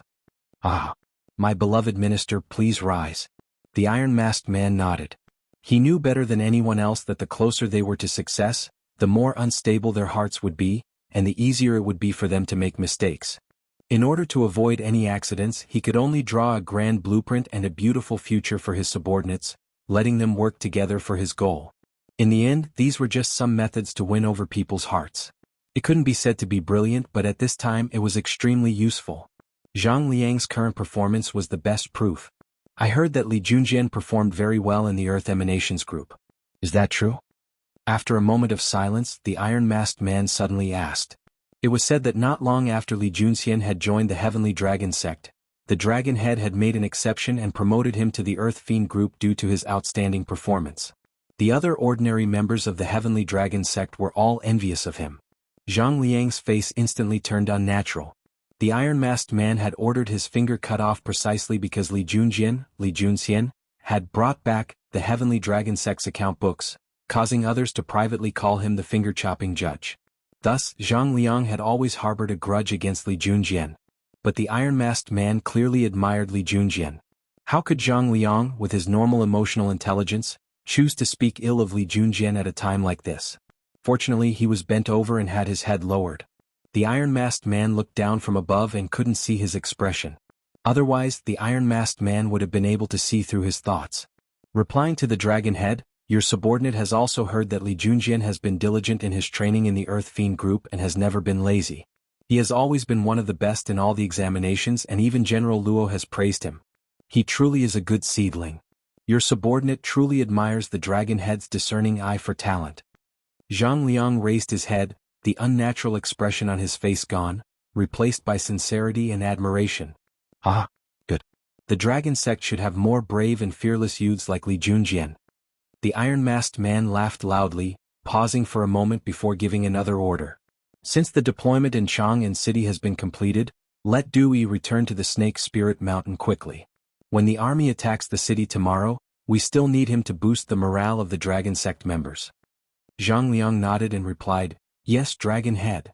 Zhang Liang turned and left, while the iron-masked man turned and sat on the tiger skin couch, fantasizing that after tomorrow he would rule the world and Li Shimin would become his prisoner. The iron-masked man could not help but let out a burst of wild laughter. Li Shimin, tomorrow I will make you pay for this blood debt with blood." For a moment, the room was filled with the iron-masked man's sinister laughter. He. In the valley to the north of the Snake Spirit Mountain, countless burly men in black held Modeo and hacked at the wooden stakes in front of them again and again. Sweat rolled down their foreheads, but no one dared to wipe it off. Their clothes were already drenched in sweat. This was an elite force of disciplined soldiers. Li Junxian was among them, and at his level of martial arts, this sort of training was naturally easy and casual for him.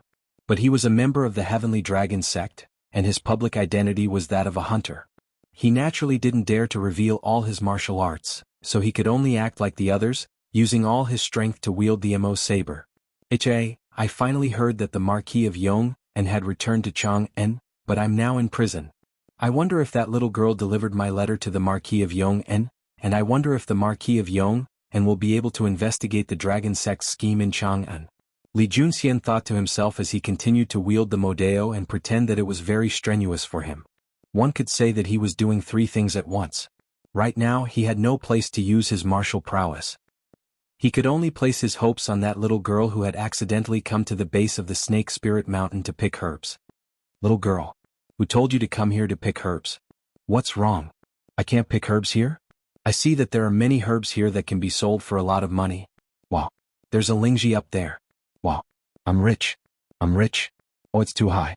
I can't climb up. Big brother, can you help me pick the Lingji up? Little girl, there are many bandits on this mountain. If you still want to live, you should leave as soon as possible. Oh, but this Lingji can be sold for a lot of money. With this money, I can buy my little sister a portion of the chicken from the Drunken Immortal restaurant. Little girl, I'm afraid that you won't have the life to spend some money. I don't care. Isn't it because the bandits didn't notice me? Big brother, I beg of you, please help me pick that stock. Little girl, you really want money more than your life. I can help you, but you have to help me deliver a letter to Chang'an. Okay. I've come to Chang'an to participate in the Yanhuang College's entrance examination. I'm very familiar with this place, so I'll definitely be able to deliver the letter. Li Junxian couldn't help but bitterly smile as he recalled the scene from this morning. How could he have so easily trusted a little girl that he had never met? If he didn't deliver the letter, he would have to die 10,000 times. Marquis, what do you think? Should we just forget about it? These incense sticks were all transported from the Great Xingshan Temple, so there shouldn't be any problems. After all, we were there with them. Outer Imperial City, Imperial Ancestral Temple. The old eunuch couldn't help but reveal a difficult expression after hearing Xiaoan's words. He turned around and clasped his hands toward Li Zishuan. Big brother little Xian. Changle's voice was as soft as a mosquito's buzzing. She tugged on Li Zishuan's sleeves, indicating that Li Zishuan shouldn't clash with the old eunuch. Li Zishuan's eyes narrowed. It seems like this old eunuch's status in the palace isn't low. Even Changle had to give him some face. After weighing the pros and cons, Li Zishuan chose to take a step back for now. Since Stewardin can vouch for me, this marquis can be at ease. Chang'an City has been very chaotic recently, so this marquis was a little suspicious. Stewardin, please don't take it to heart. I wouldn't dare. I wouldn't dare. The old eunuch's eyes narrowed into slits, and he smiled like a Maitreya Buddha. The Marquis of Yong is wholeheartedly devoted to the country. He is loyal to the emperor and his spirit is commendable. I only have admiration and respect for you. I will never nor will I dare to blame you for anything. Fine. If that's the case, then this marquis will take his leave. Li Zishuan nodded and said lightly. Then he left with Changle.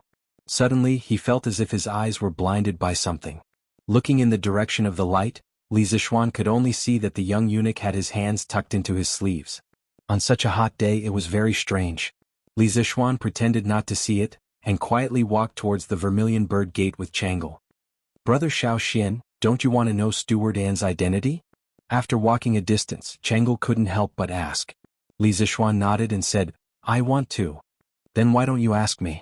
I'm the most familiar with the matters in the palace. Changle said doubtfully. Li Zishuan smiled and said, Ha, because I know that even if I don't ask, someone will definitely say it. Brother Xiaoxian, you. Changle was speechless, but after hesitating for a moment she still said, Steward Anne's name is Ndizhong. He's an old man who previously served by Imperial Grandfather's side.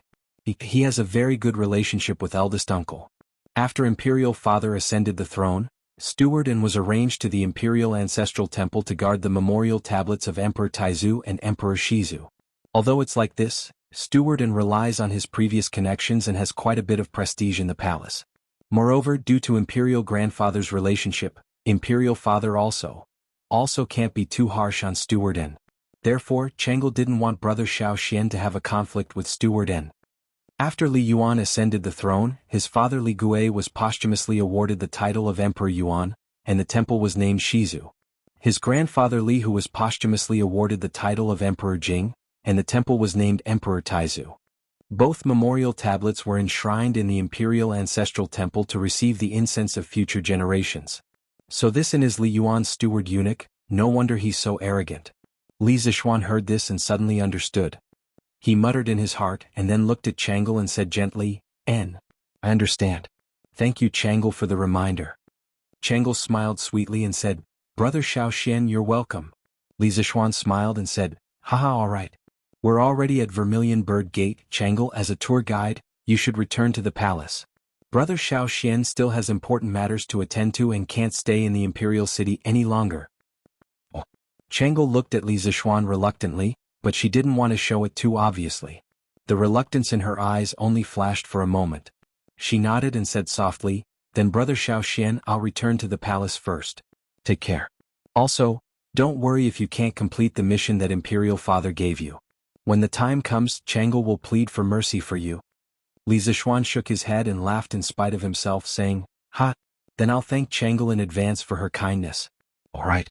These 2 days, Chang, and city isn't peaceful. Chang'e, you and Qingqian try not to leave the palace. Just stay in the palace and don't go anywhere. Understand?" He thought about how the dragon sect would attack Chang and city tomorrow and detonate the hidden bombs buried in the city. He couldn't help but want to remind Chang'e. Chang'e's heart warmed as she nodded heavily and said, "N. I'll listen to Brother Xiao Xian and stay in the palace with Brother Crown Prince these 2 days.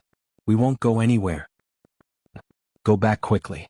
Li Zixuan smiled and said, "And Brother Xiao Xian, take care." Chang'e waved her hand and turned to leave. Gradually, Chang'e disappeared from sight. The smile on Li Zixuan's face also disappeared. He didn't directly leave Vermilion Bird Gate, but turned right and walked towards the Imperial Ancestral Temple again. The Dragon Sect, the true Dragon Son of Heaven. Does the Dragon Sect want to be the true Dragon Son of Heaven, or is it related to the true Dragon Son of Heaven? This in Dezhong, I'm afraid there's something wrong with him. After knowing the identity of the old eunuch, Li Zixuan did not feel relieved at all. Instead, he felt a sense of danger. First, there was the assassination in Shi City, and then there was the strange smell that he smelled in front of the Imperial Ancestral Temple. Then there was the light that flashed on the little eunuch's sleeve before he left. Combined with the old eunuch's identity, these seemingly unrelated events seemed to have some kind of connection when he thought about it carefully. It was extremely frightening. Therefore, Li Zixuan didn't plan to leave the Imperial City. He had to thoroughly investigate the abnormality in the Imperial Ancestral Temple. As for why he wanted to send Chang'e away, it was mainly because he saw a flash of cold light on the little eunuch's sleeve in front of the Imperial Ancestral Temple. That was obviously a sharp dagger. Li Zixuan was very confident in his martial arts. As long as the little eunuch dared to make a move, he was 100% sure that he could subdue him in an instant. However, Li Zixuan wasn't clear about the old eunuch's position and depth. He wasn't sure if Dezhong would make a move on Chang'e while he was subduing the little eunuch.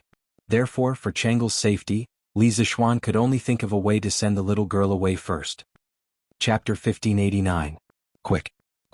Quickly sweep this place clean. Yes, Steward. When Li Zixuan returned to the Imperial Ancestral Temple, the wooden boxes in front of the temple had all disappeared and Dezhong was instructing a group of eunuchs to clean up the empty space. Seeing Li Zixuan return, Dezhong's eyes flickered and he hurriedly went up to greet him, cupping his hands. "Oh, Marquis Yong, and didn't you just leave with Her Highness? Why are you back?" Li Zixuan smiled and said, "Is Steward not welcoming me?" Dezhong hurriedly cupped his hands and apologized. "I wouldn't dare." "Ah. Look at my mouth, I've said the wrong thing again. Marquis, I definitely didn't mean that. I was just thinking, Marquis, you've always been busy with official business, so why are you so free to come to the Imperial Ancestral Temple today?" Li Zixuan's expression suddenly became serious and he said in a deep voice, "When I left the Imperial Ancestral Temple, I seemed to have heard the call of Emperor Taizu. At that time, I thought I had heard wrongly, but when I reached the Vermilion Bird Gate, I clearly heard an old man shouting, 'I am Emperor Taizu Li Hu, Marquis Yong, and why aren't you entering the Imperial Ancestral Temple to pay your respects?' At that time, I knew that Emperor Taizu had appeared. I hurriedly turned back and wanted to enter the Imperial Ancestral Temple to pay my respects to Emperor Taizu and listen to his teachings." When Dezhong heard this, he suddenly felt as uncomfortable as if he had eaten feces, and his face turned green. Although he knew that Li Zixuan was talking nonsense, he couldn't refute it directly. After all, he didn't have any real evidence to prove that Emperor Taizu didn't show up. "Marquis, the Imperial Ancestral Temple is an important place for the Imperial Ancestral Temple. Without His Majesty's Imperial Edict, I'm afraid it's not appropriate for you to enter like this." Seeing that Li Zixuan was about to walk towards the Imperial Ancestral Temple, Dezhong's expression changed and he hurriedly blocked Li Zixuan's path and said in a strict tone.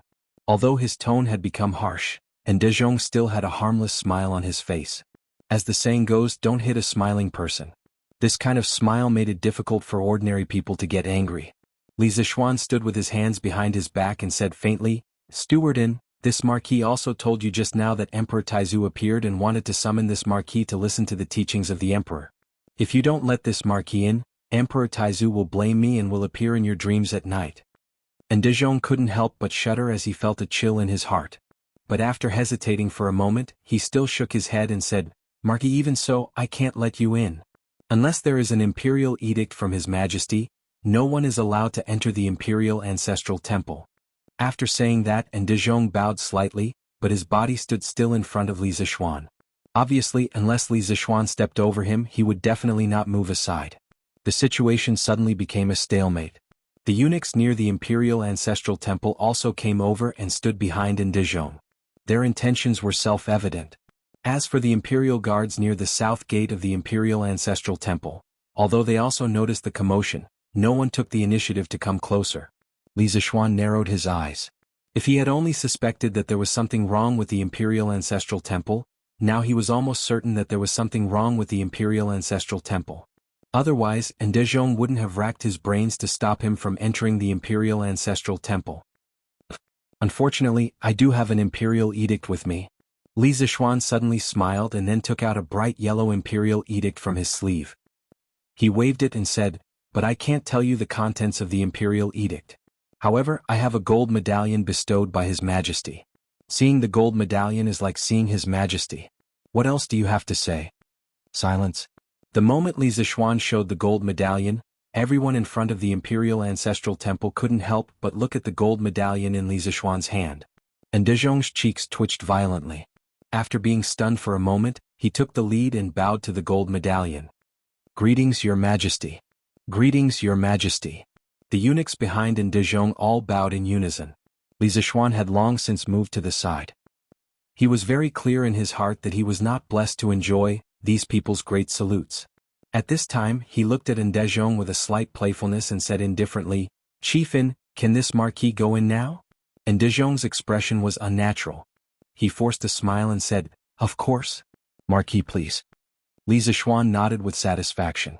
He then put away the imperial edict and gold medallion. With his hands behind his back, he walked directly to the steps in front of the imperial ancestral temple. In fact, he could have taken out the imperial edict and gold medallion and forced his way in.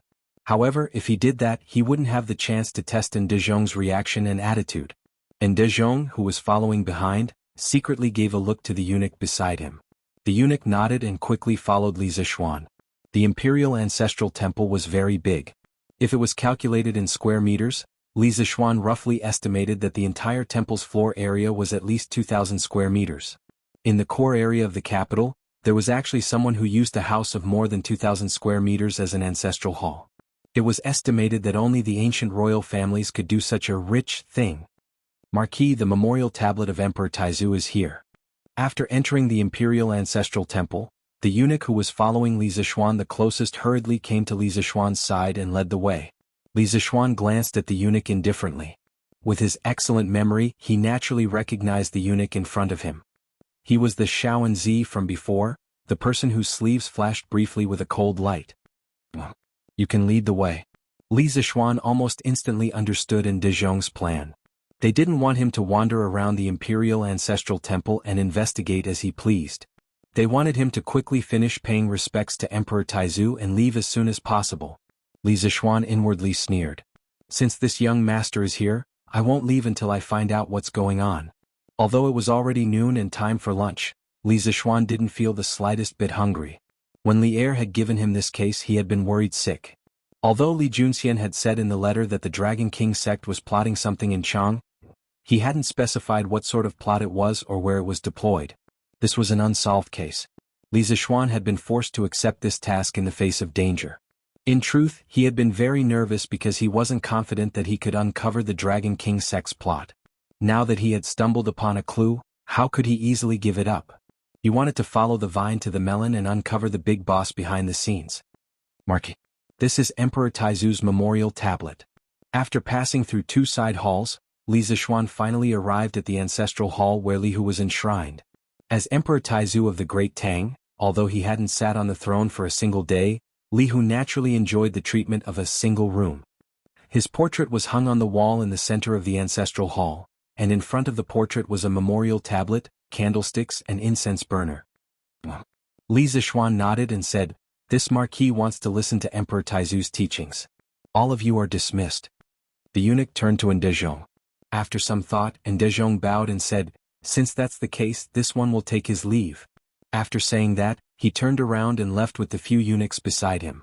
He even helped Li Zishuan close the door. Li Zishuan first pretended to burn 3 sticks of incense, then went forward to pay his respects to Li Hu's memorial tablet. Then he directly sat cross-legged on a praying mat. With a ding sound, it seemed that something had fallen to the ground.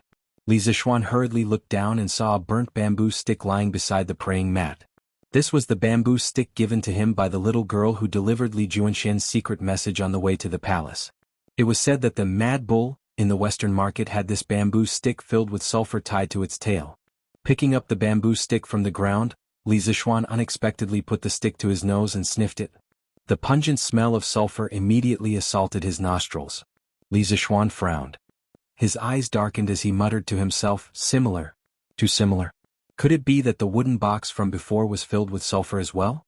Why would the Imperial Ancestral Temple need sulfur? Is that little eunuch and Ndezhong related to the Dragon God sect?"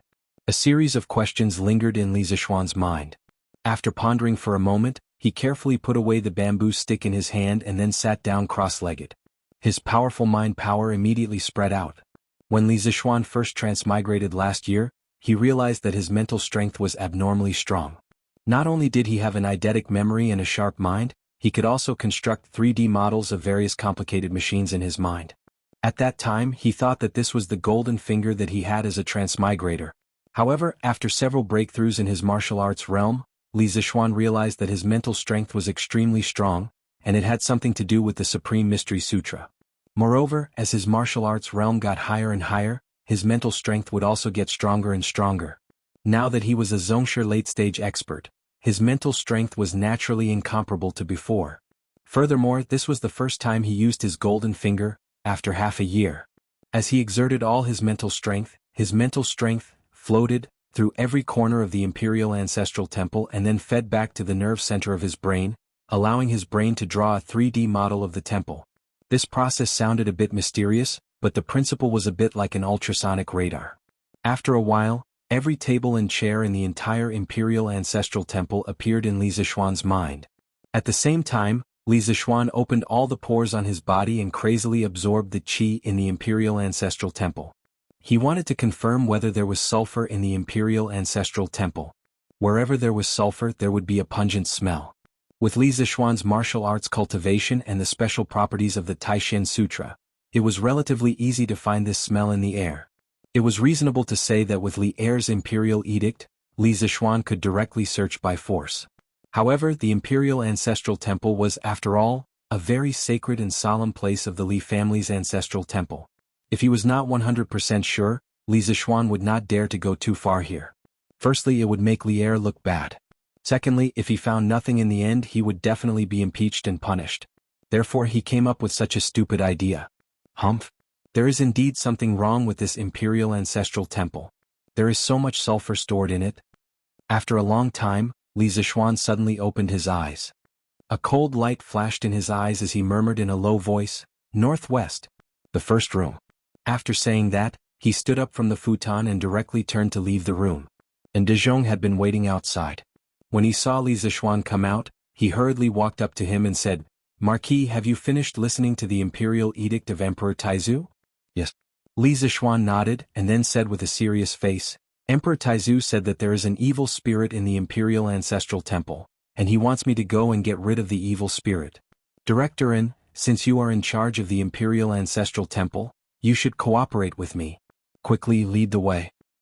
"There is an evil spirit in the Imperial Ancestral Temple?" Ndezhong's eyebrows twitched and his heart tightened. He hurriedly said, "Marquis, you can't say such things casually. The Imperial Ancestral Temple is illuminated by the light of Buddha. How could an evil spirit dare to hide here?" "Why not? Emperor Taizu said that the evil spirit is hiding in the first room in the northwest." Li Zishuan's face was solemn. Suddenly, he stretched out his left hand and pointed to the northwest. Instantly, Ndezhong and the eunuch named Shaoenzi's faces changed at the same time. Li Zixuan stepped forward and said, "What? Director, and why aren't you leading the way?" And Dezhong gritted his teeth and said, "Marquis, there are many forbidden areas in the Imperial Ancestral Temple. You can come and pay your respects to Emperor Taizu, but you can't walk around as you wish. Otherwise, if you offend the gods, I can't bear the consequences." Umph. Li Zixuan heard this and snorted coldly.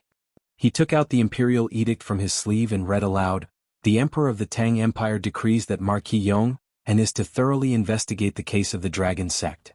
The officials of the 6 ministries and the generals of the capital must cooperate with Marquis Yong An's investigation. Marquis Yong and can come and go from any corner of Chang'an City. No one can stop him. Imperial Edict." At this point, Li Zixuan had nothing to hide.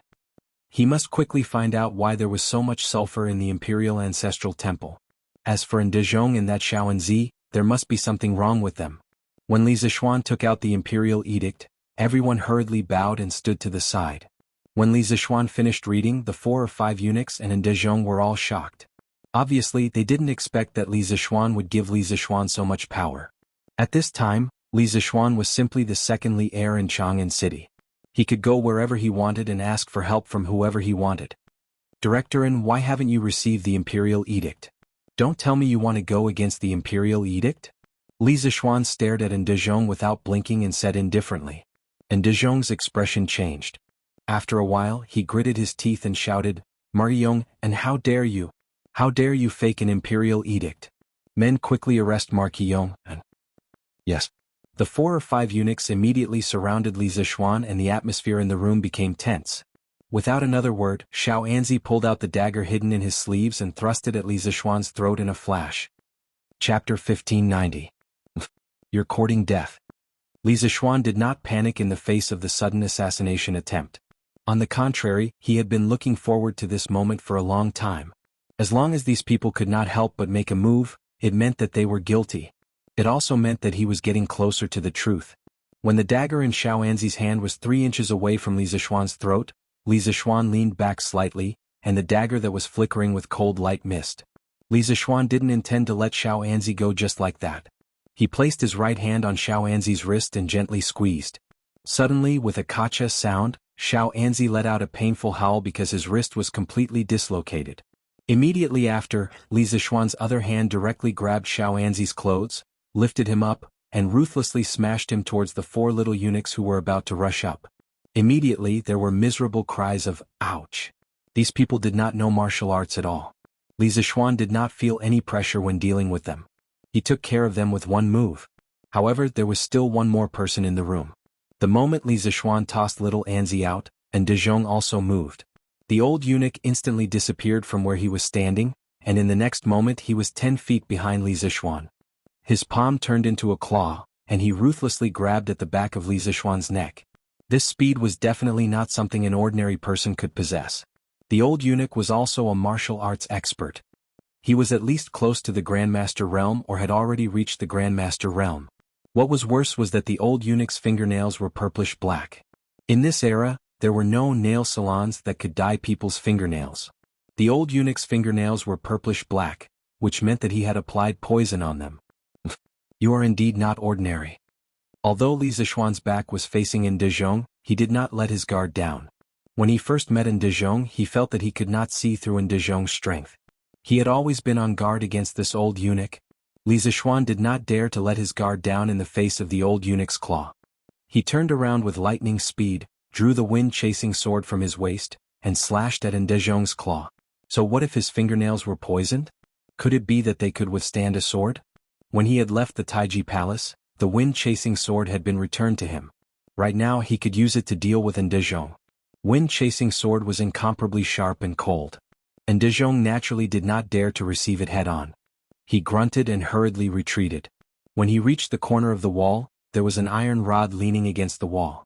Dezhong's face lit up with joy. He hurriedly grabbed the iron rod and kicked off the wall with his right foot.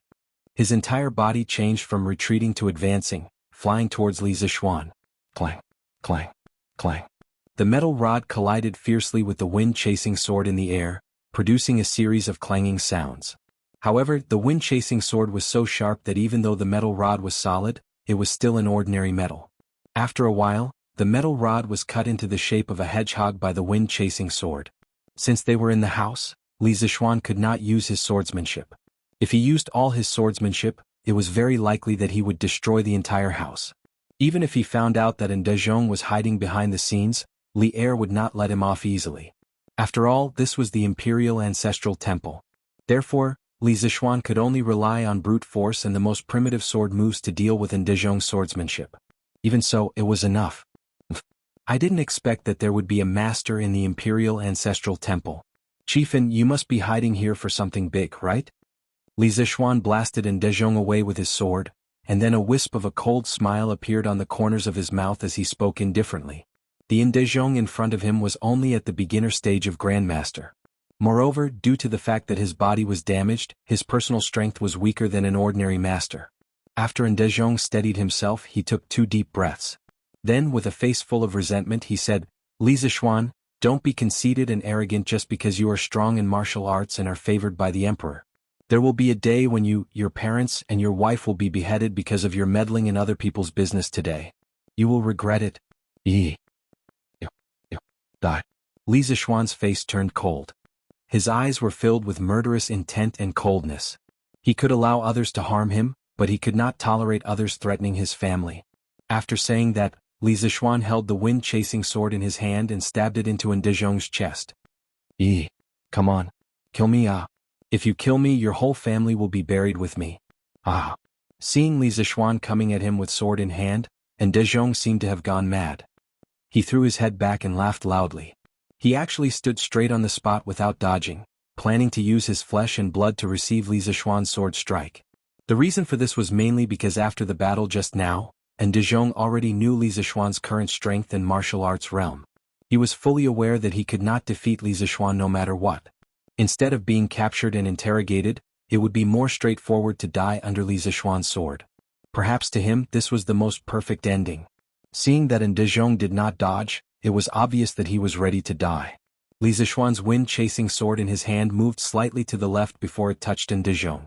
With a chi sound, the long sword pierced through Ndezhong's shoulder. What? Why don't you kill me? Ndezhong shouted. His voice was filled with disbelief and anger. Li Zixuan sneered, You want to die so easily? Wouldn't that be too easy for you? After saying that, he took 2 steps forward and sealed the artery on Ndezhong's arm to prevent him from bleeding to death. Then, without waiting for Ndezhong to react, he broke his other arm.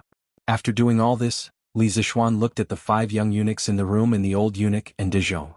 Then he clapped his hands indicating that he was done. Li Zixuan thought for a moment.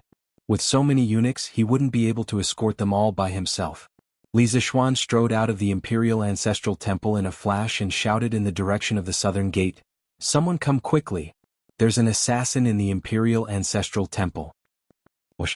When the guards outside and men's gate heard this, they immediately moved and ran towards Li Zixuan's location. Li Zixuan nodded in satisfaction. Then he turned around and returned to the small room. Quick, feed me the medicine first. Just as he reached the door, Li Zixuan heard Ndezhong's urgent shouts from inside the room. He suddenly thought of something and hurriedly lifted his feet to step into the room. He saw that the 3 eunuchs were already foaming at the mouth and collapsed on the ground. Poison. This was obviously the symptom of poison. Another young eunuch was holding a small porcelain bottle. He took out a small black pill from the bottle and fed it to Ndezhong. Stop. Chapter 1591. The wood was lying on the body of the ancient building, suffering from the torture of nature as it became modeled day by day. Thunder and lightning were the most unwilling to be lonely. They would jump from the clouds and bite the body of the wood again and again. Therefore, the ancient craftsmen used their wisdom to launch a game in exchange for the survival of the residents under the thunder and fire. On the bank of the vast Dongting Lake, there stood a 39-meter-high octagonal 7-story brick tower. It looked particularly tall and straight. The brick tower was octagonal and pointed at the top. In the middle there was a dark iron pestle pointing to the sky. The decorations around were structured according to the structure, showing the appearance of an octagonal sandwich. A few iron chains connected to the top and fixed the structure climbed along the ridge to the wing corners, winding down and finally converting to the earth in a crawling posture. It was the Shi Tower, and also the earliest evidence of the confrontation between the wisdom of the ancestors of this ancient civilization and the thunder and fire. It was the combination of the iron pestle and the iron chains that enabled the ancient tower to escape from the thunder and fire countless times. The lightning rod was not a product of modern society. As early as more than 1,000 years ago, it appeared in the Central Plains. In the roasted scorch there was such a record. In the Han Dynasty by Liang Hall was in a fire. A wizard suggested that a fishtail-shaped copper tile should be placed on the roof to prevent the fire caused by thunder and lightning. The fishtail-shaped tile on the roof was actually used as a lightning rod. It could be regarded as the prototype of the lightning rod. In ancient times, when the gods embraced each other, simple technology could only take root and sprout in the doubts of the ancestors by turning around the mountains around religion. Therefore, the ancestors' avoidance of thunder and lightning followed the civilization of that era and were herded in the river valley waiting for awakening. In the traditional culture of China, metaphysics was quite representative, such as the 5 elements and the 8 trigrams. In the field of the 8 trigrams, the Jin hexagram represented thunder. After combining the positions, there were also South Li, North Kin, East Zhen, West Dui, as well as South Sparrow, North Black Tortoise, Turtle Snake, East Azure Dragon, West White Tiger. Therefore, under the presumption of the magicians, the ancients unanimously formed the thought that thunder followed the dragon. From then on, in order to prevent buildings from being struck by lightning, the forebears had to construct and install lightning protection facilities, which were known as dragon suppression.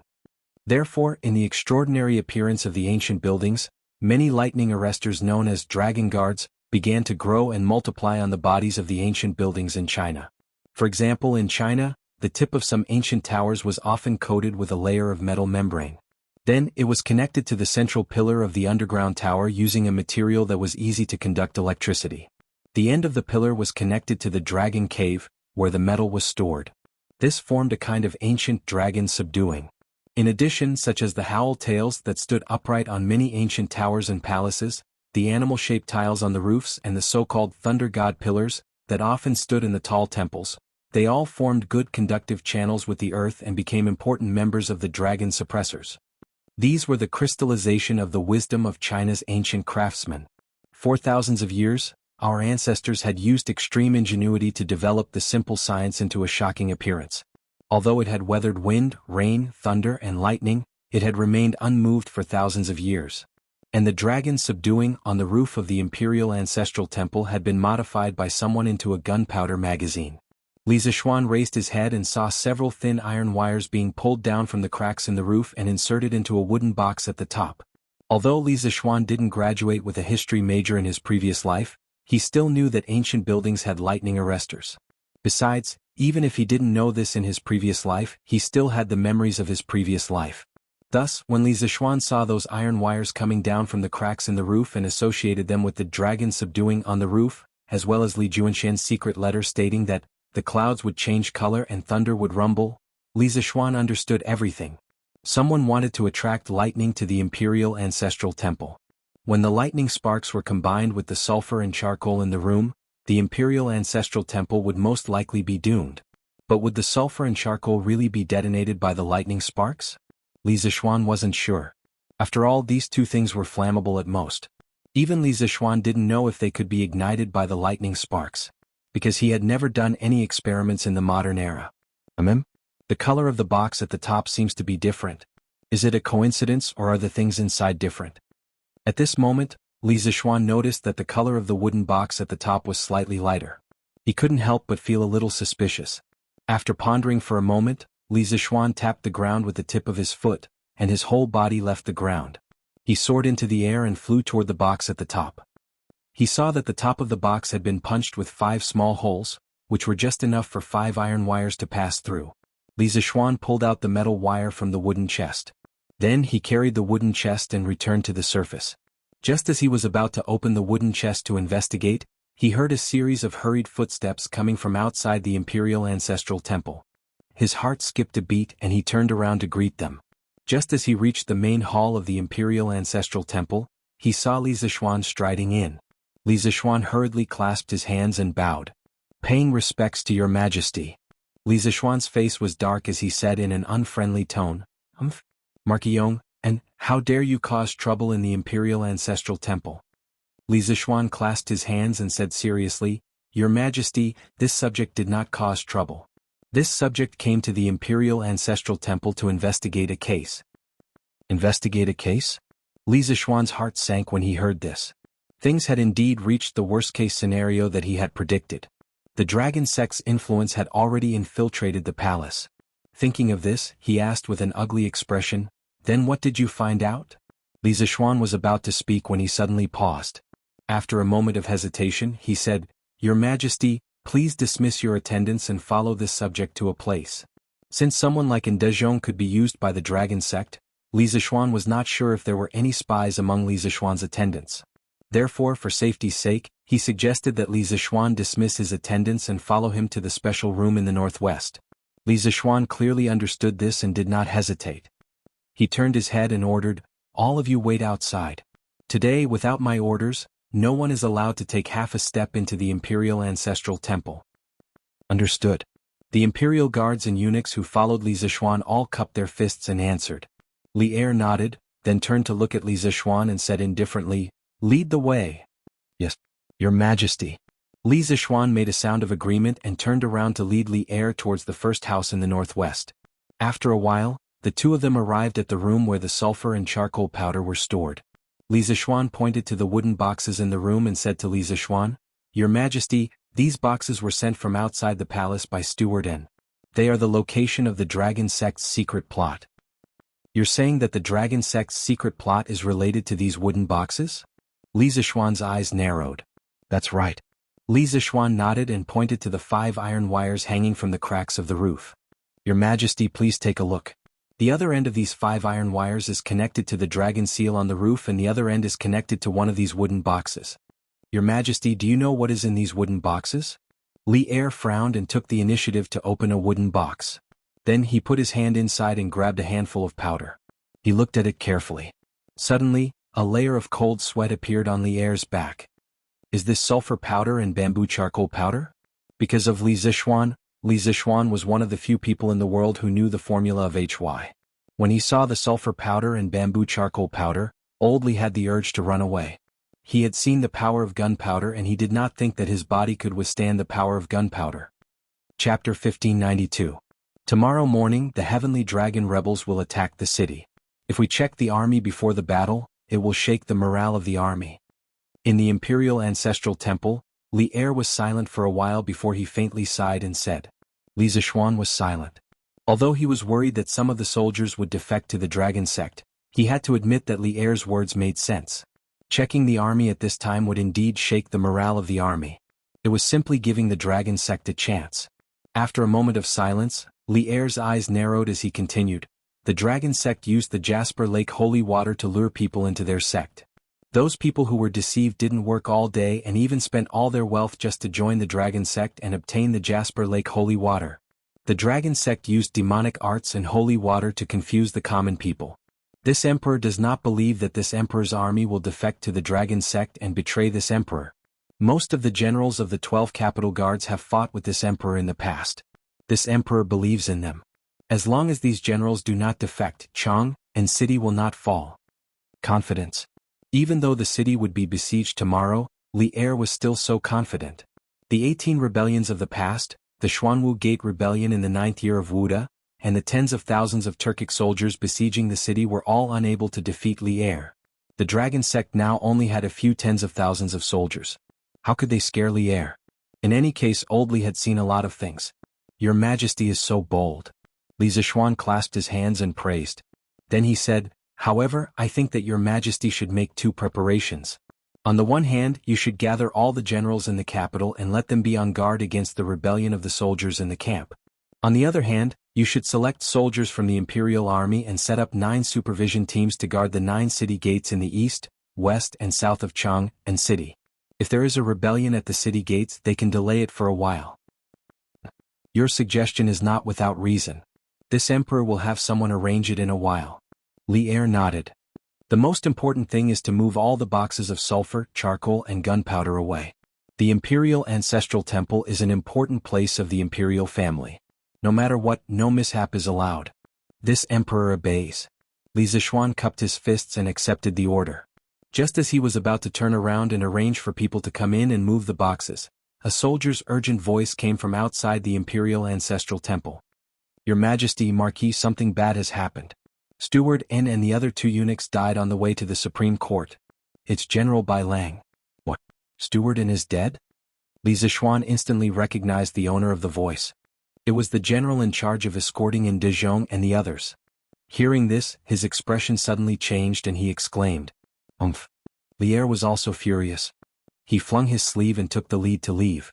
Arriving at the main entrance of the Imperial Ancestral Temple, Lier looked at Bai Liang, who was bowing and asking for forgiveness, with an ugly expression.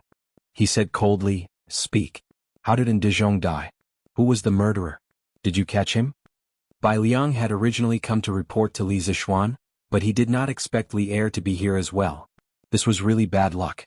But now he had to accept this reality. At this time, Li Zixuan also came out of the Imperial Ancestral Temple. Bai Liang bowed to Lier and cupped his fists. Your Majesty, just now, I brought people to escort Steward N and the others to the Supreme Court.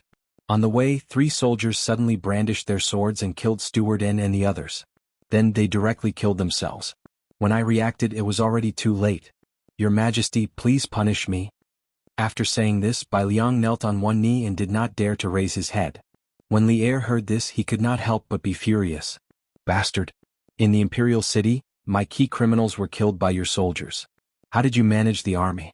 Men drag Bai Liang away and throw him into the death row prison. Speaking of which, Lier originally wanted to ask something from De Jong.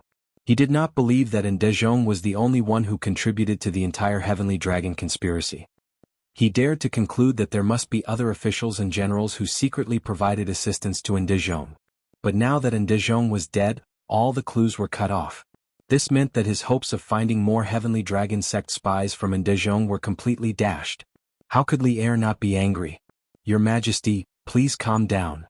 Seeing Li Zixuan sentence a young general to death with just a few words, Li Zixuan quickly stepped forward and said, Your Majesty, the Heavenly Dragon sect's forces are everywhere. Not only are they hidden in the Imperial Ancestral Temple, but they are also present in the Imperial City's army. It is impossible to guard against them. General Bai did not know about the Heavenly Dragon conspiracy and was unprepared, which led to the death of Steward N. Although he is suspected of dereliction of duty, it is pardonable. Your Majesty, please show mercy. When he finished, Bai Liang could not help but look at Li Zixuan gratefully.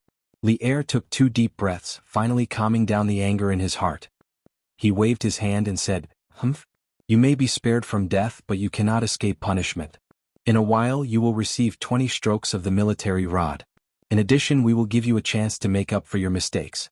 After that, you must assist the Marquis of Yong, and to investigate the identity of those 3 soldiers, their family background, whether they have any accomplices, and what kind of relationship they have with the Heavenly Dragon sect. This general, Bai Liang, thanks your Majesty for your mercy. This general will do his best to assist the Marquis of Yong, and in finding out the remaining Heavenly Dragon sect members in the Imperial City. Bai Liang bowed and said excitedly, Although since ancient times if the Emperor wants the subject to die, the subject has no choice but to die. But if there was a choice, who would be willing to die? At this moment, Bai Liang felt like he had just survived a calamity.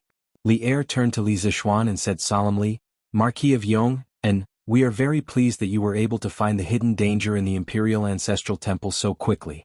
However, no one knows if the Heavenly Dragon sect has any other schemes in Chang'an City. Thus, we order you to immediately bring people to clean up the hidden dangers of the Heavenly Dragon sect in Chang'an City. At the same time, find those who are colluding with the enemy. Remember, we want them alive. Hearing that, Li Zixuan suddenly felt a toothache. Old Li made it sound easy, but this matter was too difficult to handle. Li Zixuan had never been a spy or a detective in his previous life. This kind of job of finding spies and unraveling conspiracies, he really couldn't do it. Just now, the Imperial Ancestral Temple was just his luck. The subject will do his best. Although there were many difficulties, Li Zixuan did not refuse. His face was solemn as he cupped his fists and accepted the order. Perhaps Lier also knew that this matter was too difficult to handle. He patted Li Zixuan's shoulder and said solemnly, Go ahead and do it. No matter which officials or generals are involved, capture them. We will give you the authority to act first and report later. If anyone impeaches you, we will support you. We know that other than you, no one can do this well. Don't let us down. Power in the hands. At this moment, Li Zixuan could be said to have real power in the hands of others. Chang'an's civil and military officials as well as the generals of the 12 capital guards, he could capture whoever he wanted. In a sense, he was even more powerful than the Imperial Secret Service of the Ming dynasty. Of course, this also reflected Li Er's unreserved trust in Li Zixuan.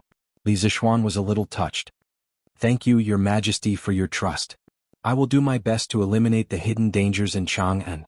Li Er nodded and suddenly said, "I want to go to the West Hall of Tai Chi Palace to meet my father. Do you want to come with me?" Hearing this, Li Zixuan's heart skipped a beat.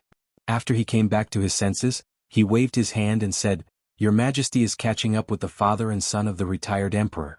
As an outsider, I won't spoil the fun. I still have to investigate the case. I will take my leave." Ndezhong used to be an old eunuch who served Li Yuan.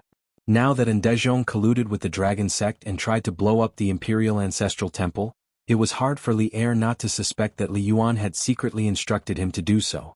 Therefore, old Li was obviously going to find Li Yuan to denounce him. There would definitely be a fierce struggle. Perhaps the father and son would turn against each other on the spot. Li Zixuan would rather be beaten to death than join in the fun. Knowing too much about the imperial family was not beneficial to him at all. Li Er looked at Li Zixuan meaningfully and said, "If that's the case, then you go and investigate the case." Li Zixuan felt like he had been pardoned. He quickly said, "Your Majesty." As soon as he finished speaking, he immediately fled with Bai Liang and the others. Dragonhead not good. Not good. At the peak of the Serpent Spirit Mountain, the dragon head of the dragon sect was sitting in the middle of a wooden house. His eyes were closed as he rested. Suddenly, a wave of panicked shouts came from outside the house. Not long after, Zhang Liang, the judge of the broken finger, ran in a panic. The iron-masked man suddenly opened his eyes. He then asked indifferently, "Why are you so alarmed?" Zhang Liang promptly bowed and said, "Reporting to the dragon head, the scouts at the front have sent news. The 4 city gates of Chang'an have been sealed. No one is allowed to enter or leave. I'm afraid that Venerable Du Yi will not be able to return today." "Chem? What on earth happened in Chang'an?" The iron-masked man suddenly stood up and walked down the steps. He arrived in front of Zhang Liang and asked. Zhang Liang hesitated for a moment before replying, "We bribed one of the city gate guards. Reportedly, someone in the city attempted to kidnap the crown prince and Princess Changle. In a rage, Li Shimin gave the order to seal the city gates and pursue the culprit." "Bastard. Muddle-headed." The iron-masked man could not help but coldly snort, saying, "This is definitely Du Yi's idea. At such a critical moment he actually caused problems for this seat. If Li Shimin is alerted and takes precautions in advance, this seat will dismember Du Yi into 10,000 pieces." Hearing that his competitor was unlucky, Zhang Liang could not help but secretly rejoice. However, it was only for a moment. This was because he knew that his fate had long since been firmly tied to the Dragon Sect.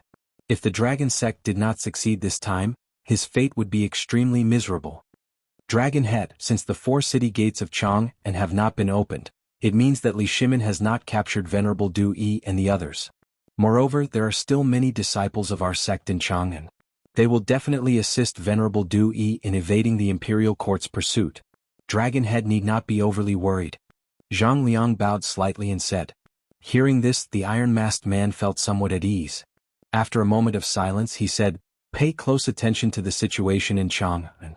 Once there is news, immediately report back." "Yes, Dragonhead," Zhang Liang responded.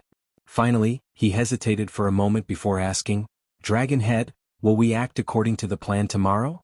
The iron-masked man nodded and said in a deep voice, "Of course. We have already prepared a great gift for Li Shimin in Chang'an. Tomorrow we will occupy the right time, the right place and the right people. If we do not grasp such a good opportunity, wouldn't it be too much of a pity? As long as Du Yi is not captured by Li Shimin, we will act according to the plan tomorrow." This subordinate understands. Chapter 1593. Uncle Master, you're back? By the way, where's my husband? At noon, Han Yushi had already prepared the meal, but she didn't see Li Zixuan. After waiting for a long time, Han Yushi finally saw a middle-aged man in a Taoist robe on the path outside the courtyard. She quickly opened the courtyard door and went out to greet him. However, there was only Xian Qing outside the courtyard door, and Li Zixuan was nowhere to be seen. So Han Yushi asked. Xian Qing got off the horse and said lightly, "There's a big case in Chang'an City. The crown prince and the princess were almost kidnapped. His Majesty ordered the 4 city gates to be sealed, and Xian was ordered to lead people to track down the assassin. I'm afraid he won't be back for a while. He was the last person to come out of Chang and City today. The others in Chang and City couldn't come out even if they wanted to. After all, not everyone could get Li Er's warrant like Xian Qing. What? The crown prince and the princess were almost kidnapped? Han Yushi was shocked and couldn't help but worry. Who is so bold to openly harm the crown prince and the princess in Chang'an City? Uncle Master, are the crown prince and the princess okay? Also, my husband is investigating in Chang'an City. He shouldn't be in danger, right? Seeing the sincere feelings in Han Yushi's eyes, Xian Qing couldn't help but nod secretly. He was happy that Li Zixuan had found a wife who was truly in love with him. Xian and I arrived in time, so the crown prince and the princess are safe. As for Xian's safety, you don't have to worry. The assassin has alerted His Majesty, and the city defense in Chang and City will be strengthened. Besides, Xian's martial arts are now considered to be a small success. It won't be easy for others to hurt him. Xian Qing paused for a moment and said. Hearing this, Han Yushi couldn't help but breathe a sigh of relief.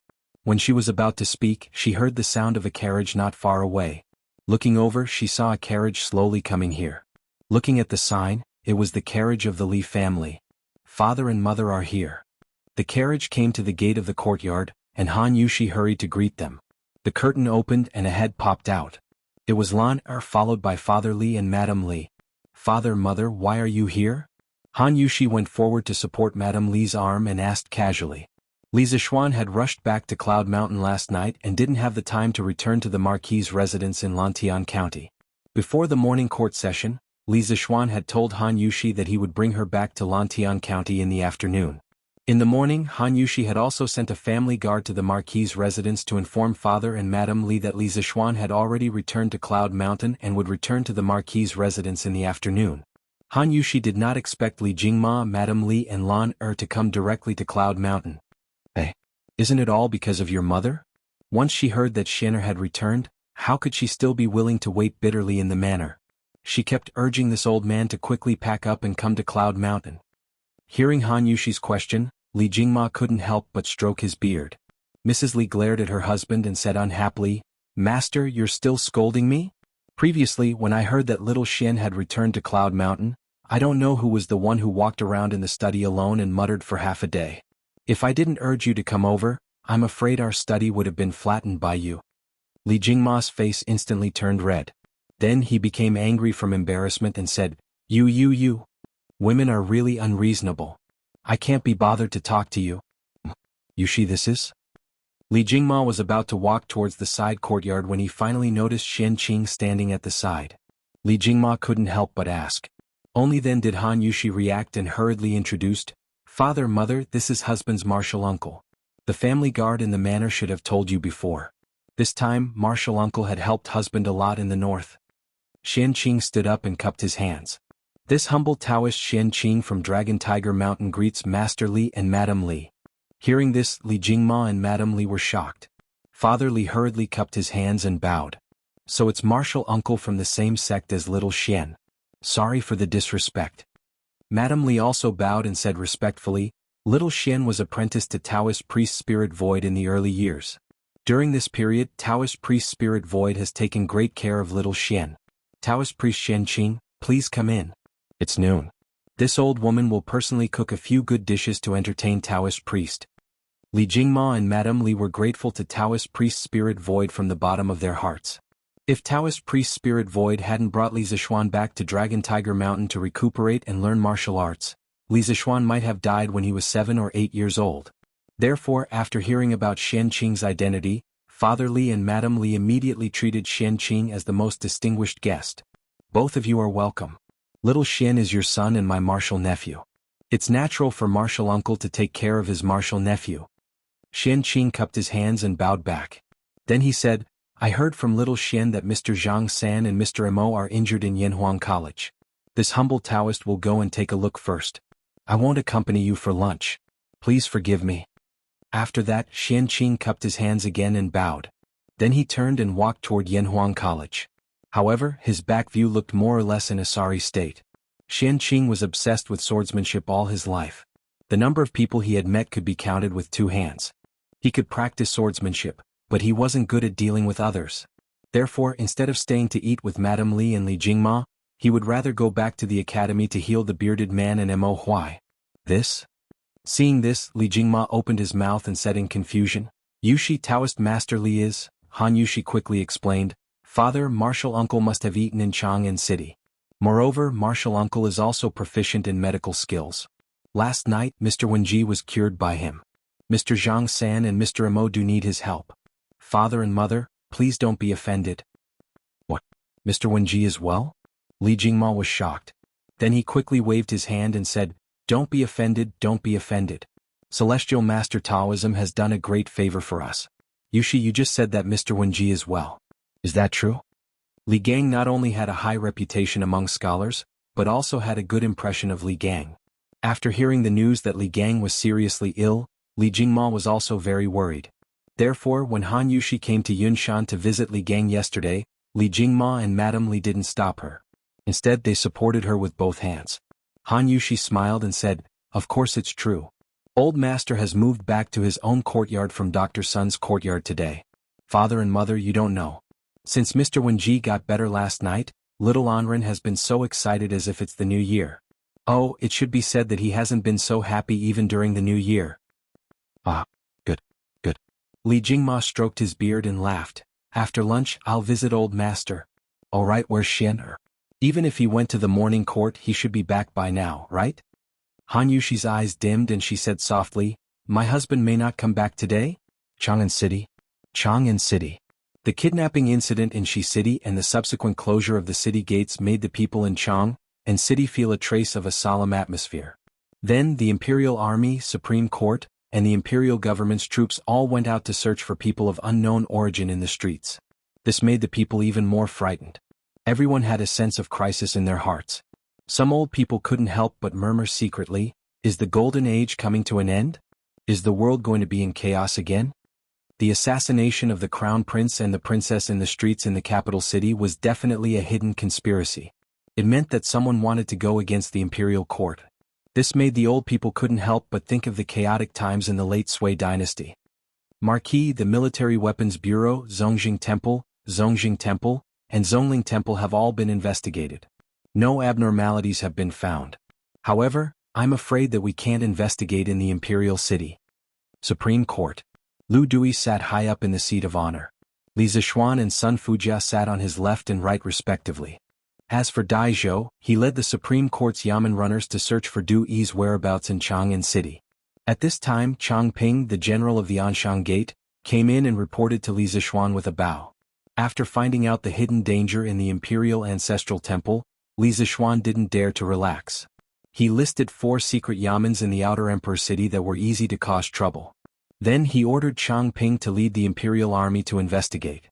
The key was to check if there were dangerous flammable and explosive materials such as sulfur, charcoal powder, fireworks, and gunpowder. Previously, Chang Ping failed in escorting the criminals. If Li Zishuan hadn't pleaded for him, he would have been beheaded by Li Zishuan. Therefore he was very grateful to Li Zishuan. He was even more alert and attentive to what Li Zishuan ordered him to do. On the one hand, he wanted to repay Li Zishuan. On the other hand, he wanted to make up for his mistakes. Therefore, the 4 secret Yamens were almost turned upside down by Chang Ping. Hearing this, Li Zishuan nodded with satisfaction and said, Since nothing happened, that's great. As for the Imperial City, you don't have to worry about it. When Supervisor Zhao returns, he will bring people to investigate the Imperial Palace. Yes. Chang Ping cupped his fists and answered. Li Zishuan thought for a while and ordered, Although Ndezhong and the other 2 eunuchs were killed, there must be their accomplices among the people they were in contact with. Chang Ping, immediately arrest these people and interrogate them one by one. If necessary, you can use torture. As for the 3 soldiers who killed Ndezhong and the other 2, immediately find out who they have been in contact with recently and where they have been. Arrest all the suspects and bring them to the Supreme Court. Do you understand? Chang Ping's face turned serious. He cupped his fists and said, Yes. This general understands. At this time, Sun Fujia could not help but say, Marquis, criminal investigation and investigation are not General Chang's specialties. This official requests to investigate with General Chang. Hearing this, Lu Dui could not help but nod and said, What Sun Tingwei said is reasonable. Investigating the spies and eliminating the hidden dangers in the imperial city is the responsibility of the Supreme Court. I'm grateful that Marquis helped me. However, how can the Supreme Court stand by and do nothing? In this case, the Supreme Court has to help no matter what. They were not trying to steal the credit. The Supreme Court was already guilty of dereliction of duty for the assassination in Shi City and the mine-burying incident in the Imperial Ancestral Temple. If they did not do anything to make up for their mistakes, it would be unreasonable. Li Zishuan nodded and cupped his fists. As it should be. Then I will have to trouble Sun Tingwei. Marquis, you are too kind. Sun Fujia politely cupped her fists and returned a bow to Li Zishuan. Then she stood up and left the hall with Changping. In the blink of an eye, only Li Zishuan and Lu Dui were left in the hall.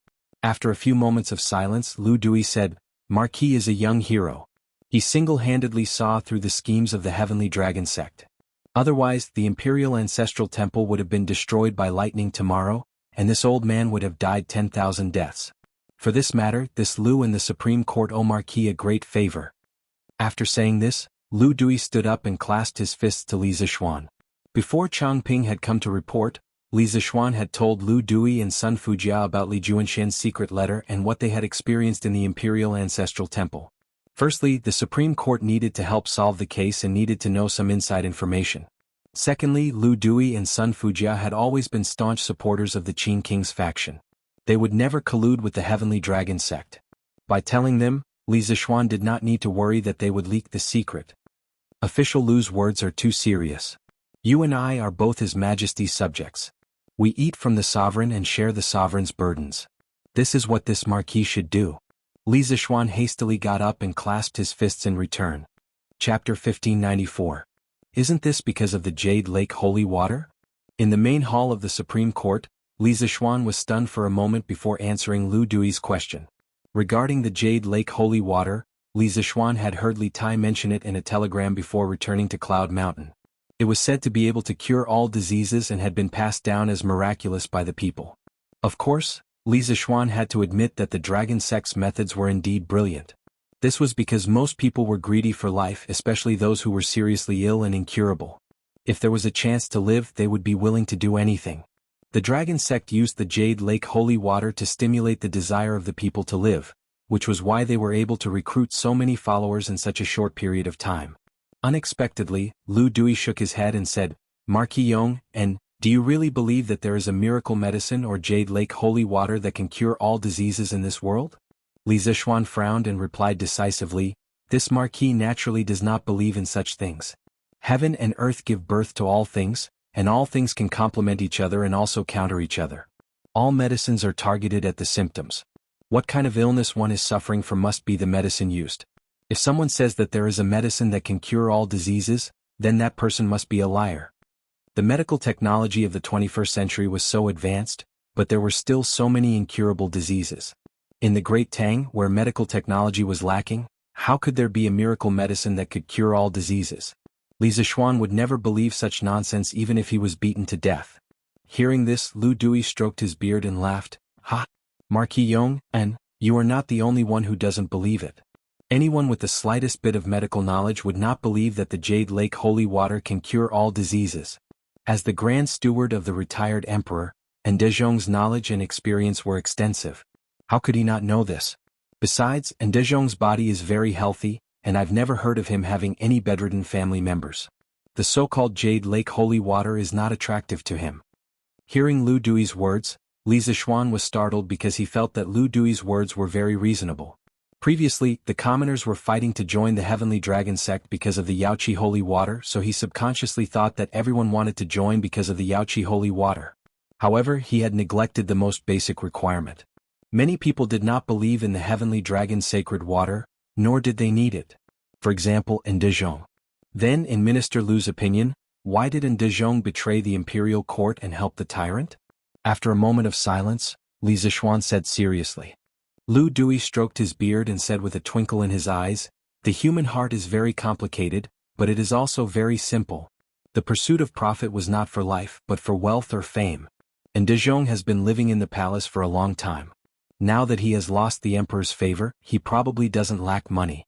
Therefore he is not doing this for his life, nor for his wealth, but for his reputation. For fame? Li Zishuan frowned, asking suspiciously, "You mean and Dijon wants to rely on Heavenly Dragon Sect's strength to make a comeback?" "Very likely." Lu Dui nodded and said. Li Zishuan rubbed his chin and pondered for a moment before asking, "But why isn't Dijon so sure that Heavenly Dragon Sect can help him make a comeback? The current imperial court has a strong army in Chang, and is even thicker. Let alone tens of thousands of soldiers. Even if the Dragon Sect had 100,000, it would still be wishful thinking for them to break into Chang. And Dijon gave up a good life. Why would he take such a risk?" Lu Dui could not help but sigh. "In the end, it's all because of human greed. But Marquis Yong, and your doubts are not without reason. For in Dijon to be so loyal to Heavenly Dragon Sect, there must be other secrets behind it. In fact, a few days before you returned to Chang'an City, this old man felt that there seemed to be an undercurrent surging in Chang'an City. This old man also sent many people from the Supreme Court to secretly investigate, but in the end they did not find anything. Now that I think about it, Heavenly Dragon Sect should have started to win over some imperial court officials and palace eunuchs since a few days ago. Chang'an City has indeed been infiltrated by Heavenly Dragon Sect until it's full of holes." Li Zishuan mused, "I have a feeling that this Heavenly Dragon cult's dragon head's identity is definitely not ordinary, but Commander Li's letter did not mention anything about the Heavenly Dragon cult's dragon head, but this also means that this person must be an extremely mysterious figure in the Heavenly Dragon cult, not revealing his true face to others. But we can't rule out the possibility that his identity is the key to why Dijon and the others chose to side with Heavenly Dragon Sect and betray the imperial court." Lu Dui heard this and his eyes lit up. He said in a low voice, "That's right. This old man has also guessed this in private, but this old man really can't figure out what kind of identity the Heavenly Dragon Sect's dragon head has to make Dijon bow his head without reservation?" Li Zishuan frowned and thought about it, but he couldn't figure it out. He could only helplessly say, "Now that things have come to this, if we want to find out the truth, we can only wait for Chang Ping and Sun Tingwei to capture Dijon's accomplices before interrogating them." Lu Dui didn't respond, only rubbing his chin as he pondered over the problem. After a long silence in the main hall, Lu Dui's expression changed and he suddenly said, "The dragon head of the Heavenly Dragon Sect, could it be related to him?" "Oh, who is it related to?" Li Zishuan hurriedly asked when he heard Lu Dui's words. Lu Dui looked deeply at Li Zishuan and did not immediately answer. After a while, he sighed with a complicated expression and shook his head. "Nothing. Nothing. This old man is old and likes to think too much." Li Zishuan obviously did not believe Lu Dui's nonsense, and couldn't help but say, "Minister Lu, although we have now cracked the Heavenly Dragon Sect's plot to blow up the Imperial Ancestral Temple, Chang'an City is still in danger. If you think of any key problems, please tell me directly. No matter what, I will keep it a secret for you, you don't have to worry about it." "Ah. This old man is about to retire and return to his hometown, what worries can I have? But sometimes the more you know the better. This old man is also for your own good." Lu Dui shook his head and laughed. At this moment, Li Zishuan only wanted to know the truth because he did not want any accidents to happen in Chang'an the next day. Therefore he insisted, "Minister Lu, in the face of a national crisis, I have already put my personal honor aside. If you really think of something, please tell me the truth." Lu Dui pursed his lips, then looked at Li Zishuan with a serious face and asked, "You really want to know who that person is?" "Yes, that's right." Li Zishuan nodded affirmatively and said. Hearing the affirmative answer, Lu Dui's face suddenly revealed a mysterious smile, and he lightly said two words, "King Shi." "What? King Shi?" Suddenly Li Zishuan was dumbfounded. After being stunned for a while, he finally recovered from the shock and said, "Minister Lu means that the dragon head of the Heavenly Dragon Sect is very likely to be related to King Shi? How is this possible?" "Why is it impossible?" Lu Dui said in a deep voice, "In today's world, to be able to win over so many officials and eunuchs in such a short time, this old man really doesn't know who has such great charm and influence other than the current emperor and King Shi. And Marquis Yong, and don't forget that the current emperor is after all not in the right position. The imperial court seems to be harmonious, but who knows how many people are still on King Shi's side. At this time, if someone uses the name of King Shi to gather them and ask them to conspire, do you think they will agree?" Bang bang bang. The two words King Shi directly made Li Zishuan's heart beat faster, because these two words were a taboo in the imperial court, and no one dared to mention it openly. But Lu Dui's following words made Li Zishuan even more shocked. What did he mean by, the current emperor is after all not in the right position? Big brother, although this is something that everyone knows, you can't say it out like this. What's wrong with old Lu today? Why does he dare to say anything? Li Zishuan couldn't help but mutter in his heart. In his mind, Lu Dui used to be a very cautious, mature and solemn person. He spoke with a sense of propriety. He would only say things that should be said and would never reveal anything that shouldn't be said. But why was he acting so different today? In fact, the reason behind it was very simple and not as complicated as Li Zishuan thought. Lu Dui only had the thought of retiring and he wanted to guide the younger generation before retiring, that was all. If not for this, he wouldn't have said those words even if he was beaten to death. But, didn't King Shi die back then? Li Zishuan racked his brains for a long time, but he couldn't think of a reason. He could only put this question aside for the time being and ask instead. Lu Dui said faintly, although King Shi is dead, there are still remnants in the world. A few days ago I went through the files of the Supreme Court for nearly a year, and I really found a case related to King Shi.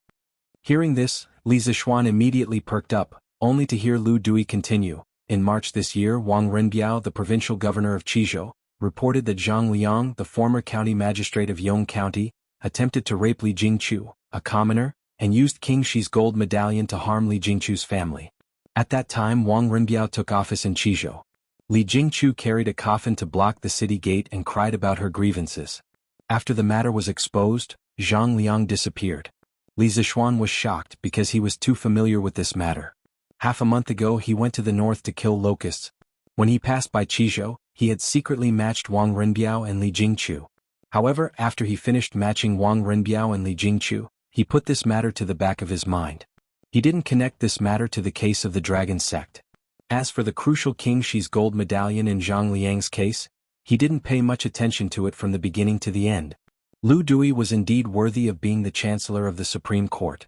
His meticulous logic and meticulous observation skills were able to link two seemingly unrelated matters together in such a reasonable manner.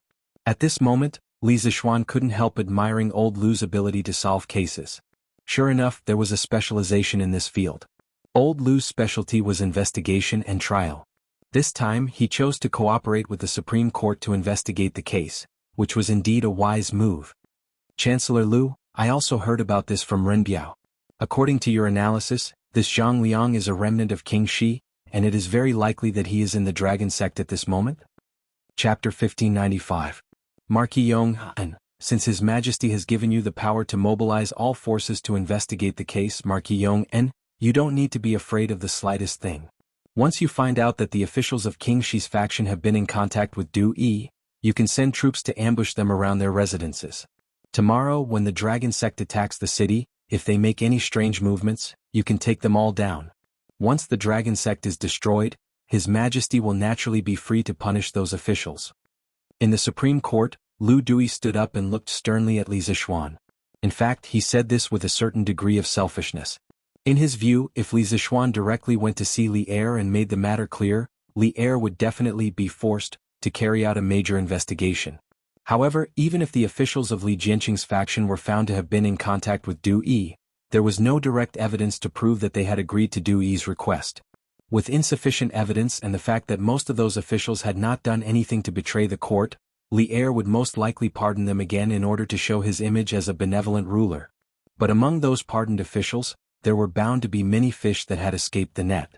Although Li Er had pardoned them, they were a ticking time bomb for the Great Tang. They did not have time to rebel against the court during the Dragon Sect's uprising, so if someone were to use Li Jianqing's banner to rebel next time, who knew if those officials would be swayed again? Thus, rather than burying a hidden danger in the future, it was better to settle the matter now. When those officials of King Shi's faction really did comply with Du Yi's request to work for the Dragon Sect, he could directly come forward and catch them red-handed. This way, Li Er would have no reason to forgive those officials, and the Great Tang would have fewer hidden dangers in the future. Moreover, this move could ensure that the political situation of the Great Tang Imperial Court could quickly stabilize. It could be said to be killing many birds with one stone. Li Zishuan was not stupid. After thinking for a while, he could more or less guess at Lu Dui's good intentions. This method was indeed an extremely good one for the Great Tang Imperial Court, but for Li Zishuan, it was not so good. Because this meant that he would become the butcher's knife that Li Er waved at the officials of Li Jianqing's faction. He would offend many people because of this. Marquis Yong, And you said it yourself just now. Those who are paid by the emperor should share the emperor's burdens. Being indecisive will only lead to chaos. If the matter of King Shi is not completely resolved, there will be endless trouble in the future. Furthermore, more innocent people will die because of this in the future. How could Lu Dui not see the hesitation in Li Zishuan's heart? Therefore he added. After pondering for a long time, Li Zishuan finally nodded and said, "Okay. Then let's do as Minister Lu says. But this Marquis's actions are not for His Divine Majesty's sake, but for the Great Tang, so that the common people of the Great Tang will no longer die from internal strife. As descendants of the Yellow Emperor, we should unite against the outside world. When the Great Tang dominates the world, we will look back and realize how childish and laughable today's internal strife was." Without waiting for Lu Dui's response, Li Zishuan turned around and left. The Great Tang dominates the world. Aha, I hope I can see this day in my lifetime. In the hall, Lu Dui looked at Li Zishuan's back and sighed. After leaving the Supreme Court, Li Zishuan went straight out of the Imperial Palace and went to Duke Wei's mansion. Although he had Li Er's Imperial Edict and Gold Medallion, which allowed him to mobilize any troop in the capital, he had to inform Li Jing, the Minister of War and a military expert. After all, he was far less familiar with the 12 guards of the capital than Li Jing. When he arrived at the Li mansion, it was fortunate that the Red Buddha lady was not there. Otherwise he would be scolded again. Because a few days ago, the bearded guest was almost killed by Wu Jie in order to protect Yanhuang College. Given the relationship between the Red Buddha lady and the bearded guest, she would definitely scold Li Zishuan when she saw him. Under Li Dijian's lead, Li Zishuan quickly met with Li Jing. Several hours ago, Li Jing was still participating in a meeting at the Sweet Dew Hall, so he naturally knew about the secret letter that Li Junxian had sent to Li Zishuan. Thus, Li Zishuan only told Li Jing about Lu Dui's conjecture and his intention to mobilize troops. After hearing the general situation, Li Jing couldn't help but frown. He looked at Li Zishuan with a serious expression and said, "Little Xian, this matter involves King Shi and is no small matter. Have you really thought it through?" These words didn't make any sense, but Li Jing was very sure that Li Zishuan could understand them. "I've thought it through. There are some things that have to be done, or else the hidden dangers will continue to exist, and the future of the Great Tang will be uncertain. When the hidden dangers erupt again, many people will die because of it." Li Zishuan also looked at Li Jing with a serious expression. "Good." Li Jing looked at Li Zishuan with a complicated expression, both praise and worry. This was because he wasn't sure how Li Zishuan's decision would affect Li Zishuan in the future.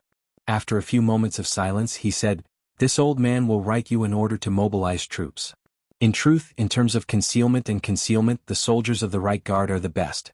Right now Jijier isn't in Chang, so take this old man's order and go to the Right Guard camp to mobilize troops. No one will dare to make things difficult for you." Qing Yaojin was the great general of the Right Guard. After saying this, he picked up the brush on the table and prepared to write an order. Li Zishuan very perceptively stepped forward to help Li Jing grind the ink. As he did so, he said gratefully, "Many thanks, Uncle Li." Li Jing nodded slightly and didn't say anything. Soon an order for the transfer of troops was written. Li Jing took out his personal seal and stamped it heavily on the order, then passed it to Li Zishuan and said, "This is the order for the transfer of troops. Little Xian, take it well." Li Zishuan quickly took it with both hands. He had planned to leave, but Li Jing said, "Little Xian, let this old man recall for a moment, and then I'll give you a list of the officials who were close to King Shi. Later you can screen them according to the list." Hearing this, Li Zishuan's face immediately revealed a trace of surprise. He quickly cupped his hands and said, "Then I'll have to trouble Uncle Li." In fact, he had been worried about how to get a list of the King Shi's faction. Although he came from the modern era and had read some history books and had an excellent memory, he didn't have the ability to list all the officials who were close to Li Jianqing. However, Li Jing was different. Li Jing had experienced the open and secret struggle between the King of Qin and Crown Prince Li Jianqing. Regarding who was around Li Jianqing, Li Jing was definitely one of the people who had the most right to speak. "It's fine." Li Jing shook his head, then closed his eyes and began to meditate. Li Zishuan didn't disturb him but stood quietly at the side. When he was bored, he suddenly caught a glimpse of a book on Li Jing's desk.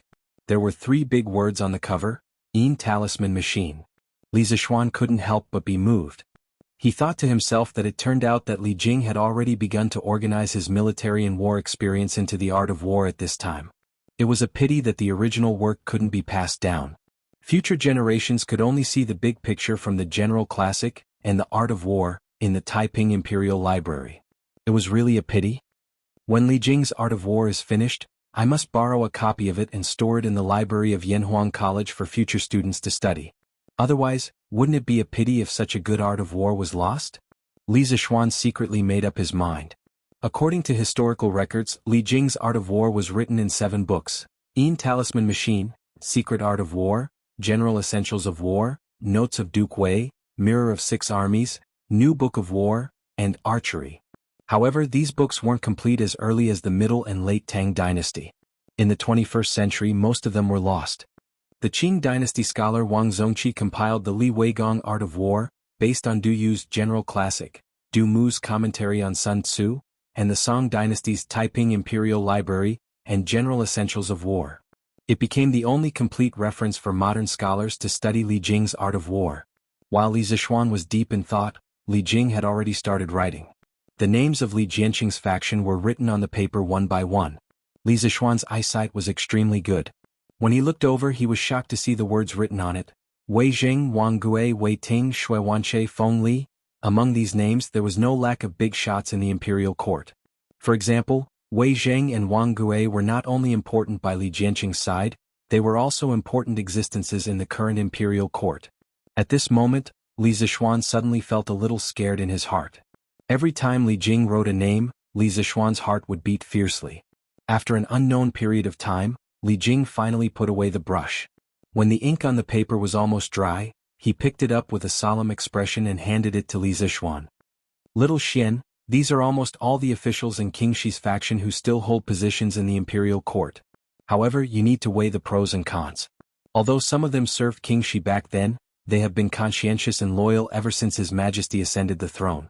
They are only loyal to the monarch and do not care who is the monarch. As long as the monarch treats the people well, they will serve him loyally. I have selected a few such officials for you. I believe that they will not betray His Majesty because of the bewitchment of the dragon sect. Li Zixuan knew that Li Jing was helping him to clear the mine, and let him not offend people as much as possible under the premise of doing things well. He couldn't help but feel warm in his heart. He nodded and said, "Thank you very much, Uncle Li. I will know what to do." Li Jing pondered for a moment and said, "Little Xian, later use the telegraph to ask Xu Bao and Ji Jia where the army is going. See if they can rush back to Chang and before tomorrow. If they can, we will definitely win the battle to defend the city tomorrow easily." Uncle Qin and Uncle Qing? Hearing this, Li Zixuan's eyes lit up. He said excitedly, "That's right. How could little nephew forget about this?" Uncle Qin and the rest led 10,000 elite light cavalry. After I left yesterday, they have already returned to the imperial court. They should not be far from Chang'an now, right? If they can arrive before tomorrow and set up an ambush in advance, we can attack from both inside and outside and defeat the Dragon Sect's army in one fell swoop. Li Jing smiled and said, "Exactly. If not for worrying about the Dragon Sect's people being alert, I would have advised His Majesty to send an army out of the city in advance to set up an ambush. Fortunately, Xu Bao and the rest still led 10,000 elites outside the city and can catch the Dragon Sect by surprise." Li Zixuan nodded and said, "Good. I will send a telegram to Uncle Qin and the rest. Then I will go to the Right Guard's camp to mobilize the troops." Chapter 1596. Your Majesty, the Marquis of Yong, and came to the palace and borrowed the telegraph machine. In the afternoon, Zhao Song came to Ganlu Palace and bowed to Li Er. The telegraph machine was specially kept by Zhao Song in the palace. It was not used often and was placed in a small room in Taiji Palace. It was basically a telegraph machine used by the royal family and was usually not open to the public. However, Li Zixuan was an exception because he was the one who invented the telegraph machine. Therefore, when Zhao Song heard that Li Zixuan wanted to borrow the telegraph machine, he did not refuse after some consideration. Li Er frowned and asked, "Telegraph machine? Why does he want to borrow the telegraph machine? Who is he sending a telegram to?" Zhao Song replied, "Your Majesty, the Marquis of Yong, and is sending a telegram to General Qin and General Cheng, asking where the army is now and if they can reach Chang and city before tomorrow." Li Er was also a veteran in battle. Hearing this, his eyes lit up and he could not help but say, "This kid wants to borrow Xu Bao's army to attack the Dragon Sect from both inside and outside tomorrow? Good. I did not misjudge him." This brat's talent in military formations was no less than his talent in engineering. He is a promising talent. His words revealed his undisguised admiration for Li Zixuan. Zhao Song could not help but secretly admire Li Zixuan's imperial favor. There was no one else like him. It is all thanks to your Majesty's discerning eyes. Otherwise, a young talent like the Marquis of Yong, and might be buried in the marketplace. Zhao Song clasped his hands together and smiled, giving him a flattering compliment. Li Er shook his head. After a moment of silence he asked, "How did Xu Bao reply?" "Your Majesty, the Marquis of Yong, and said that General Qin and the rest have already marched to the same continent. If they march day and night, they will reach Chang and city at midnight tonight." Zhao Song did not know anything about telegraphy, so he could only repeat what Li Zixuan had said to Li Er. Li Er could not help but nod and say, "Good." Did Li Zixuan let Xu Bao and the others set up an ambush outside Chang and city, waiting for the dragon sect to attack Chang and city tomorrow with the help of the city's defenders? Zhao Song shook his head and said, "No. The Marquis of Yong," and left after asking about the location of the army. Li Er was stunned and then understood. He could not help but laugh and scolded, "Good. Now you know how to follow the rules?" Li Er understood that Li Zixuan's actions were to avoid overstepping his authority and being suspected. Today, in order to investigate the Dragon Sect's conspiracy, he had indeed given Li Zixuan the authority to mobilize the army. However, that was only the army in Chang and city and did not include the army led by Qin Xiong that had just retreated from the front lines. If Li Zixuan had rashly ordered Qin Xiong's army to set up an ambush, even if Li Er did not punish Li Zixuan, he would still feel uncomfortable and estranged. Therefore, Li Zixuan only asked about the location of Qin Xiong's army and left. He believed that once Old Li knew of the situation, he would definitely send an order to Qin Xiong to set up an ambush outside Chang and city. There was no need for him to worry. This was where Li Zixuan was smart. He knew when to stop and when to retreat. After pausing for a moment, Li Er indeed opened his mouth and ordered. Zhao Song immediately passed down the order. "Have the Marquis of Yong, and send a telegram to Xu Bao. Order the army to march day and night and set up camp 20 miles outside Chang and city. Be careful and hide. When you receive my order tomorrow, immediately send troops to eliminate the rebels outside Chang and city." With the combined efforts of all the teachers and students of Yanhuang College, the communication technology of the telegram was becoming more and more mature. The palace was indeed equipped with a telegram, but they lacked the professionals to use it. Li Er had specially selected a few clever and loyal eunuchs with clean backgrounds and sent them to Yanhuang College to learn how to use the telegram. However, those eunuchs had yet to return from their studies. Therefore, in order to know the news from Longmen Pass, he had specially summoned Li Tai back from Yanhuang College to help send the telegram and translate the messages. Now that Li Tai was taking his final exams at Yanhuang College, he would definitely not be able to pass. Therefore, Li Er had no choice but to assign the task to Li Zixuan again. "Yes, Your Majesty."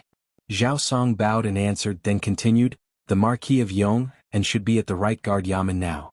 Your Majesty, I will bring the telegram to him." Wait. Li Er's expression changed. He stopped Zhao Song and asked, "You said that Li Zixuan is at the right guard yamen. What is he doing there?"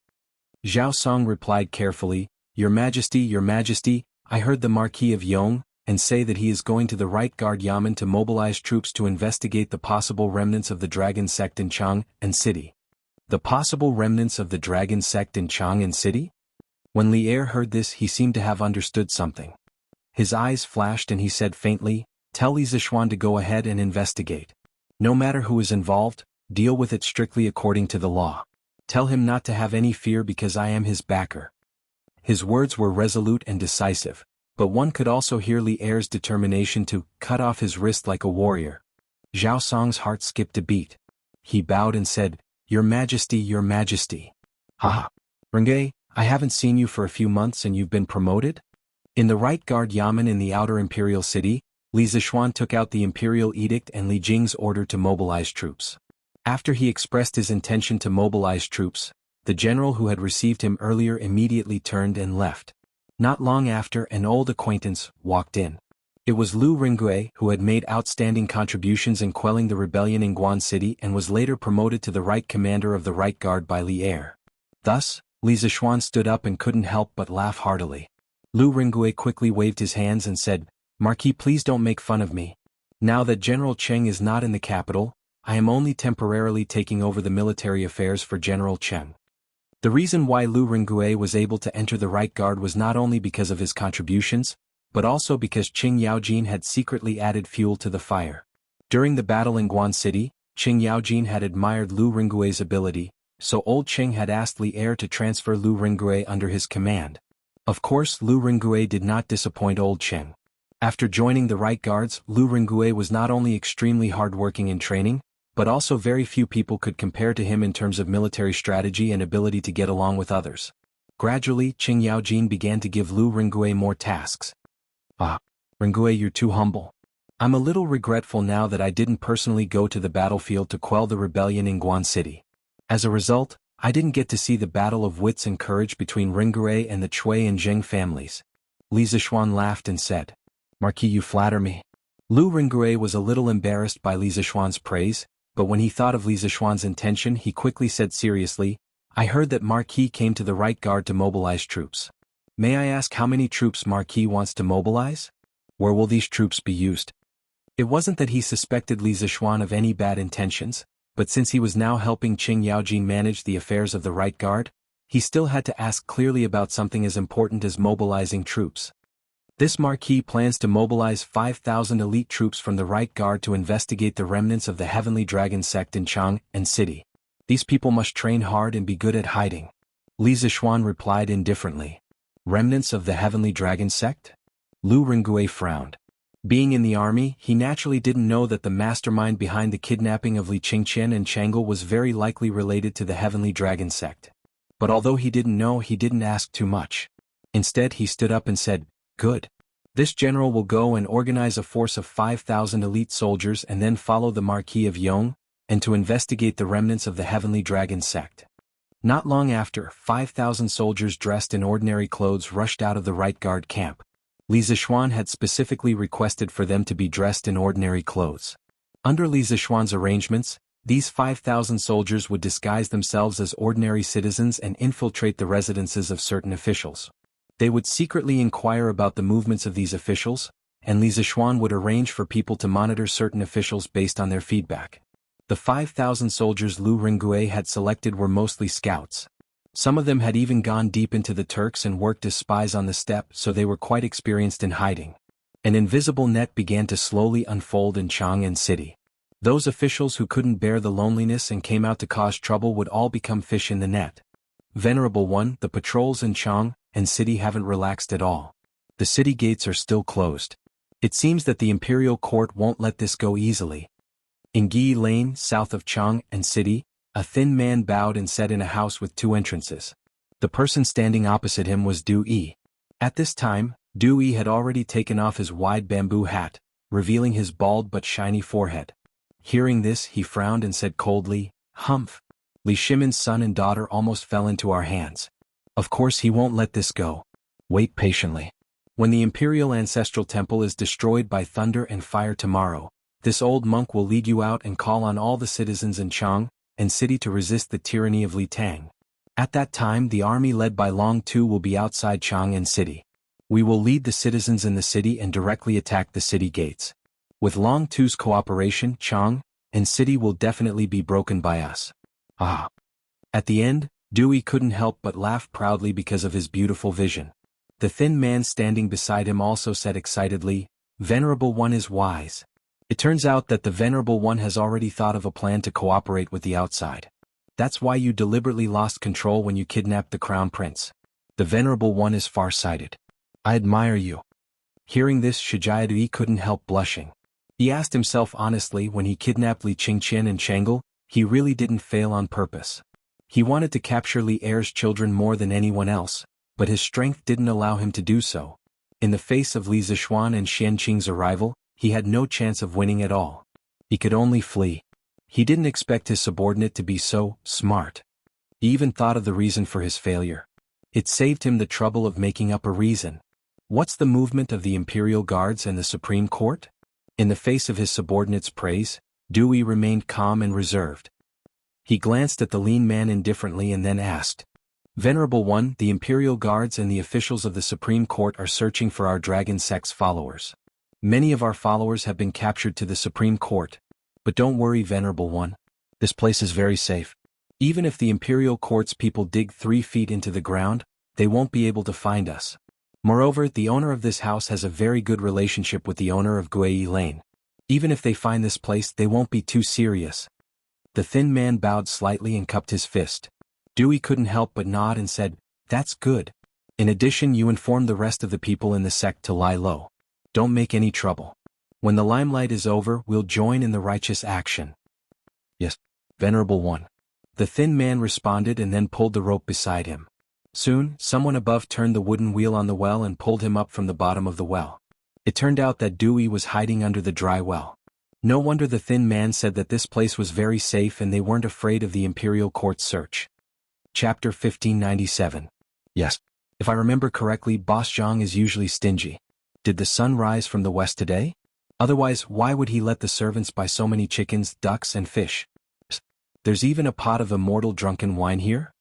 In the south of Chang'an City, on the street of Gi Lane, Meng Yuliang looked in the direction of Mother Meng's finger and saw a plump man in luxurious clothes at the door of a house.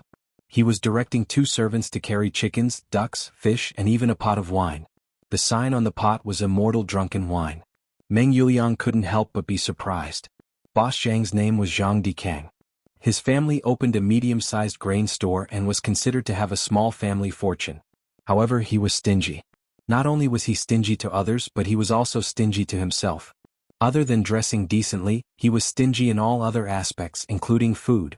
Could it be that Boss Zhang has an important guest in his house? Mother Meng thought for a moment and then asked suspiciously. Hearing this, Meng Yuliang shook his head and said, "Ha! That's impossible. Don't you know Boss Zhang's character? Even if an important guest came, he would not be willing to buy a pot of immortal drunken wine." In the end, Meng Yuliang seemed to think of something and added, "Besides, the 4 city gates of Chang'an City are closed today. How could there be a guest in Boss Zhang's house? Unless the guest came early in the morning. But why would someone visit relatives early in the morning? Also, did you hear that Boss Zhang spent a lot of money to join that Dragon God sect? He almost sold his grain store. I didn't expect him to be willing to buy so many things today." "Yes, today's Boss Zhang was too strange. Master, should we go over and ask?" Mother Meng echoed and then asked tentatively. With Meng Yuliang's official position, his status in the family skyrocketed. Mother Meng would specifically ask Meng Yuliang about many things. Meng Yuliang heard this and said, "What's there to ask? These are other people's family matters. Let's not meddle in other people's business and go back quickly. Yaya is alone at home. Can you rest assured?" After saying that, Meng Yuliang turned and walked towards the alley on the left. Meng Yuliang's mother reacted and quickly followed. A stingy miser suddenly bought so much good wine and meat. Today the city gate of Chang'an is closed, and fugitives are being caught everywhere in the city. This means that Mr. Zhang's house can't have a sudden guest, and he used to be a member of the Dragon sect. Then looks like I can make a small fortune again. Once Meng Yuliang and his wife left, a girl in shabby clothes appeared where they had been standing. If Li Zixuan were here, he would have definitely recognized her, because this was the girl who had given him Li Juanxian's secret letter. The young girl stood under the willow tree at the entrance of the alley, quietly waiting for the door of the house to return to normal. Then she pretended to be an ordinary passerby and walked in that direction. "Tell the kitchen to prepare all these ingredients tonight." In the Zhang mansion, Zhang Dikang's face was flushed as he ordered several servants in the courtyard. Looking at his expression, there wasn't any sorrow from losing money. Instead, it was as if he was about to experience something joyous. To the stingy Mr. Zhang in the eyes of outsiders, this was, "Yes, master." The servants hurriedly left to carry out the order. Seeing that everyone had left, Zhang Dikang rubbed his hands excitedly. He went out first and poked his head out. Seeing that there were no soldiers on the street, he personally closed the courtyard door. After doing all this, he walked towards the backyard with his hands behind his back with an indifferent expression. "Venerable One, this disciple has prepared the best wine and food according to your request. In a little while, I will be able to hold a welcoming feast for Venerable One.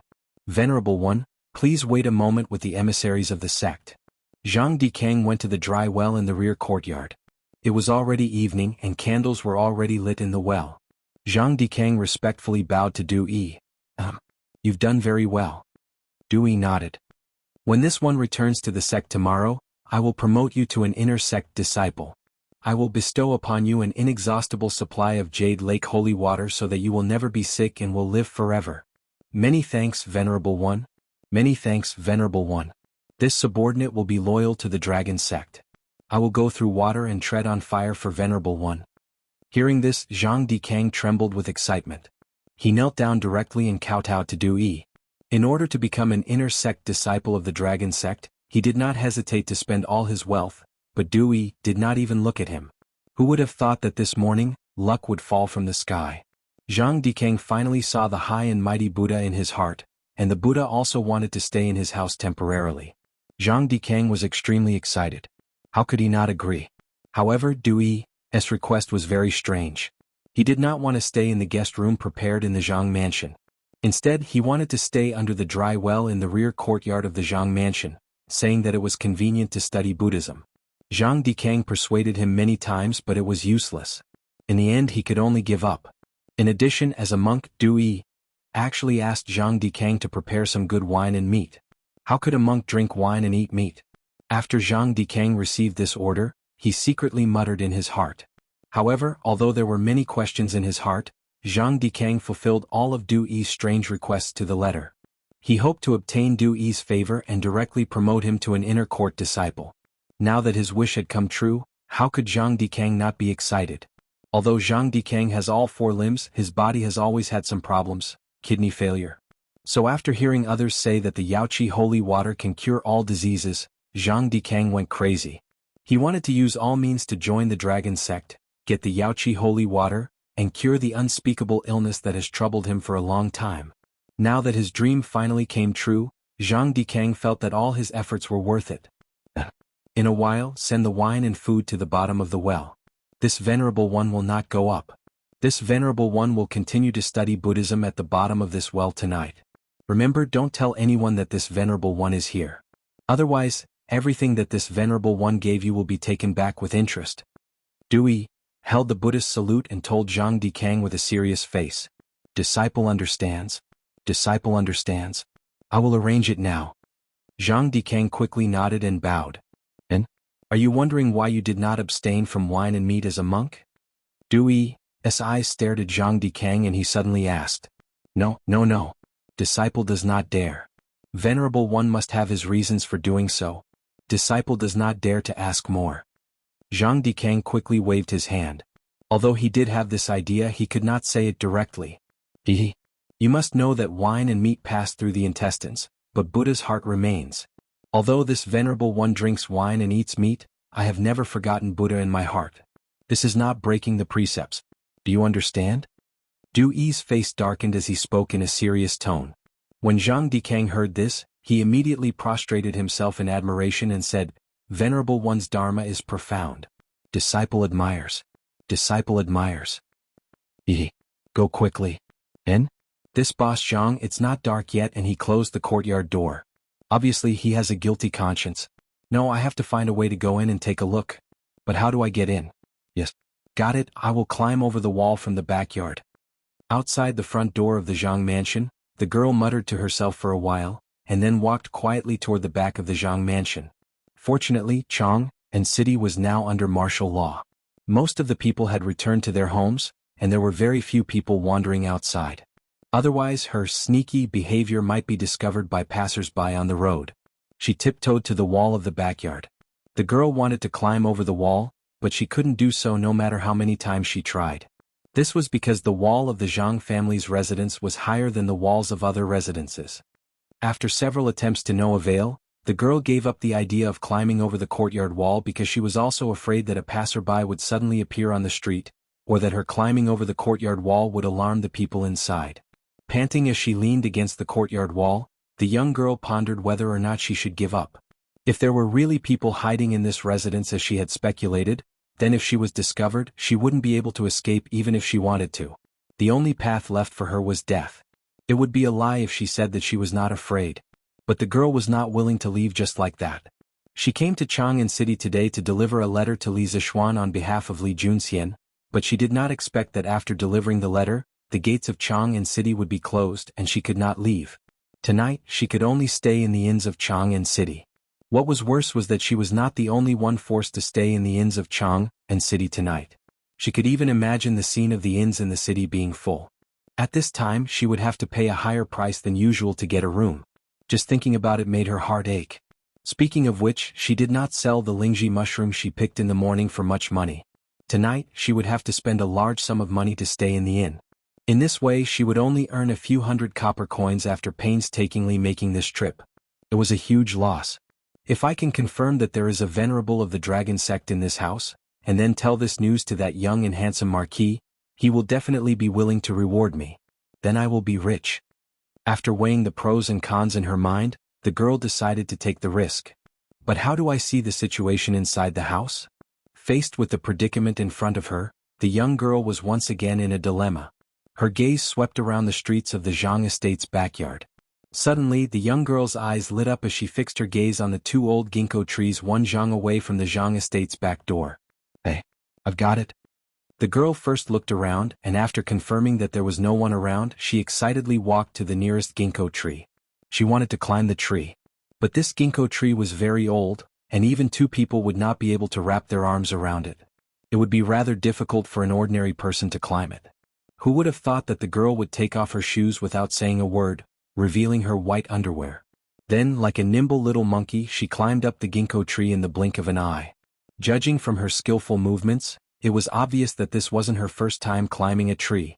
The girl adjusted her posture and sat down on a branch of the ginkgo tree, allowing her to see everything in the Zhang residence. Chapter 1598. Inside the dry well in the backyard of the Zhang family. Du Yi and the others were drinking big bowls of wine, eating big chunks of meat and bragging loudly. In order to please Du Yi, Zhang Dikang naturally did his best to cater to them. Therefore, this dilapidated dry well was as lively as a big restaurant. Du Yi came from the Tantric sect of India, so it was impossible for him to not have any rules and regulations. However, ever since he came to the Tang Empire, he was immediately blinded by the colorful world of the Central Plains.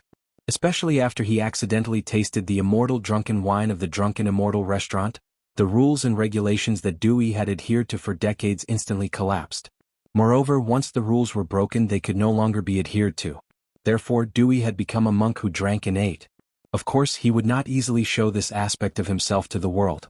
After all, he still had to maintain the image of an enlightened monk in front of the world. Oh, who's outside? Du Yi and the others had just finished drinking when they heard someone shouting from above the dry well. Oh, not good. There are lackeys of the imperial court spying around the mansion. We can't let him leave alive. Du Yi was the first to react. He quickly put down his chopsticks, then got up and went to the direction of the well. He leaped into the air and directly rushed out of the dry well that was more than 5 feet deep. Whoosh whoosh whoosh. In an instant, the few core disciples of the dragon sect who followed Du Yi also relied on Qinggong to step on the wall of the well and rushed out of the well. Which direction? After Du Yi stood still on the ground, he looked at the manservant and asked in a deep voice. The manservant obviously did not expect that someone could directly fly out of the dry well that was more than 5 feet deep without the help of ropes and well wheels. He was stunned for a moment before he reacted. He quickly pointed to the northwest outside the back door and said, reporting to the Venerable One, just now, I heard some movement outside the back door. Then I heard someone shouting, followed by a series of footsteps. I think that person ran from the northwest direction. Oh. As soon as the manservant finished speaking, he found that Du Yi, who was originally standing in front of him, had disappeared without a trace. The other 4 Dragon Sect core disciples who had just come up from the well also hurriedly followed and flew out of the Zhang family's backyard. What an unlucky year. Why am I so unlucky today? I've climbed so many trees in the mountains before and never fell. Why did something happen today? It's over. It's over. If the person hiding in the Zhang family catches him, he'll be finished.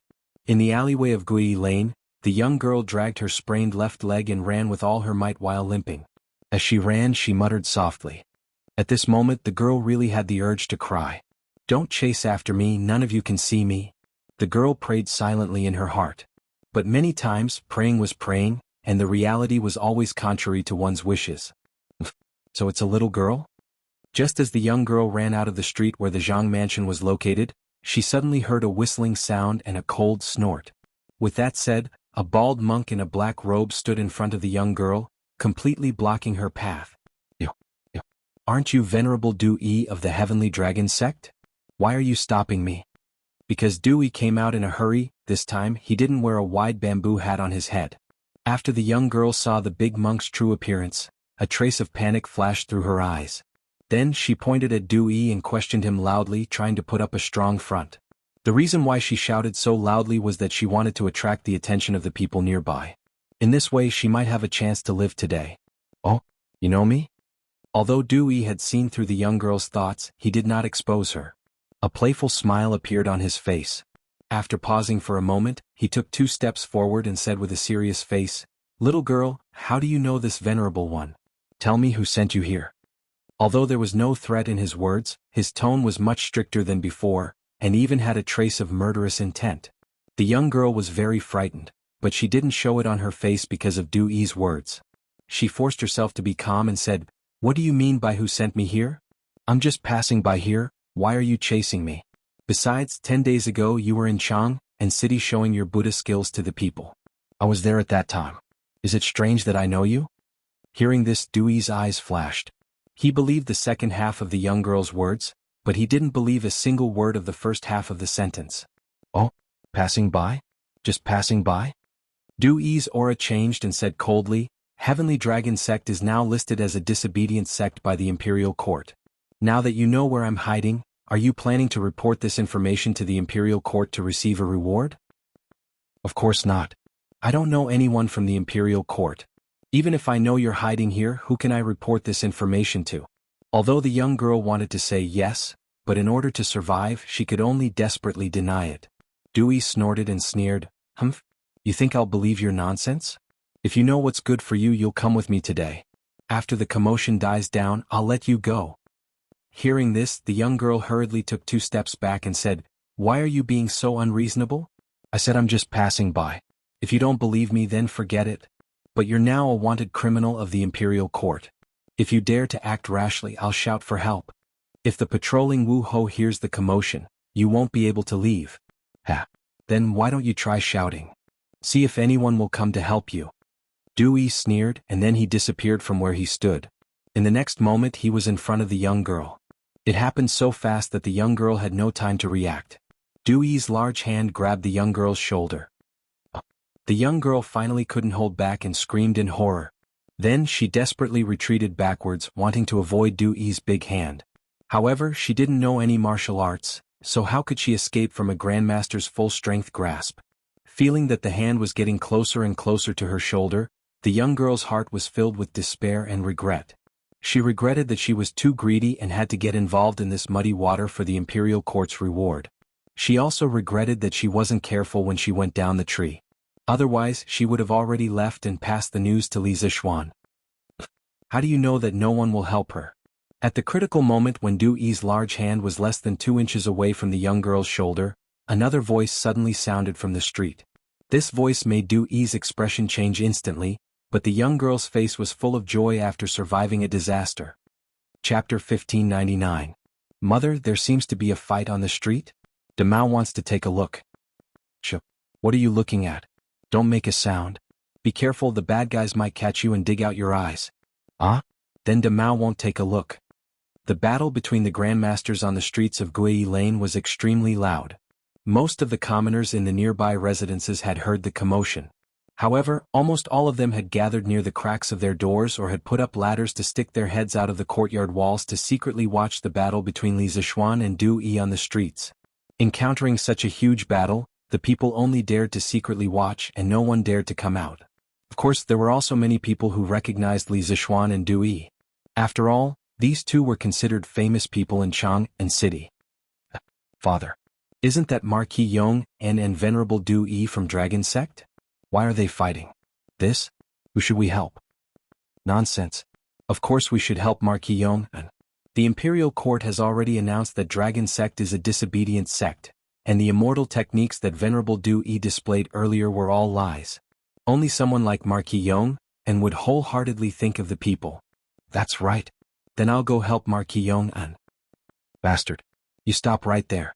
Just based on your skills, how can you be a match for Dewey?